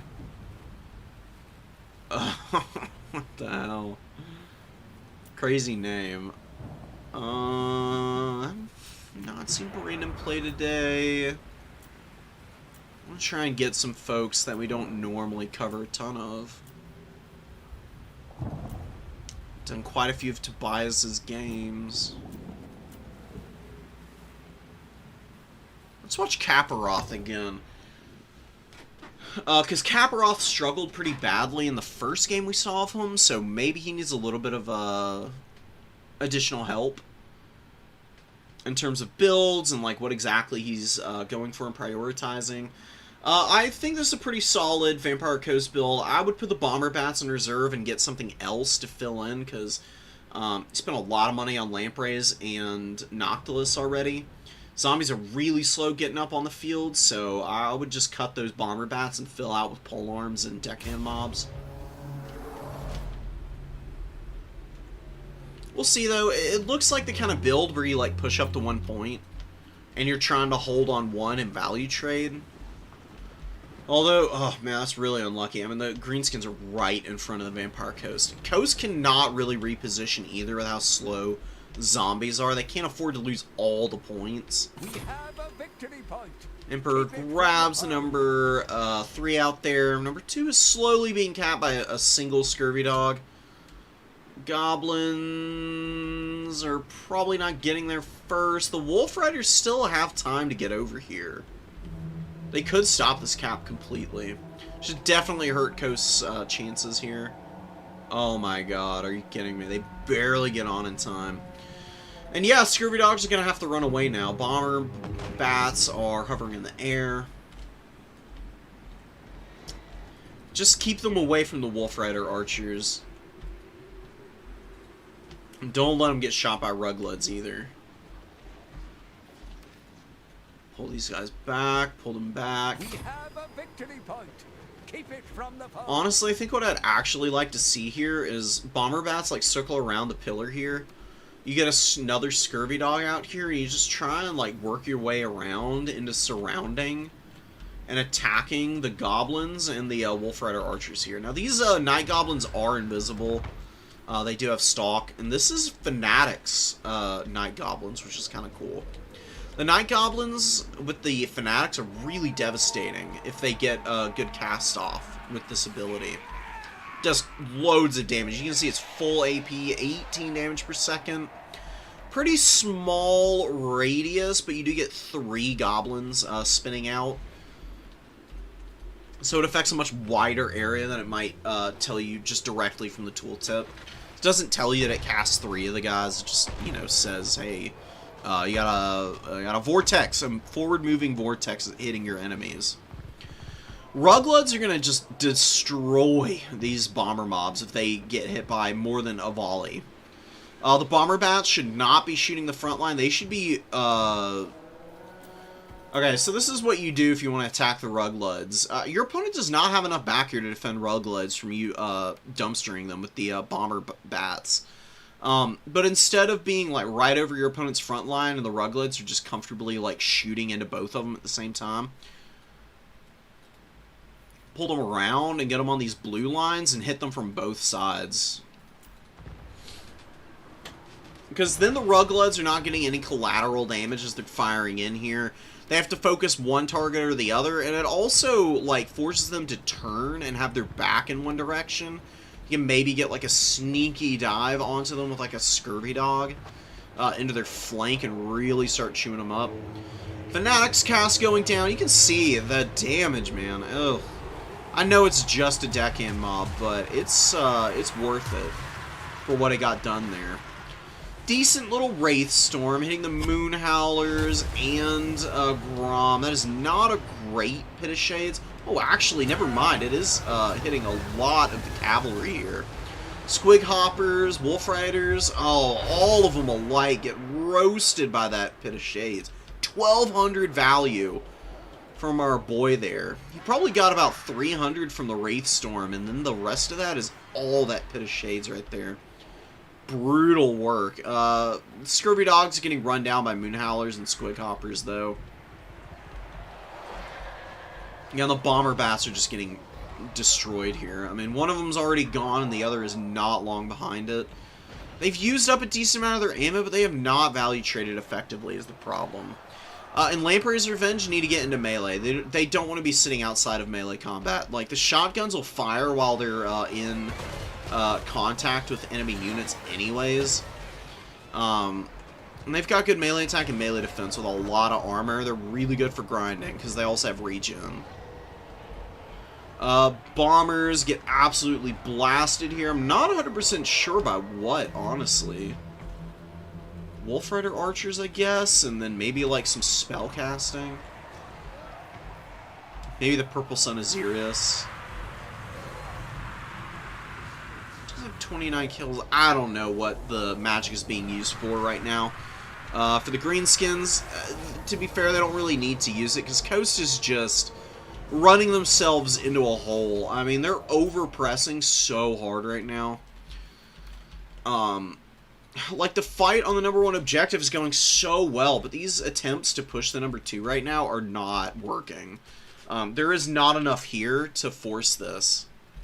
Like, you as a faction, as Vampire Coast, have an awful front line. Like, you have nothing good for your standard, like, melee infantry. You got deckhand mobs and pole arms. They are not beating an Orc Boy. It's never going to happen. They just get absolutely ripped apart. What you do to beat enemy front lines is you shoot it to death as they try to approach you. You use, like, your specialist tools like Lamprey's Revenge to bully anything you can't shoot. And trying to, like, attack in the back here is just a little bit over eager, I would say, because, like, some of the attacks that Kaparoth has gotten off have been pretty high value. I would definitely say, though, that he's leaving a little bit too much up to chance, and he's just allowed a few too many units to be put in a position where they get shot to bits by, like, Rugloods, and then whenever he's trying to dive with Scurvy Dogs, overpressing and allowing Moon Howlers and the Squig Hoppers here just run down all of those pressure tools. The way you beat the Greenskins is they, like, have to force their way into your massive guns, deck gunners, bomber mobs, mortars, and everything else. You want to delay the frontline fight as long as possible. You don't want to be the one who's, like, waddling up to your opponent. Because you're just slow, you're not winning any melee fights without a tremendous amount of fire support. Double Stone Troll on the way in, and they were getting ITP from our boy, the Big Boss here. Big Boss on foot, I really like the Big Boss on his boar. Again, it's not that expensive of a mount, and it means they can get Rabble Rouse and Brass Cleaver onto a lot more targets a lot quicker than just running around and lagging behind everything. The Warboar for the Blackrock Big Boss also doesn't lose him any stats, so he's always got like 55-55 in terms of melee attack and melee defense at base. Really awesome. Lamprey's Revenge are getting shot up a little bit, but they're surviving. They're going to peel back and maybe get rid of these Stone Trolls here. It's not out of the realm of possibility that Kaparoth is able to win this game. It is getting increasingly difficult, and it's pretty freaking messy right now. Do you have another Wraithstorm? Got one more Wraithstorm. I'll drop it on probably on this Night Goblin Fanatic that's got Noctilus surrounded, because Wraithstorm is pretty good against everything. It can be a little inaccurate against single entities, actually. Against infantry and cavalry, it does amazing damage. Another summon coming out. We got Bomber Bats overhead. Lampreys get onto the rear of the fight, and all the Stone Trolls are routing. Stone Trolls have awful leadership. Trolls in general, kind of a tough unit to use correctly. They've got mediocre stats at best for the most part. It's really their weapon strength and charge bonus that give them the most utility and value, and good mass. Leadership at 45 is really brutal to have to deal with. The best thing you can do when your Stone Trolls get beat up is just, like, retreat them and let them regenerate for a little bit. Let them get up to, you know, like, 2/3 of their HP, and then bring them forward to try and re-engage them. That way they're not struggling too mightily. Bomber Bats are getting a little bit of value here. I don't think they're going to be able to clear all this stuff, though. And for how long Cap has held on to the #1 objective, he's been unable to move the Greenskins an inch off of the #2 or the #3, and he keeps spreading himself too thin. Coast are like Dowie. Coast get on 2 points, they don't side push, and you shoot your opponent to death. And if you try to do too much, then you'll get punished so freaking quick. It's not funny how fast your units fold up in bad fights. Stone Trolls are getting bullied by the Depth Guard a little bit. Depth Guard got pummeled pretty badly on the charge, but thanks to the hunger and their good leadership, they're hanging in here pretty nicely. They've got their AP halberds, and they're ripping into a lot of these units pretty effectively. The wall goes down, and that extra damage, man, might actually end up finishing off this Depth Guard. You got another Boar Boy there. There's just too many bodies for the Depth Guard to survive against everything. These Boar Boys are going to get a rear charge here and probably crush that unit in a moment here. Summon Deckhand Mob's going to crumble out. Big Boss just beating up on garbage. And continuing to allow Broken Tusk Mob and all of these Boar Boys to get good engagements. Mourngul's fighting against Grom, and Grom is kind of putting some moves in on them. They're large targets, sure, not like his best engagement ever, but when he's got Lucky Banner and the Graydon is here, he's got pretty decent melee attacks, so he could definitely contribute against these guys. He is on a pretty high impact chariot. You can, like, use him to get out here and, like, cycle charge back in. He'll probably kill a Mourngul or two while his charge bonus is active. A lot of Wolf Riders getting up on the point. Ruglets get unsummoned. 2100 value is kind of ridiculous. Just can't afford to let people get that much value with their foot archers. Gotta be a little bit better about diving and attacking them, or having good missile units to counter. Wolf Rider archers rolling around. Moonhowlers have been really solid this game. They've done a lot of help, or they've been a lot of help in answering scurvy dogs and like breaking leadership on those guys and forcing them to crumble. Lamprey's Revenge probably paid for themselves. Oh, they got 2,200, so they even up-traded. And Noctilus is still here. He got 26. The problem is the rest of the army is just completely gone, so... that's what you get for playing too loose at the Vampire Coast. They're a pretty restrictive faction. I never recommend them for new players. They're not new player friendly at all. They're very flimsy. They require a lot of micro and good positioning. Because you choose one side of the battlefield to fight on, and you better pray and hope you can get those points locked down early before you get stuffed off of them. Because it's painful when Coast gets pushed off of all the points. You're very bad at recontesting objectives. You got bomber mobs getting dogpiled on by Night Goblin Squig Hoppers. That's a good Melkoths, but not enough, man. These Squig Hoppers with the Graydon here just, just unga bunga this bomber mob over here. That is crazy damage, dude. Oh my goodness.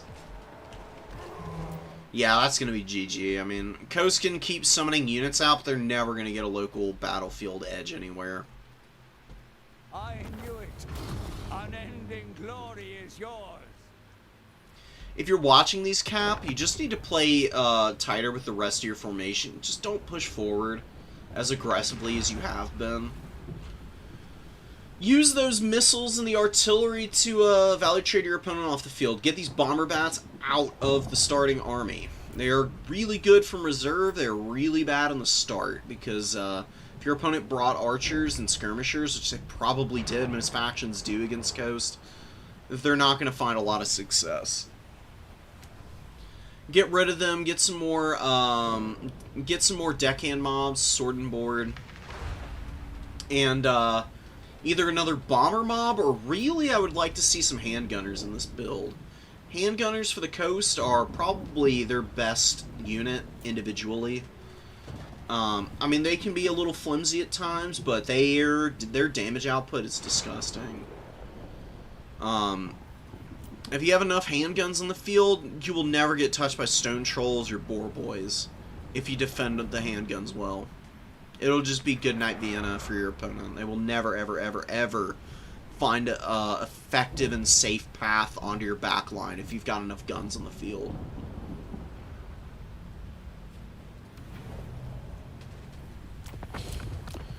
If you don't want to go handgunners, though, Vampire Coast can also just spam pistol mobs.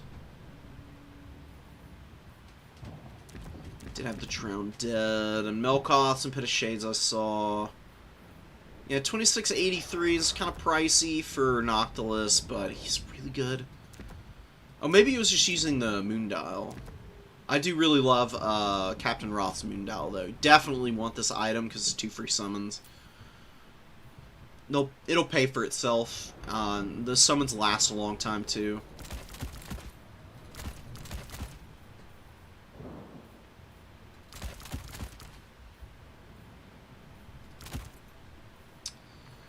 So, something a little more like this. Oh, not Felbats. I'd like to see, like, double Scurvy Dog, honestly. If you want Lamprey's Revenge, you can pay for them. They cost 1,700, though. They're very expensive. Really? Noctilus is a good lord. Like, you saw it that last game. He is hard to kill, man. But truth be told, a fleet admiral is oftentimes better because they're way cheaper when you pare down their kit. You can just go Tide Call and Denizens. Denizens is a really good summon. Tide Call, amazing damage output against Orc Boys and the like. Van Horseman's Speculum is also a really good debuff. You can put him on the Promethean if you're not feeling like uber confident with him. He can get ripped apart by some of the characters for the greenskins. You can get that mortar in. Get the Scurvy Dog. 230 gold. That's super awkward. Oh, get rid of Kiss of the Deep. It is not really useful. It's very, very bad passive. You can get a gunnery mob, a pistol mob. Pistols have Vanguard deployment. You can Vanguard deploy it forward to cover the scurvy dogs. Your opponent has a bunch of stuff that can like run down the scurvy dogs. You just run away. Have the gunnery mobs like poke anything that chases. And then you can cover with like the deck gunners and the mortars from there. And then you can always summon more scurvy dogs out of reserve. 3, I think, is the sweet spot. I think the Mournghouls are amazing in this matchup. Cannot get enough of them. The terror-causing ability against the low leadership faction, absolutely incredible. Should not pass it up if you can avoid it. Get more pistols. Pistols way better than any of the other zombies at reinforcing because they have Vanguard deployment. Can actually get up on points as quick as a zombie possibly could. I don't know if you need to spend any more on the pole arms. Just a couple pole arms I think is enough, and then you fill out with more guns and shooting. I do think pole arms are a good call here. You can go as many as 2, I think, actually. You can get those 2 bomber bats, and you've like filled out all your shooting really nicely, and then you can get yeah, maybe spend on the night terrors. You know what? Get another scurvy dog. Why not? We're gonna do something like this. Ooh. Oh, yeah.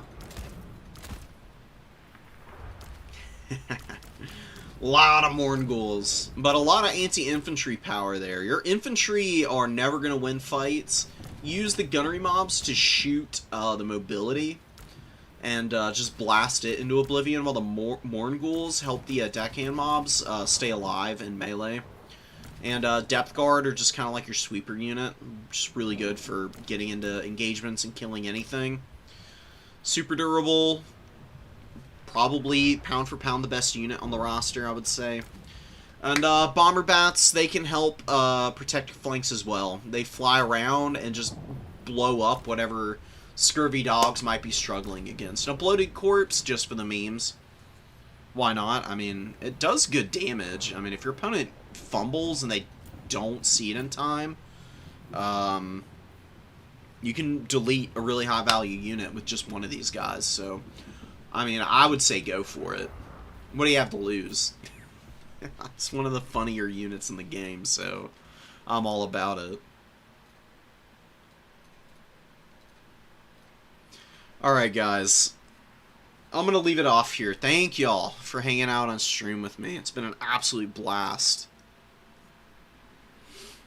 I'll try and do some casts for some of the tournament games I've been in. I had some pretty fun ones as Corrin in the last tournament. I showed one off at the beginning of this stream if you want to check it out. And, yeah. I'm going to dip out, and I'll see y'all ASAP. So, until then, guys, y'all take care. Seriously, please take care. Things are absolutely batshit, so look out for yourself and the people around you. Best thing you can do for everyone.